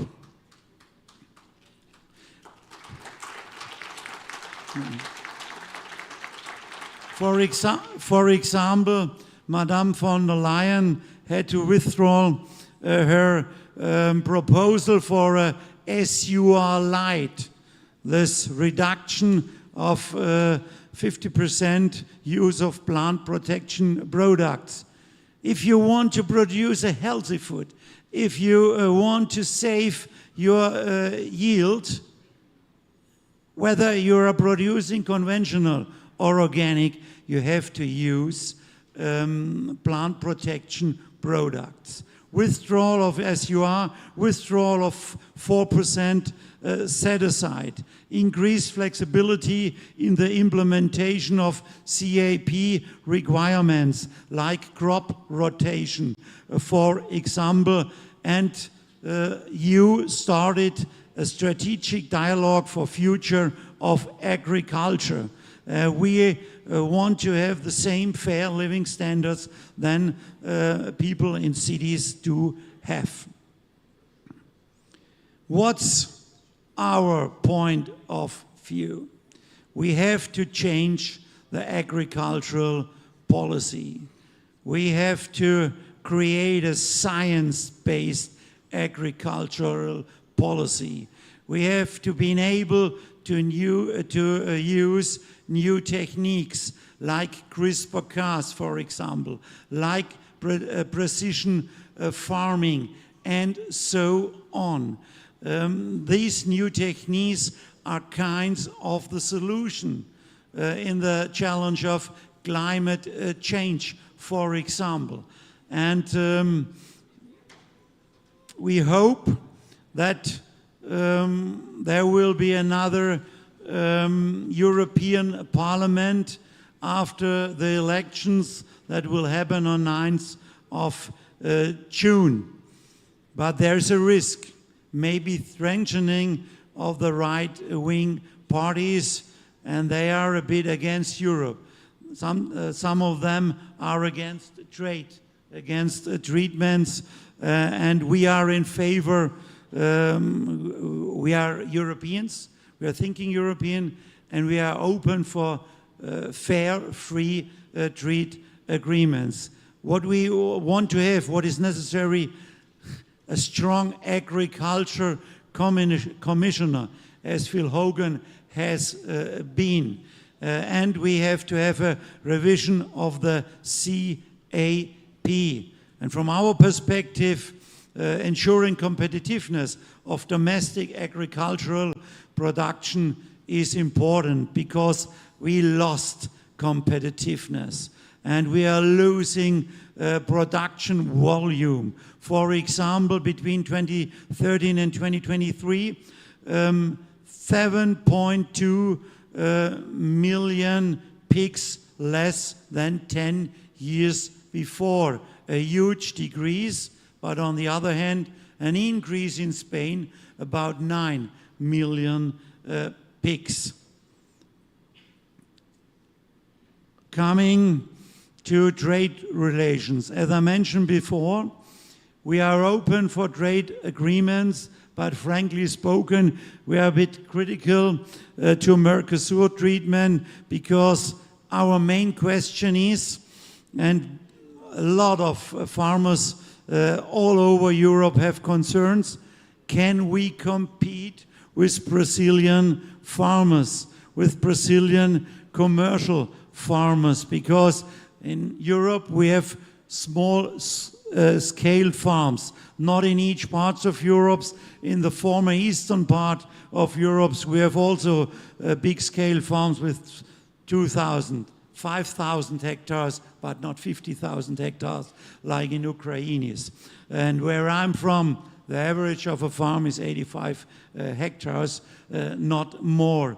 And because of this, the question, our main question is, can we compete? And what we have to discuss is the standards. What standards should we implement? And we have to talk about this. And we have to collaborate from our perspective. And yes, back geht's nochmal zurück. And that's also why I'm here. I want to collaborate. We want to collaborate with colleagues from all over the world to find solutions how to feed the world, how to combat hunger, how to enable a more sustainable way, to foster a more sustainable way of agricultural production. I think collaboration is a key for finding solutions. And the last issue from our perspective, we are living in fragile times. War in Ukraine, Hamas against Israel, war in Far East, and because of this, stable domestic production is very important, but that doesn't mean that there will be no trade. Thank you for listening to me. Thank you for having the opportunity to present the European and the German agricultural and a bit the political situation. Thank you so much.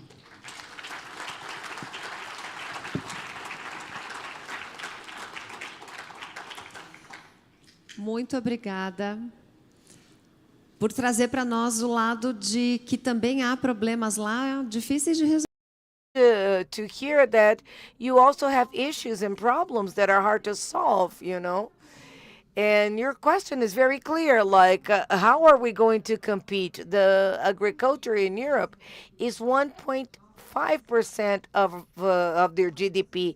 Here is 27.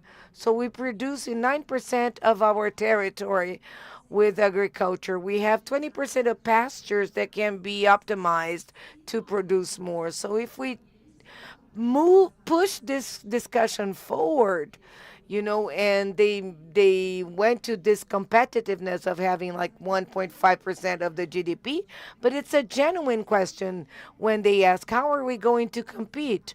And if, from the perspective of the market, we say this competition is not possible, how are we going to live, you know, together? So Igor, with your experience of world and of agriculture, give us some considerations, you know, because how can we approach this issue regarding climate change, energy transition, and starvation, you know? How are we going to live with all that?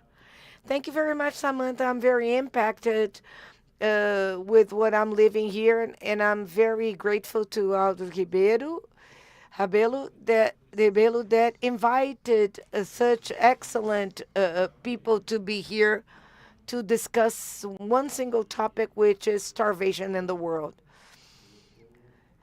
And yet, it was sad here.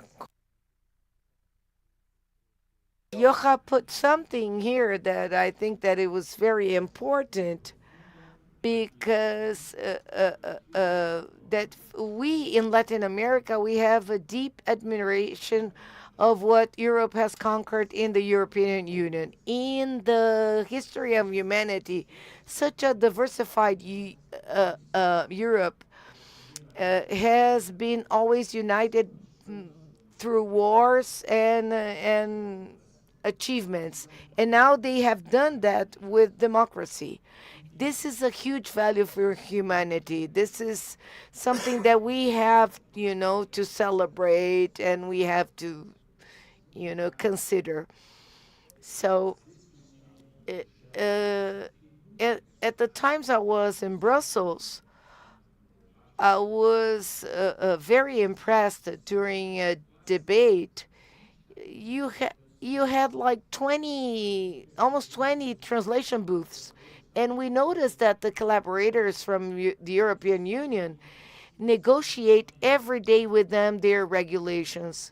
So the German is dealing with the Portuguese, that's dealing with the Italian, and that's fighting with the Portuguese, whatever. And in the end, they have to reach an agreement. So this consensus in Europe needs to be reached on a daily basis. And these professionals are professionals that try to find consensus.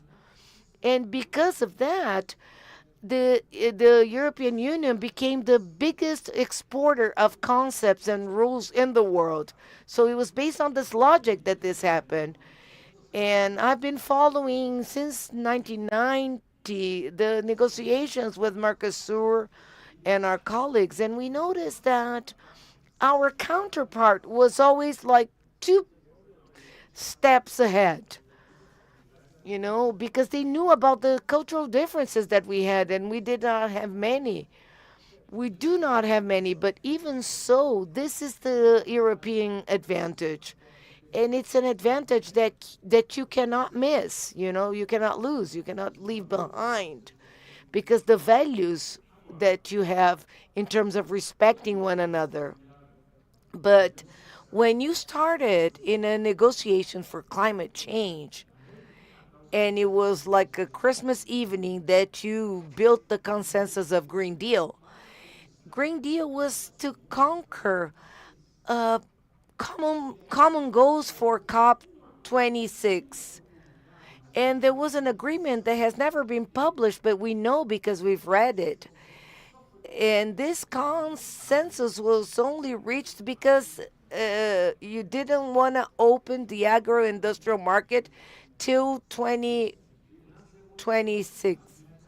So, and in the climate goals, there was going to be a market opening. So this was an agreement. So what happens when you have an intrinsic agreement not to open the markets? You have consequences. Like here in Brazil and Uruguay and Paraguay, we suffered a lot for closing markets in the 70s. And when they were opened, we got hurt. So we from Mercosur, we said, how long are they going to put up with that, with the closed market? But it is a rich continent. It was a rich continent. There were no wars, no conflicts. And then there was the pandemic. And then there was inflation that was driven after a long time, not by the demand, but by the offer. And an inflation that's driven by offer has different characteristics, and it's much more dangerous. So that is why the countries are having so much difficulty in reducing it. So this inflation is an inflation that is tough to fight against. And Europe, with the closed market, had food and energy inflation that was higher than the basic inflation, that is 1.2. But I believe that the food one is 5 points above. So the global inflation is 7 to 8 points, above. And as strange as it seems, Africa has the lowest level, but this is just a signal of poverty. So what was evident for us was that this was going to happen, but we never expected this was going to happen so quickly. When Marcel talked about the GPS, we knew that this was going to happen, but closer to 2030, because this higher inflation cannot be sustainable. Like you well said, in some areas, like you seen things that you established at Green Deal, like the improvement of organic areas. So you need to increase productivity and take out agricultural defensives. So it's impossible because you're not going to make ends meet. So like Jochen mentioned about Christmas last year, the Supreme Court, the German Supreme Court, did not authorize the budget to have an additional for COVID. So they had to make a lot of cuts between Christmas and New Year's. And these cuts reached several sectors, and the population was mad. And they came out with tractors, and the population went after them. So it is easy to understand that the population follows the reasoning of the very strong determinations of the European Union. And Daniel's provided an outlook in his 4 examples, and I compare a little bit, Jochen, that when you receive a medicine, when you do not take it, you remain sick. When you take too much medicine, you have disorders and problems, So the European Union had a dosage of this medicine that was exaggerated, and now they don't know how to hire another doctor to reduce this dosage because it's political. Because when the politics does not change in a democracy, we change the politics in a democracy. This is normal, and this is going to happen. But now our question is, what politicians will step in? You said there will be a conservative wave. If this conservative wave does not combat food inflation, they will be changed very quickly. Because I think that those that are going to take office will know that their mandate is to reduce this story, But the European Union has a huge challenge, in my opinion.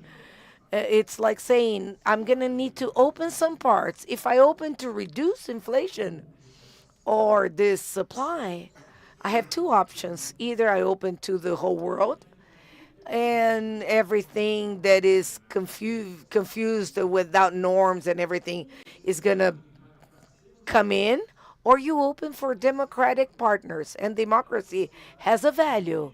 It can be an ease, but it's valuable. Mercosur and South America, we are democratic, with the exception of maybe Venezuela, but all the others are Democrats. So you have the preference to trade and negotiate with Democrats.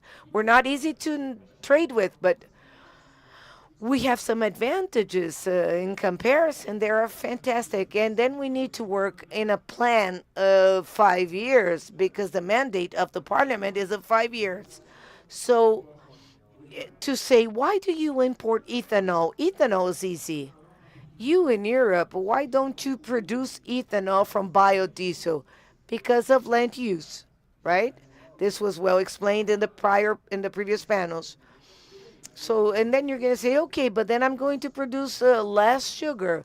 Will there be a scarcity of sugar in Brazil, in the world, and with Brazil producing so much?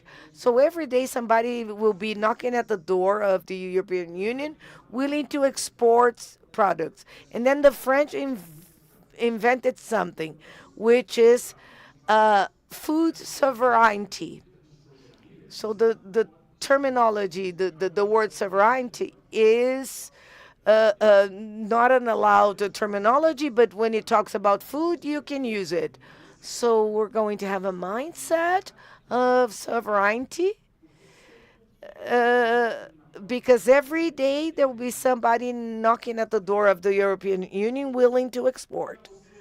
So for you, the challenge of opening your market is very low, because you're very competitive in some very special products in which you are very good, So we import. If you go to a supermarket here, you will see products from France, from Italy, But you will not find in Europe a Brazilian chocolate because it's prohibited to export.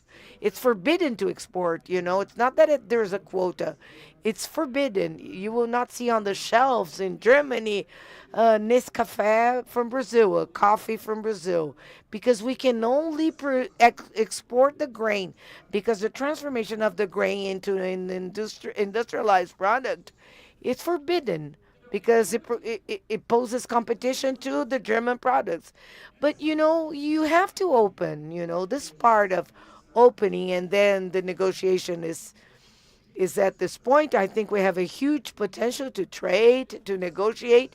You guys have technology, and it's, we're not, you will say, oh, you are going to say, but we cannot compete with Brazil. Okay, we cannot compete with Mercedes or BMW. So it's fair play, but the markets need to be open. And this is a topic, Samantha, that I want to mention here, because I was very upset 2 days ago when I read a publication by Jacques de Holland Institute, that is a think tank from France. And they are pretty much connected to this Green Deal idea.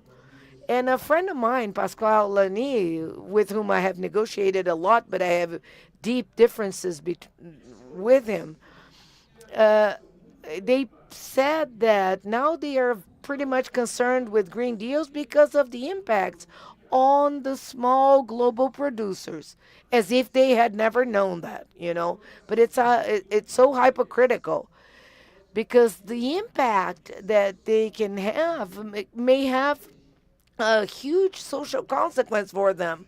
It's clear that they're not going to be able to address all the rules here. So what was the big solution?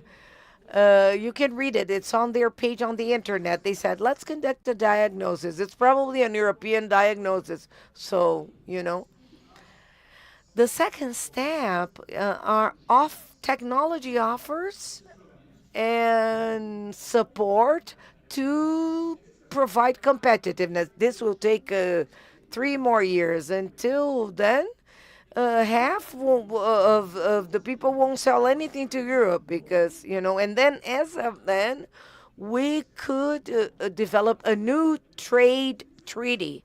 So we've been negotiating 23 years. So if we need 23 more years, it's going to be impossible. So it's very hypocritical. So the Green Deal, the way it's placed, increases starvation in the world. Very clearly. There is no excuse for that. In this workshop that we are, I will repeat and reinforce.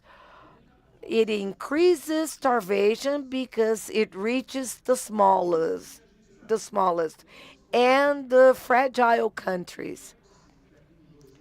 So, because, for example,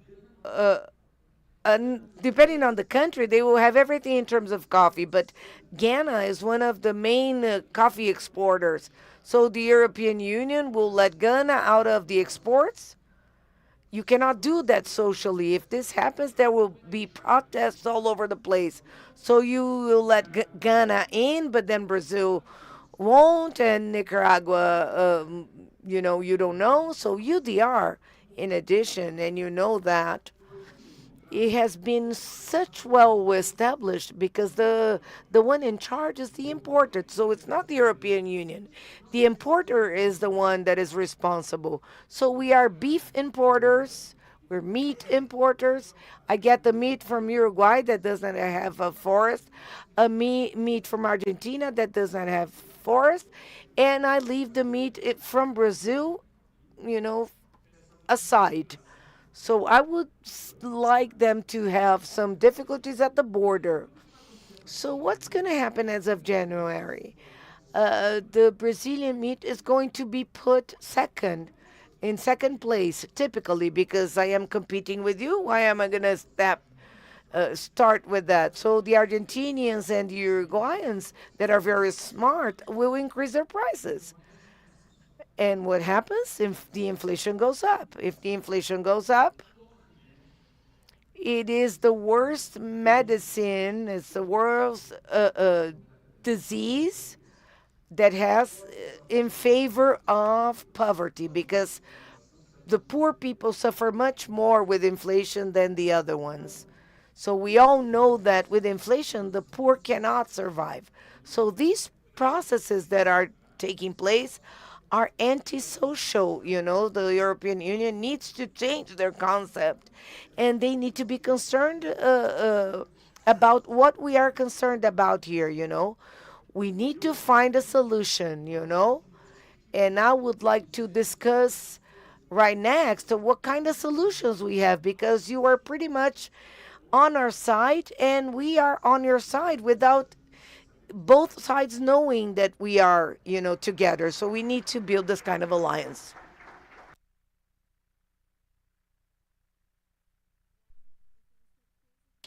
I'm sure, Johan, that you want to answer to all these provocations from Ingham. From the legal point of view, we have a law approved by the Parliament in Europe. Even though it's going to change in June, this approved law will enter into practice in January. There is a move to take it to the World Organization to change that, but then we needed for the manifest from each one of the 27 members. Do you think it's possible, facing all the social impact analysis, that there will be any flexibility from the Parliament regarding this change? On the elections and then on the new Parliament, but I would like to make some comments on what you have said. It wasn't a provocation for me. It was the perspective of South America. And I think we have to make differences. NGO politics and geo-agricultural policy. Colleagues, if I meet colleagues from developing countries from Africa, they often say the NGOs are trying to keep us poor, and they are right. They are right. But there's a difference between these countries and Europe. In Europe, the situation will be changed because there's a decrease in industry, no surplus in GDP. But in these days, Europe is strong enough to support poorer people. And in Europe, the question, it will change maybe in 10 years. But the question is not, can I buy the next bread or a sausage? Because only, and I know the German figures, it's about 12 or 13%. It has been 10%. And because of the inflation, now it's 12 to 13% of the income you have to use for buying food, not more. Food prices are not a topic in the political agenda. The topic is immigration, the immigration since 2015, the immigration from people from Ukraine and the support that government gives them. If you are from Ukraine and you have 2 or 3 children, support is round about more than 4,000 euros a month. If you go to work and you want to have 4,000 euros netto, you have to earn around about 7,000 euros. And that's a topic. And that's a topic for the upcoming elections all over Europe and especially in Germany. And there are a lot of political risk. It's not the food price. It will maybe change, but the situation is a bit different that you mentioned.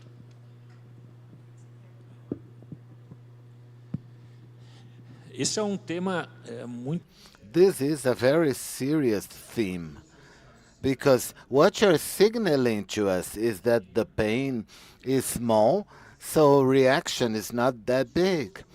But that leads us to another circumstance, Jochen, that I'm very afraid of. In Brazilian parliament, that things are going through very quickly, a law project, 2088, that says for the group of countries that create restrictions in consideration of environmental issues, the Brazilian government is authorized to mirror these same conditions to these demands. So what's going to happen? Romania is having illegal deforestation. So I've read that. This wood goes to Italy and they produce Euro pallets.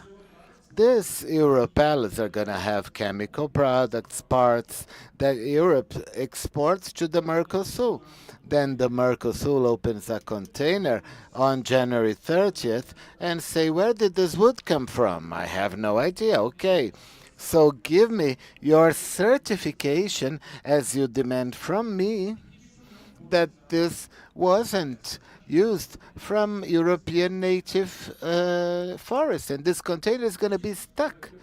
This is going to have an immediate repercussion. So the pain won't just be for the 12%. It will be from the other 80-odd%, industry and services and so on. And then another container comes with olive oil.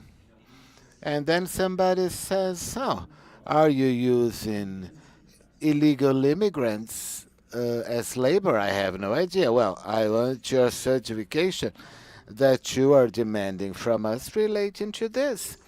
What do you think is going to happen?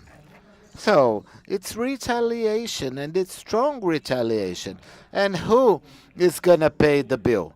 That's what I'm afraid of, the European population and the Mercosur population. This doesn't help anyone.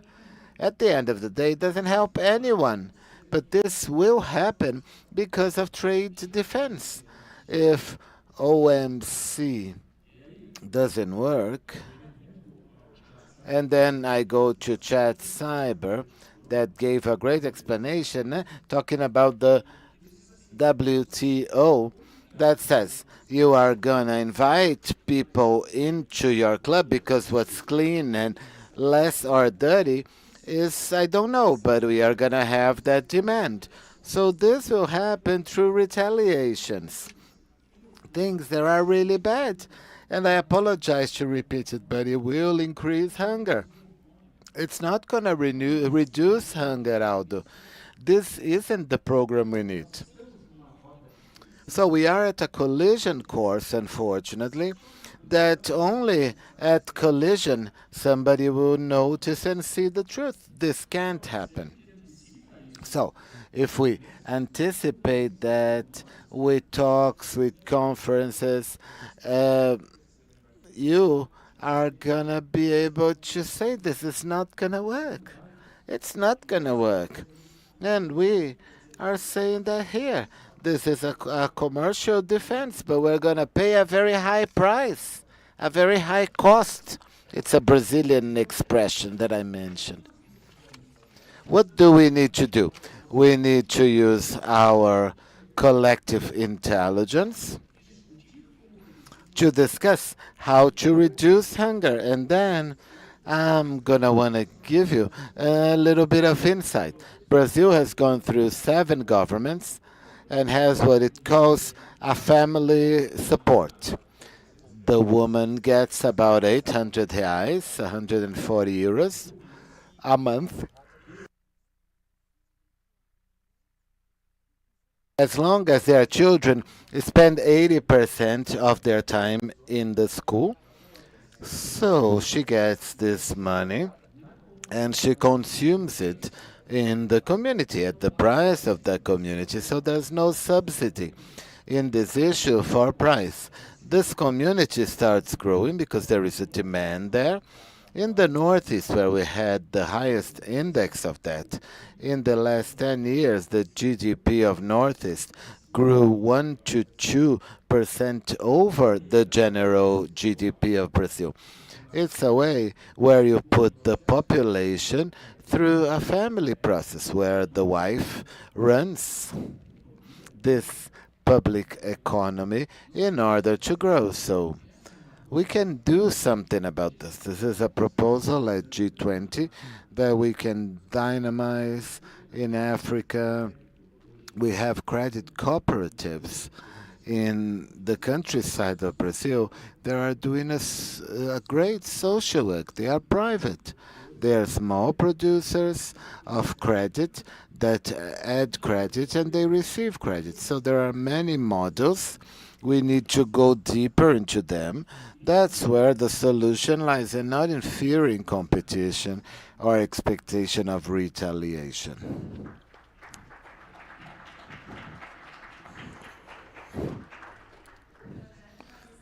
The project of reciprocity, what worries me is the next steps of the Green Deal, because it comes in stages. The next one is taxing. Imagine if we tax energy, the energy basis, the energy matrix of these countries that has a dirty energy grid. This is a vicious cycle. It's not going to work. I wanted to ask you so that we could continue in this process and say that we have 15 minutes. So if anyone has any questions, I would take them. And at the moment that we are, Parliament change, founded as Jochen brought a fear of competition, because I put myself in that European producer's place. that have this difficult competition. We were talking about that. We have 2-3 crops a year. They can only do one. There are many differences. And if we added our clean energy matrix, and instead of not being able to export Nescafé, we did a policy of bringing industries to Brazil, do you think this utopic way that we use the criteria sustainability to do this new geopolitics arrangement? Well, Samantha, I am a big adept of free market with social rules and environmental rules, of course. The free market liberates us from costs that we can't be competitive at and betting on other things where we are very competitive. When I talk to Johan, the specialities in Europe, if you get, for example, drinks, food, the European specialities are exported worldwide. Now, they want to compete with soy with us. No, they don't. Do they want to compete with corn, with pork carcasses, for example? We export to them. This production of sausage from Nuremberg is fantastic, and only they know how to do it. So nobody's going to ask which pig did that come from, but it's true. So this courage of you opening your market, and we are not afraid. We're not afraid of importing coffee. I am from Abaki, but I think Colombian coffee and other countries should come into Brazil. What's the problem? There isn't one. We need to be able to compete. That's the point. Like now, with rice, as Guilherme mentioned, there is no problem. We have rice here. And our imports, exports that we have with Argentina, Uruguay, we are in competition. So we're going to do what we do best. And so will Europe. They are going to reduce their costs. They're going to improve in that. And they'll be able to export machinery, for example, for making cheese, for making sausages that we need here. In the Agri Show, Germany was participant, and I think it was the first time that they added. Italy has a huge stand. So this is cooperation.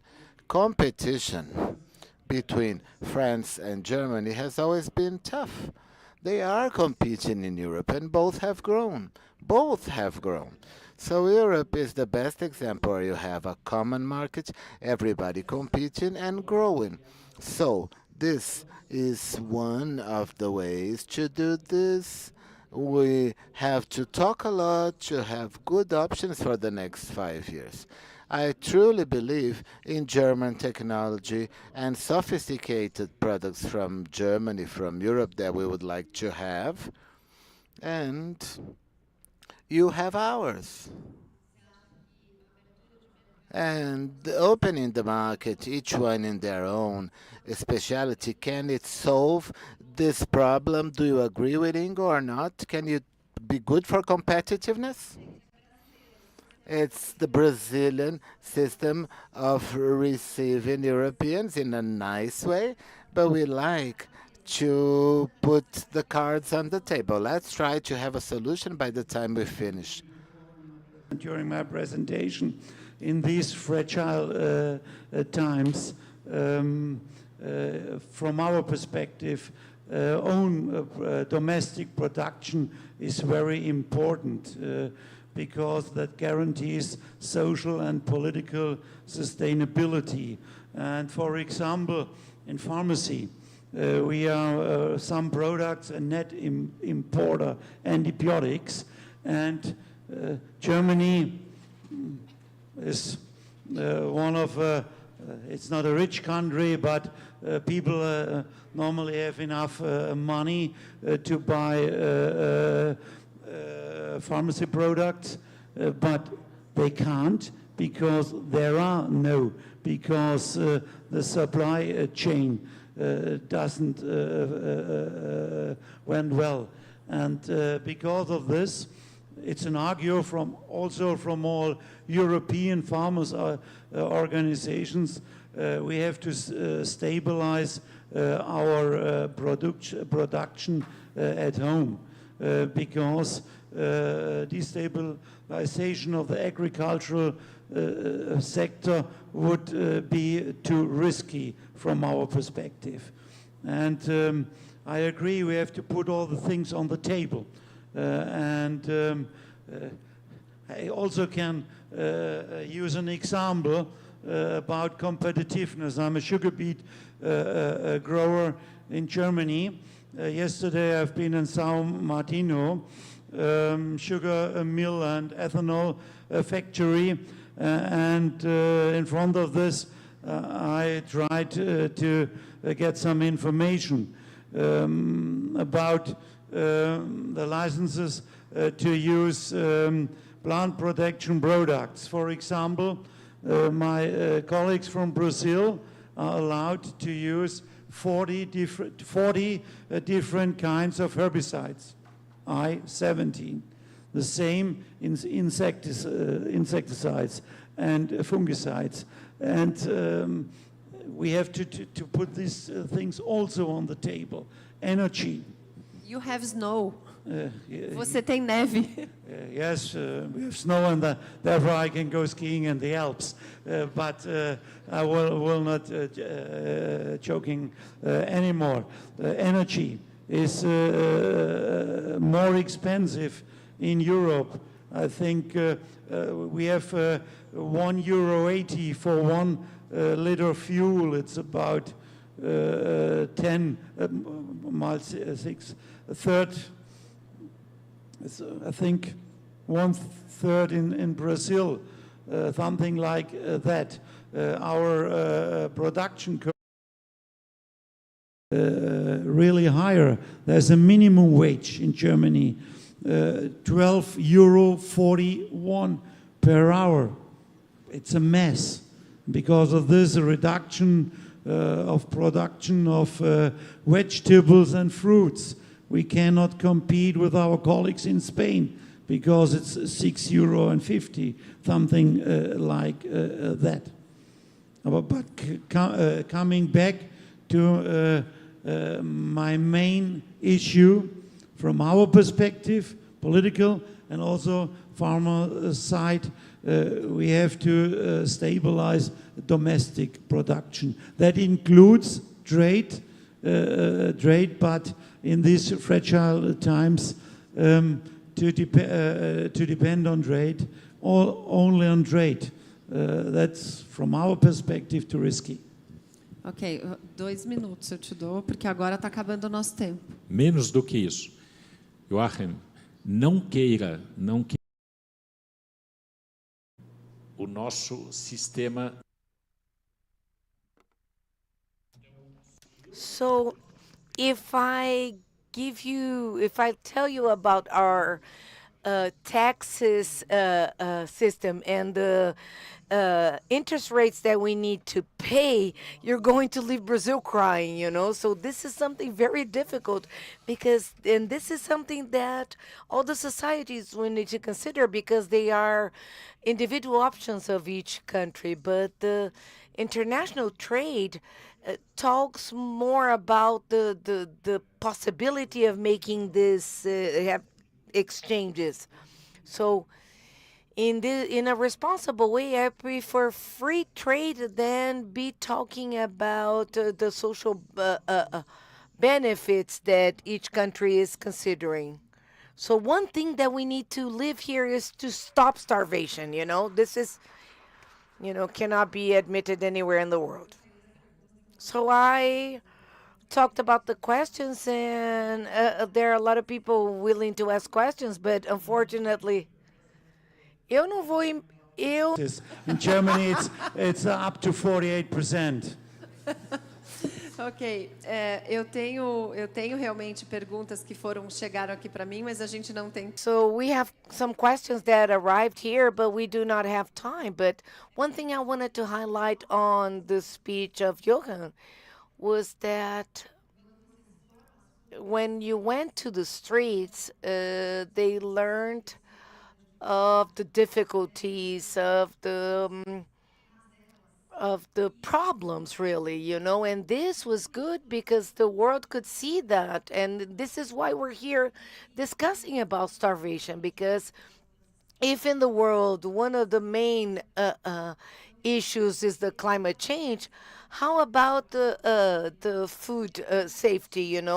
So I want to congratulate the Secretary Aldo Rebelo for the initiative, for the courage, for always being a step ahead, and also Vargas that helped us a lot in this organization, and let you know that although we have so many differences and so many opinions, we are discussing, and nothing healthier than and promising to find solutions than to be here discussing our differences, trying to find the adjustments, and try to reach a point where we have to rediscuss the OMTs and all these things that represent globally, but that currently are not okay. I heard a speech from Marcos that the global representative groups are not representing anything. So the board of security was not offering security. So so this geopolitical environment that is showing,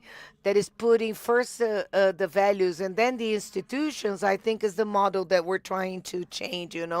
I want to thank you for your presence, for being so nice, for your courage to be here, being inquired by us, and thank everybody for being here participating. Thank you very much. We're going to have a coffee break now. Let's go. Thank you. I would like to thank everybody that participated in this panel. We're going to have a quick break, and then we'll see you soon.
Senhoras e senhores, mais uma vez, muito boa tarde a todos. Estamos retomando a nossa conferência. Ladies and gentlemen,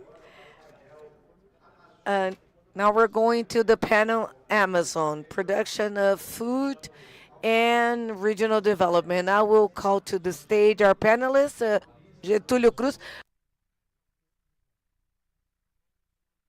Also, Gustavo Spadotti, Chief Director from Embrapa.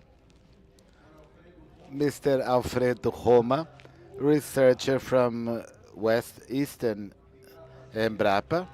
And to moderate this panel, I invite Mr. Muni Lourenço from the Agricultural Federation of Amazonas.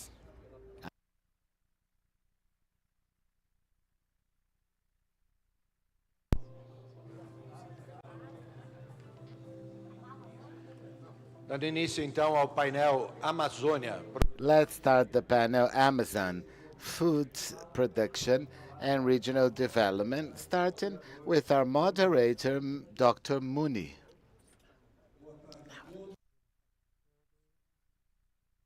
I salute all of you, this beautiful audience.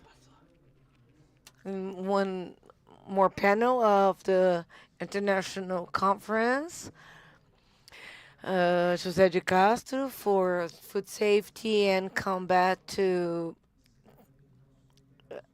poverty. I want to congratulate the Secretary, International Secretary of São Paulo, on the person of our dear friend Aldo Rebelo for this great event and historical event on the topic of such a central subject to Brazil and all the world.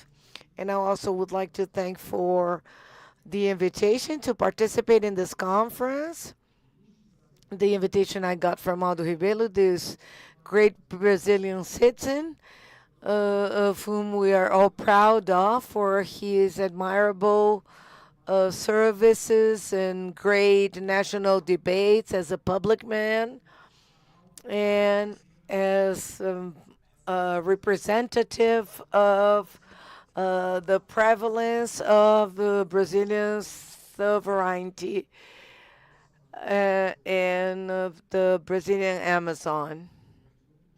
So I'm very honored to be the mediator of this panel with such great representatives that have already been introduced by our Master of Ceremony, Dr. Gustavo Padotti, agronomist, engineer, and that is not from the Amazon, born in the Amazon, as the three others in the panel, but I was talking to Gustavo, and he had such a distinguished presence in the beginning of his trajectory, acting in the state of Amapá in the Amazon. We also have here the professor and economist Getúlio Cruz, professor of the Federal University of Roraima, and that knows the area very deeply. And this person, this figure that is so respected by we from Amazon, and my peer from Amazon, Dr. Alfredo Roma, researcher of Embrapa and Amazon. I also want to manifest how great I think is the topic that was chosen by the International Secretariat of São Paulo, because food safety and combat against poverty are central topics to all of us. So we are all concerned about the level of food safety existing in the world and in Brazil, and the terrible consequences that these rates bring to society as a whole, be them in the education, in public security, and also this topic, in my opinion, resorts us to the importance of the Brazilian agribusiness for food safety in Brazil and in the world. Josué de Castro, that gives name to this conference, said that half of humanity does not eat at all, and the other half cannot sleep, feeling afraid of those that cannot eat. The ex-minister also has also taught us that without the eradication of starvation, we won't have peace in the world. So this debate that is proposed by this conference is really relevant. But the topic of our panel is the Amazon, production of food and regional development. The Amazon that is more and more a central topic for Brazil and the world, a region that is extremely rich, but with the biggest part of its population living in poverty. And this is not fair, and it's necessary for all of us Brazilians that we dedicate our intelligence to revert this picture. So in the Amazon, we have virtually 30 million Brazilians, and we need deeply to produce food, especially for food safety of the more than 500 municipalities that exist in the state of the Amazon. So according to the data from Embrapa Territorial, and that have been mentioned in great lectures here, there are more than 1 million rural producers in the Amazon. So the Amazon is not only the rainforest. We have people there that need to live under the same conditions and the same quality of life that Brazilians have in other regions. In this universe of 1 million of rural producers, more than 90% are in the concept of small producers, family producers. And for that, we consider public policies to be very important to strengthen their development, the increase of their productivity. I bring here some data of the region that I believe are very important to be introduced, to be present before the presentations, the brilliant presentations of our panelists, for us to reflect on the economic and social context of the Amazon. The Amazon is dealing with the advancement of criminal groups and with a bigger number of people that are below poverty, the poverty standard, poverty level. The Amazon has the biggest number of teenage pregnant girls. So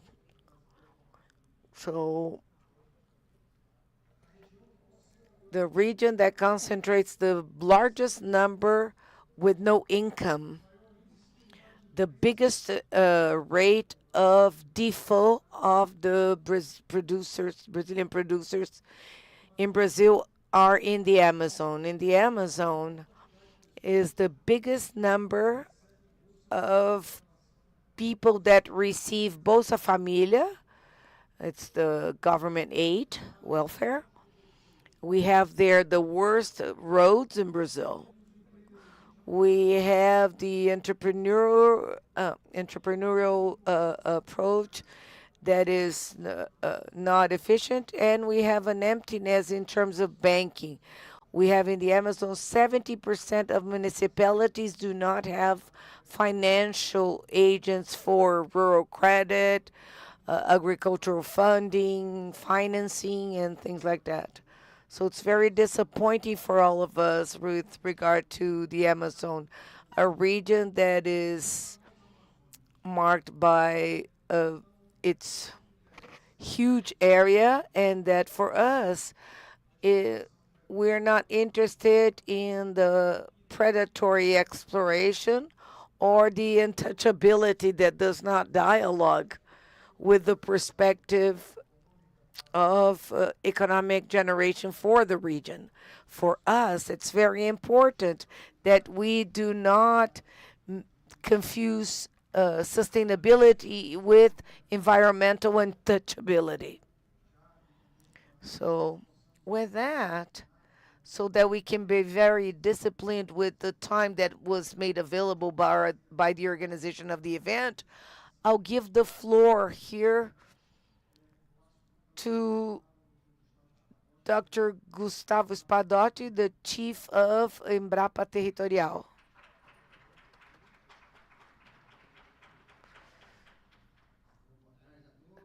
Good afternoon, everybody. Thank you, Munir, for the introduction, for the numbers that you have already brought to enrich our debate. Dr. Aldo, thank you for the invitation to you and to Daniel Vargas. It's a pleasure to be here with you discussing a topic that is so important to all of us, which is the Amazon. The Amazon is in my heart. You know, I spent 4 years of my career at Embrapa Amapá, and I learned how to respect and understand and know about Amazon. It won't be close enough to Dr. But I am feeling in a jungle in the middle of so many people here, and I'm going to bring some facts about the Amazon at Embrapa Territorial. This is what we do. We try to transform this huge amount of data that are dispersed in ministries, public agencies, and we filter all that to deliver to society for the public and private policy players with the information that will support decision making, be it for the formulation of public policy or for new ventures in the private sector. So what is the Amazon? So it depends. If we want to say that the Amazon is poor and it needs resources, we talk about the states in the northern region. Then we limitate the Amazon according to the states of the northern region. We'll see poverty, difficulties, you know. But when we want to say that the Amazon is very rich, we talk about the legal Amazon. That is a taxation concept. So it occupies 60% of Brazil, and it includes all the agricultural production of Mato Grosso and the biggest part of the state of Maranhão. So when we want to say that the Amazon is big, and if you want to govern the Amazon, we say that it's illegal. So we also have the concept of geographical basins. So we have the Amazon basin that is the biggest in all South America. INPE also considers deforestation in the Amazon, but it's not of all Amazon. It's the forest that is present in the legal Amazon that includes some biomes as Cerrado and Pantanal. But at Embrapa Territorial, we deal with biomes. So everything that we do is about the biome. And we talk about the biome, we're talking about 4.2 square meters. That is around 49% of the Brazilian territory, according to this chart that you see on the slide. Okay. So what is the diagnosis, the first diagnosis regarding the Amazon? It's a territorial diagnosis. So it has 490 million hectares, 49% of Brazil, 9 units of the federation, and we have a population of 21.3 million Brazilians spread throughout the 439 municipalities where we have the Amazon biome, because we transformed the physical limit which is the biome, in an administrative limit, a political and administrative limit that manages all these municipalities. Of this Amazon area, we have 350 million hectares of dedicated areas. Delimited areas as public, so indigenous areas, quilombola areas,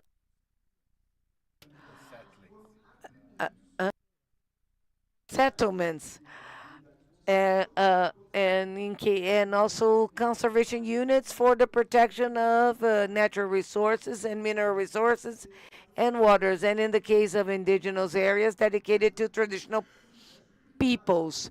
But we also have a private universe of inside Amazon, a universe of 100 million hectares in the rural registration. So we have 100 million hectares in the environmental registration, and areas that are not destined, so areas that are not registered or that are still that still belong to the Brazilian state. So what we've seen there was an increase in deforestation over the past 6-7 years. But we also saw stability in the number of deforestation that reached the total deforestation. So this is a constant number, which is around 30 and 35,000 deforestation spots every year. So they will range through different sizes, as we see on the chart below, where we see, especially in recent areas, a reduction of small deforestation and an increase in the number of bigger deforestations. And this may be an indication of legalization of deforestation. So when deforestations are small, they are usually irregular, illegal. And when they are big, it's because they have environmental license to take place, because they are easy to be detected, especially through satellites. So what you see there in red within the score, the bars, is the separation between public and private areas. And the biggest area, more than 50% of deforestation areas in Brazil, happen in public areas. So in areas that are legally, designated to the government. And most of them in private areas, which would be the areas that are registered in the environmental rural registration. And we conducted an analysis about what happened in each of the areas. So in red, you see deforested areas, historically deforested, and in the other color is what happened with the areas that were deforested. So I bring that in the form of a chart to show that for each of these years, I am telling you what happened with the total area that was deforested. So the area in green on top of the first chart, it means that more than 20% of all deforestation that took place in 2008 became also native vegetation, secondary vegetation. In yellow, they were herbaceous pastures, and orange ones became areas of trees. So they are probably, again, a secondary vegetation, so native vegetation again. So it's not all the areas of the Amazon that is where there's deforestation that is converted in areas for pastures. So it's so that shows that very few of the deforestation areas that happened in 2009 and 2020 became agricultural areas. Most of them became pastures, and another part became a secondary and native vegetation. Here I bring an analysis that was conducted about the territorial context of Ferrogrão, which is the railroad. So we conducted in the area that it influences, and we noticed that in this area, 56% of its area is of native vegetation, and almost 45% of this area is anthropized. So we're not talking about vegetation in an untouched area. We are talking about an interference in an area where 45% of the vegetation was anthropized. So 97% of the vegetation in Amazon is in an area of influenced of railroads, of highways and railroads. So Ferrogrund is not going to be a new vector for deforestation. When it's operating, it will take trucks out of the traffic, especially on BR 163, generating less pressure for deforestation because there won't be any railroad terminal between Sinop and Ichituba. It will be a direct way between these two bridges. And here I bring a summary of this green Amazon that we have. If we ask in a school to our children or even to adults, how much of the Amazon do you think that we have preserved, protected, or preserved? I think that hardly anybody would say that we have more than 83% of the Amazon with green areas. The explored areas represent a little more than 14% of its area. If we bring together all the green areas of the Amazon with the large waterways, it's more than 86% of the Amazon dedicated to preservation, conservation, and protection. So we need to spread more this news, because the public opinion thinks that the Amazon is almost over. And we summarize that in a chart that we show, where we show the occupation of the land. So 83, almost 84% of a green Amazon we have with native vegetation. Most part of it, almost 29%, is dedicated to preservation by rural producers that are present there, and conservation units, indigenous lands, and areas that are not registered. But the agricultural and livestock area in the Amazon occupies only 16% of its territory. So all the rest occupies only 2.4% of the Amazon, and pastures 10.7%. So it's very little of the Amazon dedicated to the production of food and fibers for 20 million of people living there. So people are using only 13% of the Amazon biome. I have some summaries here just to list, taking into consideration everything that we have already protected and preserved. If we use the forest code, we have more than 81% of the biome legally protected by the laws in force, be it by the forest code. So we have this huge challenge to take care of this native vegetation and of this Amazon, applying resources and knowledge to produce and conserve within this Amazon. Because if we add this 21 million inhabitants in a very low IDH, the GDP of the biome in the Amazon represents only 7%. This 1 million producers need to produce to supply people there. So we showed the small participation of GDP in all segments of Amazon. The concentration of the Amazon GDP, it's in services, not a lot of industry, and it represents less than 10% of the Amazon GDP, the agribusiness.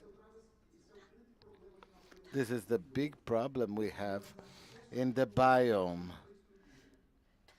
and infrastructure. In the map to the left, we have infrastructure conditions. Just in Mato Grosso, in the Amazon, we have good conditions of infrastructure, very poor conditions, and the tech index for agricultural production, which is a detail on this slide, show that very few rural producers in the Amazon uses any kind of fertilizers. And that's nothing for the Amazon. 4,000 things that we have there. And we have to invest in technology so that this Amazon that is anthropized can be better explored and generate less pressure for deforestation. It's with technology for this 1 million rural producers that we can lower these issues. Here are the production numbers for the Amazon biome. Corn production and the bovine are 66 million heads of cattle. And we need to have a verticalization of our production to add value in chain. And then we have a very low technology index. Now the last few numbers showing that the agricultural production in the Amazon biome is irrelevant to Brazil. To Brazil, the agricultural production in the Amazon, it's nothing, but for the people living there, it's essential. If it weren't for that production, the food of this 21 million people would be imported, and they would have even higher prices. And we're here to talk about food safety. Food safety isn't just quantity, but food that have compatible prices. Agriculture has this role to take cheaper products to the supermarket, but also to take socio-economical support to this population, generating jobs and income in Amazonia. So this 1 million producers guarantee this production, and they can't be criminalized. They need to be supported by the public initiatives. We need to increase the technological level of these producers, but without the regulation of all the land, we can't develop this in Amazon. So thank you, Manir. I am available for whatever you need. Thank you, Dr. Gustavo. I would like to ask you a question. You emphasize the importance of the technological evolution of rural production in the Amazon. And I wanted to ask you this. The dissemination of technologies from Embrapa for producers of all sizes, it's a constant challenge. Even though we've had advancements in communications, in connectivity, there are still access barriers, capacitation barriers that need to be overcome. In a continental-sized region such as Amazon, courses, workshops, public issues will only get there as with distance learning, because it's very complex, it's very far, and it's very costly. Do you think we'll need to concentrate efforts and resources in broadening connectivity and higher access to the internet on the field, especially in the Amazon? For sure. We only have one way to maintain our rural young people in Amazon connected to agricultural production. It's connected to technology. Can you imagine a young man without a young person, without access to WhatsApp, social networks? But we have to take not only the connectivity, the good usage of the internet. So we are uniting these things. Young people, they are interested in good materials connected to the availability of the internet, and for them to keep on being rural producers. The same interest there's already in Mato Grosso, that I believe the next census will show this new transition. So the pioneers living and the young people making decisions for these rural properties. How are we going to take this to these units? Do you think the state will be able to do that? No. private initiative. So internet via satellite, that the guy who did that was able to do that. They can take a competitive process, and I believe in technological advancement that will keep moving forward with big steps to take connectivity into this productive system, more connected to the realities in other regions, but with technologies available for them to apply in their rural property, uniting youth, the technology and knowledge of Amazon, and we're going to have a great sustainable agriculture in this biome. Well done, Dr. Gustavo. You mentioned and you manifested this publicly within your speech that the detailed analysis of satellite images, which Embrapa Territorial produces very well, they are important to identify standards of usage that will allow people to change this way of dealing with land, and also the monitoring of illegal products. These are products in problems in our region. How can we use this technology to reduce these bottlenecks that harm our rural production in the Amazon? I think it needs to be from all levels, from using technology to dealing with it. How can technology improve this agricultural reform? We have the census. So the Brazilian state went to the rural producer. There was an interview, and they say this producer is producing food and they are commercializing their production. So it's a point, it's a geographical point, it's there, and it says doesn't matter what they do. If they are fishermen or if they produce, it doesn't matter. They have the geographical coordinates of this guy. So the state has found the producer. The second side is the producer that goes to the state to say where is their property and if they're working according to what's happening. So they went there to the state to say they want to be according to this legislation. So this guy that produces and wants to work according to environmental rules, they have to have that title. They need to understand why he doesn't have that and ensure that it adapts to his station, to his work. If he doesn't have the title, he doesn't get financing. And if he doesn't have that, he can't be penalized for some environmental damage. So it's good for everyone. It's good for the state that will have taxes, and it's good for the environment because somebody's going to be responsible for that. It's surreal for us to live a Brazilian state that doesn't give titles to its rural producers and doesn't allow them to be working legally. Thank you so much, Dr. Gustavo, for your participation, for the great way you've been working at Embrapa. Embrapa, for sure, all of us rural producers recognize that it's an example of Brazilian excellence in science. So continuing our panel, I'll pass it on to the professor economist Getúlio Cruz from Roraima that will also be able to talk about his point of view on the theme of our panel.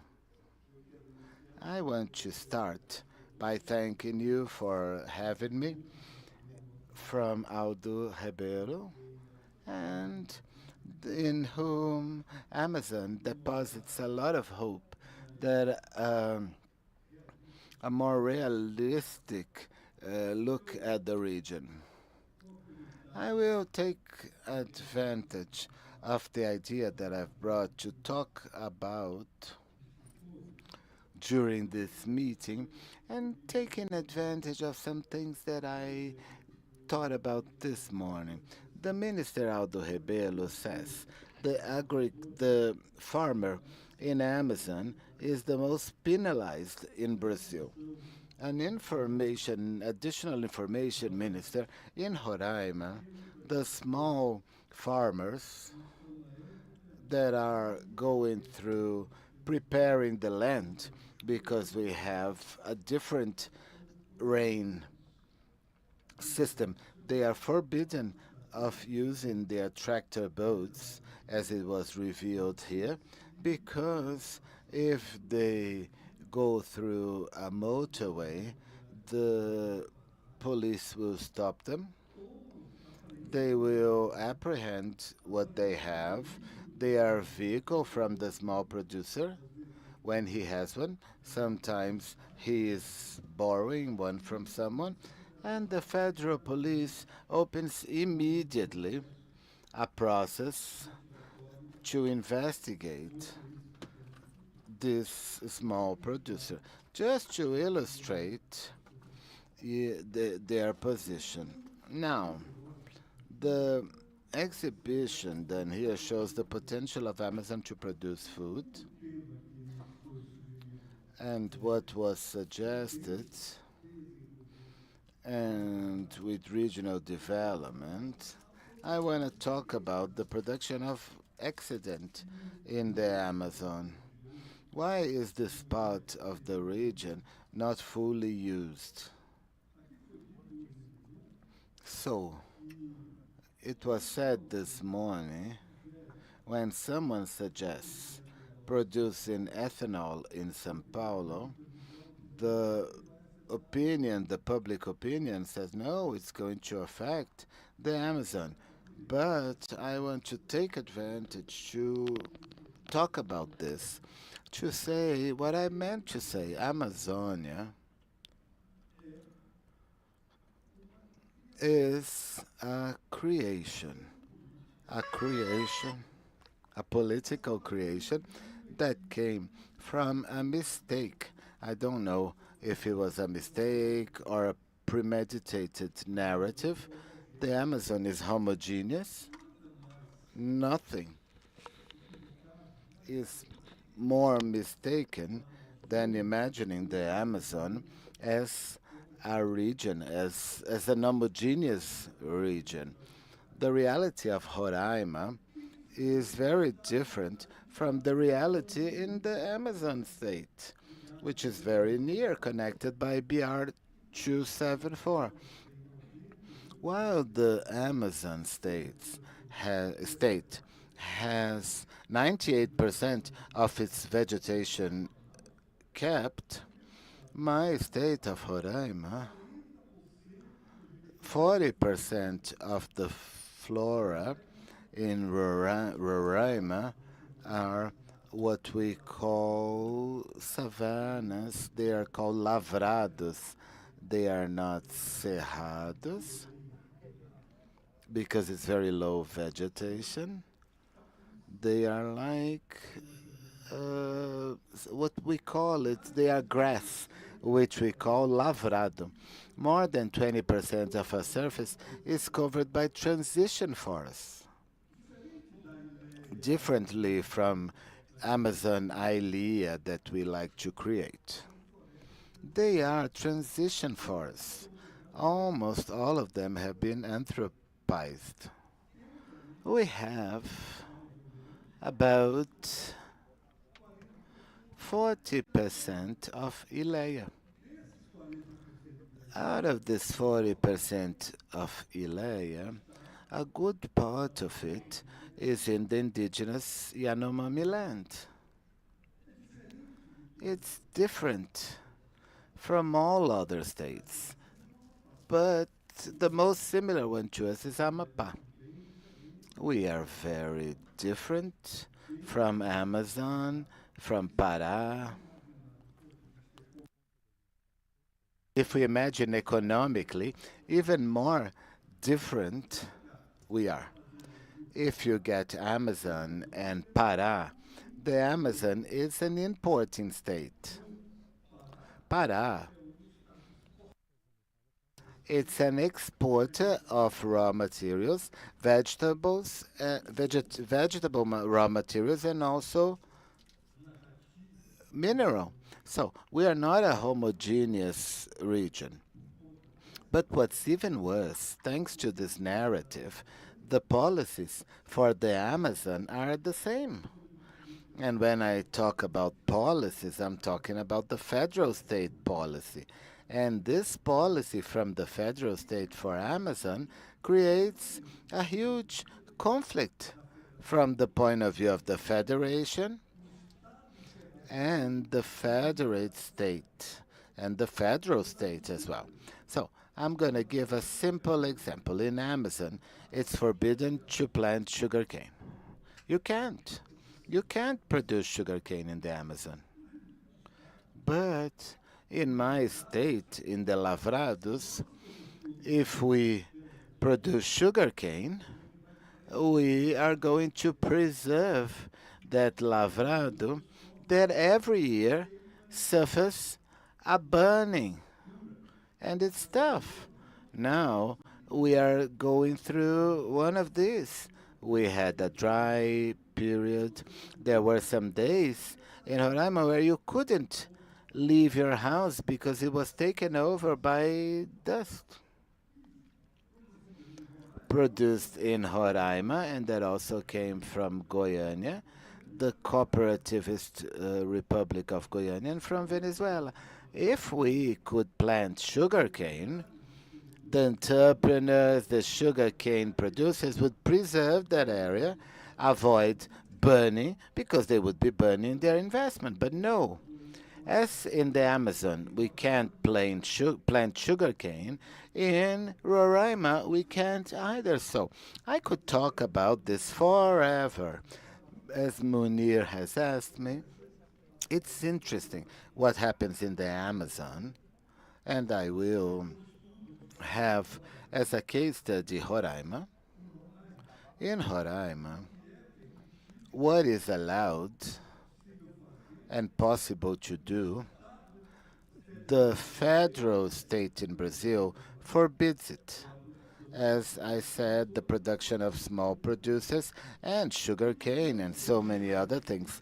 And what wouldn't be allowed, that is organized crime and having predatory mining, the Brazilian state is incompetent to actually do anything about it and create laws against it. So this idea that mining in the area is controlled is nothing. It's not true. The Yanomami Indians are still dying.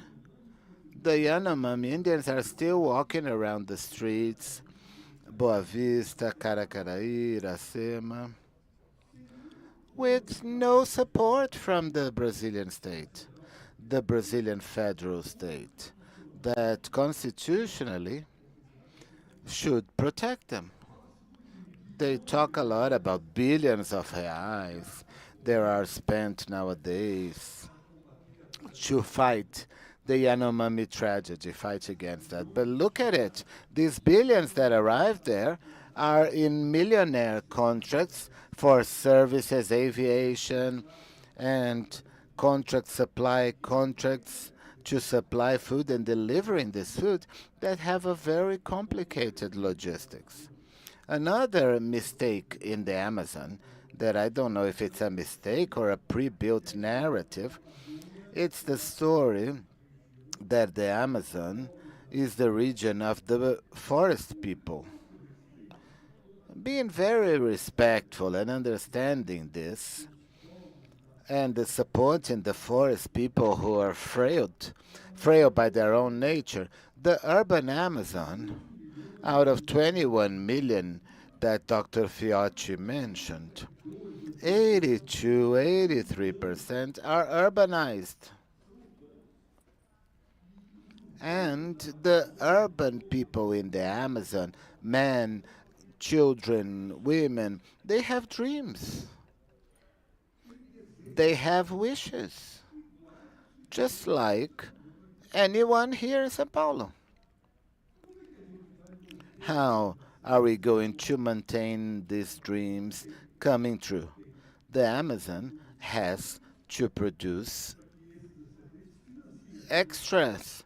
so that they can finance activities that will generate jobs, that will expand the life conditions of people in the urban areas in the Amazon. You want to do a transfer of urban people from the Amazon so that it'll be looked at as only the Amazon of the forest people.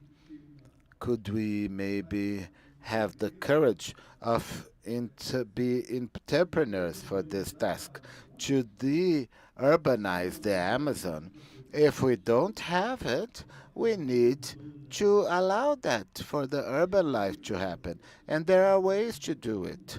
I don't have time for this, but I won't use all the slides that I brought here because I would say, let me just give an example for accident creation. If we were a country that was minimally intelligent, the Amazon could change in 20 years. In the biggest wood-producing pole in the planet without using any species that is not regional. So the research from Embrapa already shows that, but we don't take advantage of that research because of all these mistakes that are made.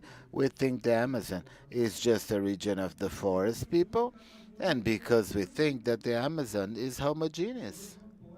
The Amazon can't continue being dealt with as a homogeneous region. We have very different characteristics. Look at, for example, we created Western Amazon and Eastern Amazon. In the Western Amazon, the wish for the federal state is to implement a model, an export model of exporting ore and even wood. And at the same time, the Western Amazon that involves Amazon, Roraima, and Acre, they created as a project for development the Zona Franca de Manaus. Nowadays, resumed to the industrial park of Manaus.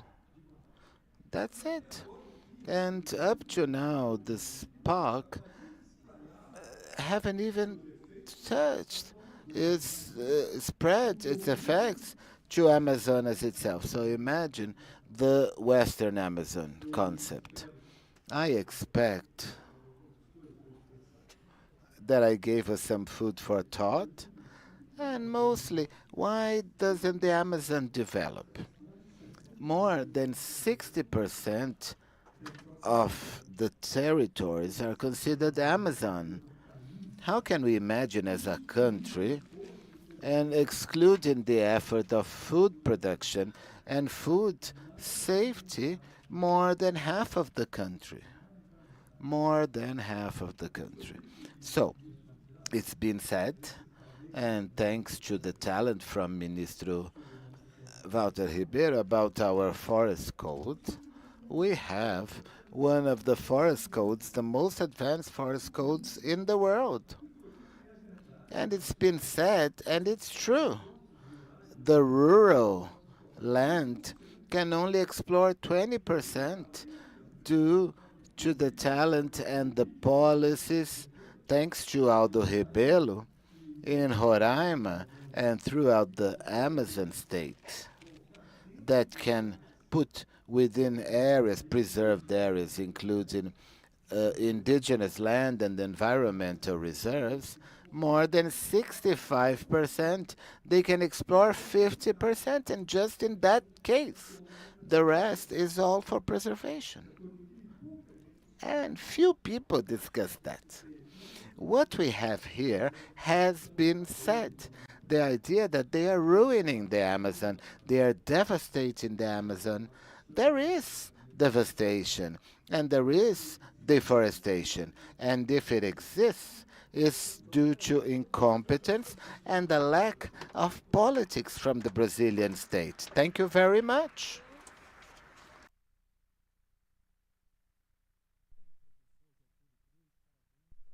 Thank you, Getúlio Cruz, for the clarity of somebody who knows our peculiarities, regional peculiarities. You were very intelligent when you talked about plurality in the Amazon. Many people refer to Amazon as plural, the Amazons. And you said our differences as states. And I would say the differences between our states. The Amazon, for example, it's different in one side and different from the others. And there are two different states within the same state. And that's so important for our colleagues that don't really know our region well. So that's why they can understand what is the magnitude of this region. Also, I congratulate you for your lucidity to talk about how worried you are about the suffocation of the legal activities within the Amazon with an action that is very tough, repressive, as if the command and control was the only solution for the Amazon, and we know it isn't. Amazon needs command and control, but they need health, education, infrastructure, electricity. So this power from the public hand doesn't always reach the deep Amazon. And then there is the risk that you mentioned that we don't want for our region and for our citizens. The Amazon becoming a narco region with drugs, where illicit things are the rule. This is very degrading, and events like this strengthen the reflection for us not to suffer. And Aldo Ribeiro mentioned talking about his concern about criminalization of agro in the Amazon. Thank you. And continuing our panel, I will pass on the word to Dr. Fredo, chemical engineer, and from Embrapa from the south side.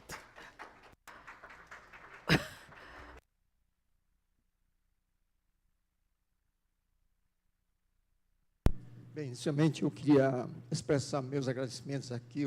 I would like to mention my thanks to Dr. Aldo Rebelo for the invitation to participate in this event, Daniel Varga and the organizing committee, and my friends here up on the stage, and I hope I can add something good. So I'm going to mention 3 points due to the short time that we have. First, stating the importance of the Amazon as a large food producer.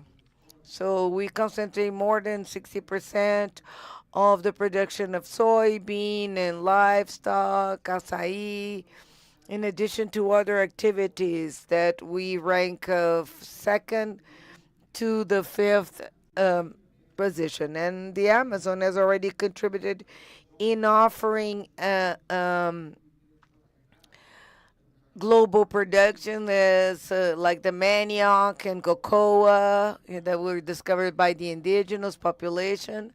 So I wanted also to mention about the conflicts and the opportunities that we have in the Amazon region. And finally, some conclusions based on these two scenarios. Before I go into this topic, I wanted to talk a little bit about the experience of the Japanese immigration in the Amazon, because my family is connected to the Japanese immigration in the Amazon. It started in the end of the decade of 20s, so it's going to be 25 years, and they are in the same place, which shows that it is regardless of the technological standard. We have journalists here.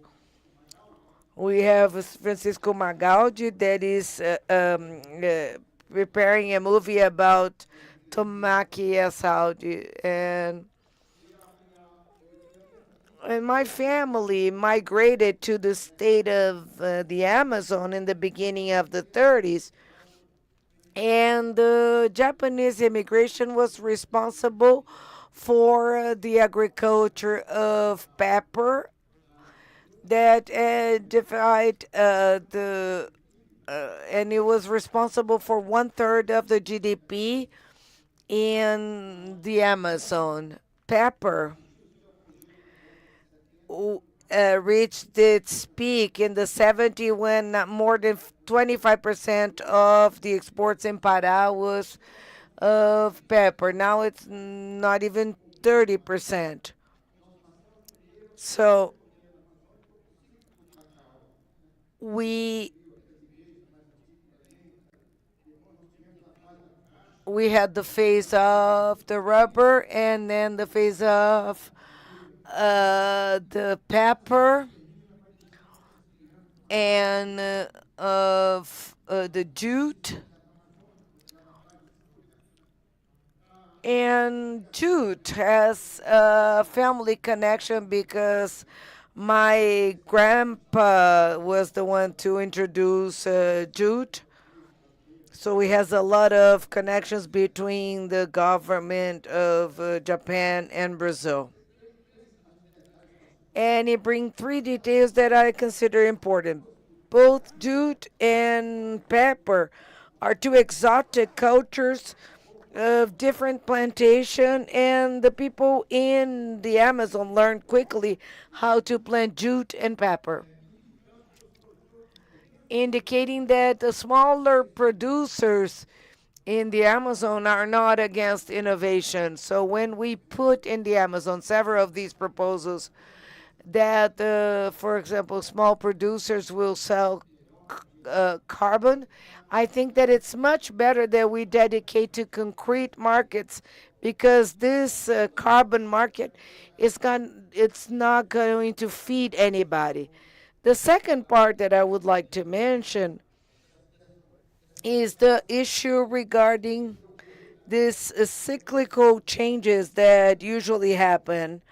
For example, sugar cane, because Brazil can disappear with electric cars and so forth. So we cannot forget this dynamism.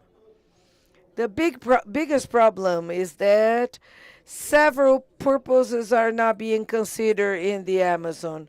So now what the Europeans and the environmental movements want is that go back to live in the forest. And so for this reason, I wrote in the last page of Veja magazine is that extractivism is very good when the market is small. But when it grows, you cannot have, and this was the reason why we domesticated more than 3,000 plants to build this agriculture that is able to feed more than 3 billion of inhabitants. And I say that the first apple that Adam and Eve tried in the paradise was this. So this is a great illusion, and based on the thing that causes bad to the Amazon. So every event that is on the Amazon, be it national or international, starts talking about bioeconomy as the saving board for the Amazon. There is no magical solution for the Amazon. It depends on a lot of efforts and dedication, and some are expensive and it takes long. So now we only see carbon credits, thinking that we can install a system. If you look at the experience of the Japanese migration, you will see that the success of a forest system will depend on the initial plants. That is the case of pepper and papaya and things like that. So we have one plant that's on the shade of another. So I'm not going to go into details like I said, the Amazon currently is a big producer. So many of the things have already been mentioned by Dr. Spadotti, but I wanted to say that we have already, with 82 million, and Spadotti said 84, so let's accept 84. It's more than 3 times the state of São Paulo. So because it's an international conference, we can fit 2 Germanys or 2 Japans in this deforestation area. So I think that we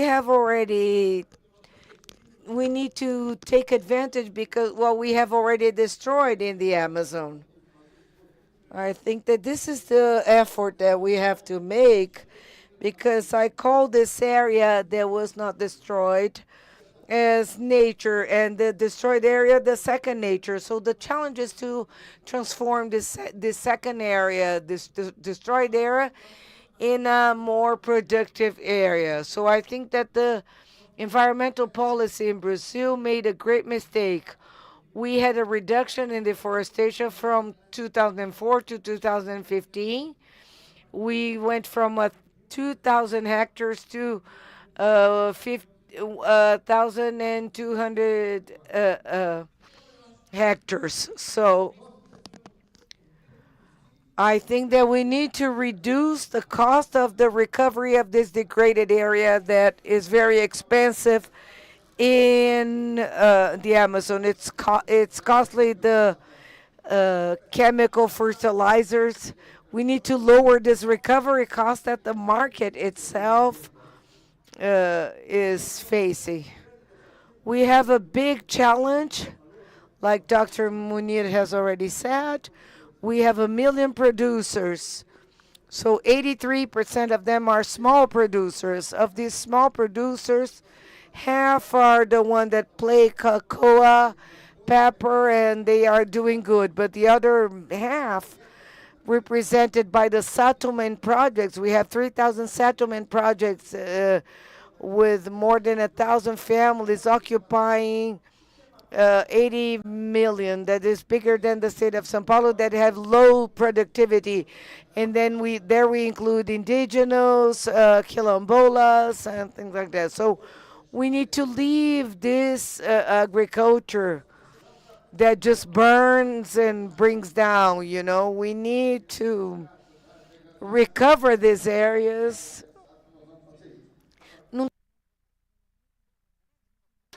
So we have a large potential to use these areas. And we have another big challenge that is related to livestock.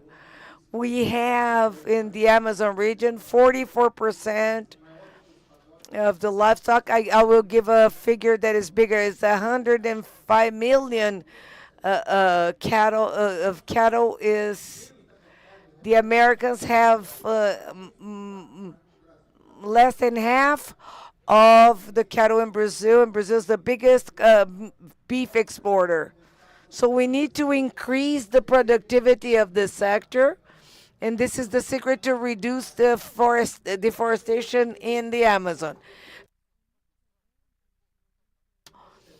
So, and everything counts, livestock and everything. So we need to put this counter proposal of carbon credits, because this is not the future. So livestock, I think we need to increase this productivity, is low, and we have producers that take 1 liter of milk, and the next day they are making transplantation of embryos. So if we transfer this technology for medium productivity to low or high to medium, we could reduce this technology and increase production, because if we're going to wait the results of research, this is going to take 10 to 15 years to happen, to have these results.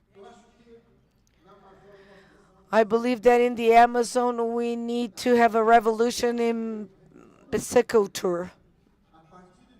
that as of 2007, Brazil had much more poultry than beef.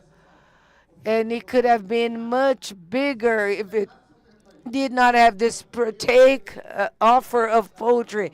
The poultry goes all the way from Santa Catarina, and I believe that we can. Manaus, for example, the state of the Amazon talked about this poultry with Munir. The Amazon has half of the population of the state of Pará, but they produce twice as many eggs than the state of Pará, taking advantage of soybean and corn. So it's difficult to take eggs in the ship, so in the plane. So não tá dando. Me ajuda um pouco porque tá foda. Vamos fazer cada 10.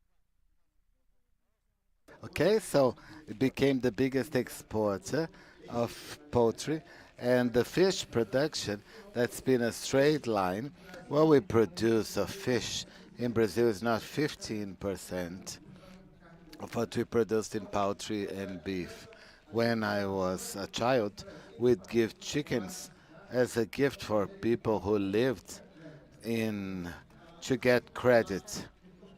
So who did chicken was either sick or women that were pregnant. And then it became a Sunday choice. And eating fish in the Amazon, it's expensive. In the Holy Week, it becomes so expensive. And the line of fishing, there could be no big revolution to substitute agriculture. And we have little reforestation. And we have São Paulo, Santa Catarina, Rio Grande do Sul. I think we can double this area. We won't follow what Brazil has done to reforest 2 million hectares. We're not gonna be able to do. We don't have seeds in 6 years and only 10 million hectares. How can we plant 20 more million hectares? The example of Guaraná, I want to symbolize what's happening in the Amazon, and cocoa was sent there, and that rubber tree, and for the South Asia, and it concentrates 65 to 75% of the production for Guarana. So the migration of these genetic resources is harmful to the population. Talk about biodiversity, bioeconomy, and we miss out on this. Now Espírito Santo has twice the production from then Para. 30,000 jobs were lost. I have nothing against that. But just to finish, I wanted to say we have great opportunities for the Amazon, and the sustainable development is possible, but for any activity, and we will be able to really not support all the people there, and this is important. We need to make an effort to keep our frontiers intact. We've killed so many people, so let's try and maintain that. In Japan, they don't set fire, but when they come to Brazil, they set fire to the forest. Fire is the cheapest technology we have. That is possible for us. We have 700,000 hectares we have so much support there, and then we will give traction to him. And I think I've run out of time, but I'm still okay. And we have to plant so much, and then corn as well, the perennial culture, and hasn't got enough. and with rubber and cocoa, and it became rich outside of the Amazon. It's possible to increase that. Reforestation, to increase this, we need to. People think, oh, a decree will solve the deforestation, but it won't. The car goes very fast, and then for you to brake, it's not that easy. There is a need to first plant perennial crops, the legal reserve. We need more technology in this, and then we have a positive balance. We need to support fishing. We have too much area for cattle, and 60% are for cattle, and we need to do this. I think we can reduce in 10 to 15 years. This won't be tomorrow that will solve this, and everybody knows where they are. You can ask any person from the countryside where it's coming from, and I think the armed force, they can't just go there and come back. They have to stay there between July and November to block the roads and stop the deforestation. It's from the small areas, it's tough. And in that case, deforestation has to be part of the environmental policy from the producers. This is about it, what I wanted to say. Many things that we check in these events, and adding the responsibility of the Amazon and the Indians and the quilombolas and beelines. I have nothing against that, but I think this knowledge from the indigenous people has reached a limit, and it's been the first, and somebody got a manioc root and said we can need that.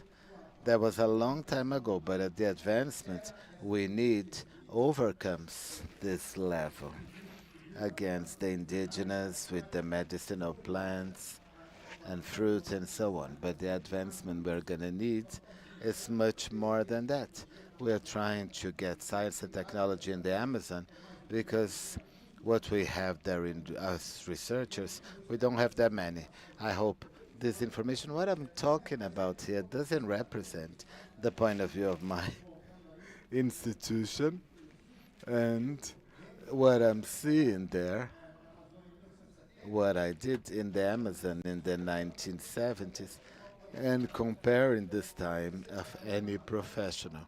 When I started working in the Amazon, the population of Rondônia and Roraima grew 16 times, and Pará and Amazonas was multiplied by 4. Mato Grosso 6 times. Getúlio Cruz was the governor there. And this migration phase is finishing. IBGE shows the population in the Amazon up to 2060. And I think there will be a reduction in pressure. This is all I wanted to say very quickly. It's very important to you. Thank you, guys.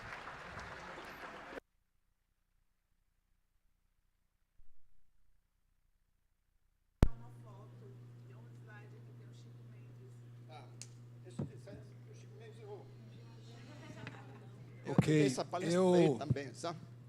eu gostaria de parabenizar o... I would like to congratulate Dr. Alfredo Roma. I wouldn't have any questions because I consider that it was a magnum class about the Amazon.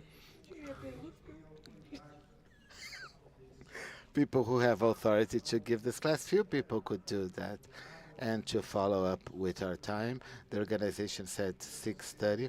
I just wanted to say, before finishing, to thank you all for inviting us from the organization, the mayor's office, the international relations, the ministry, and Aldo Rebelo. It was a huge satisfaction for all of the 4 of us to talk about the Amazon in such an important event as the International Conference Josué de Castro. Good afternoon. See you tomorrow when we'll continue our work.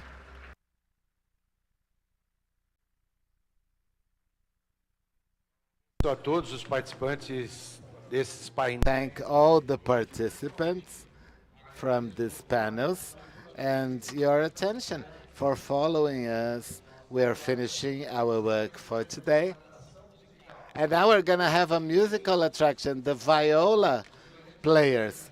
They will present in our hall where we've had the cocktail. And right after this presentation, we're going to have the homage to Josué de Castro and also Alison Paulinelli and dinner. So don't forget to give back your earphones for translation. And if you come tomorrow, bring your ID cards. We'll be back tomorrow at 9 for the second day of our international conference, Josué de Castro, about food safety and fighting hunger with our patron, Alison Paulinelli. I hope you all have an amazing night. Thank you.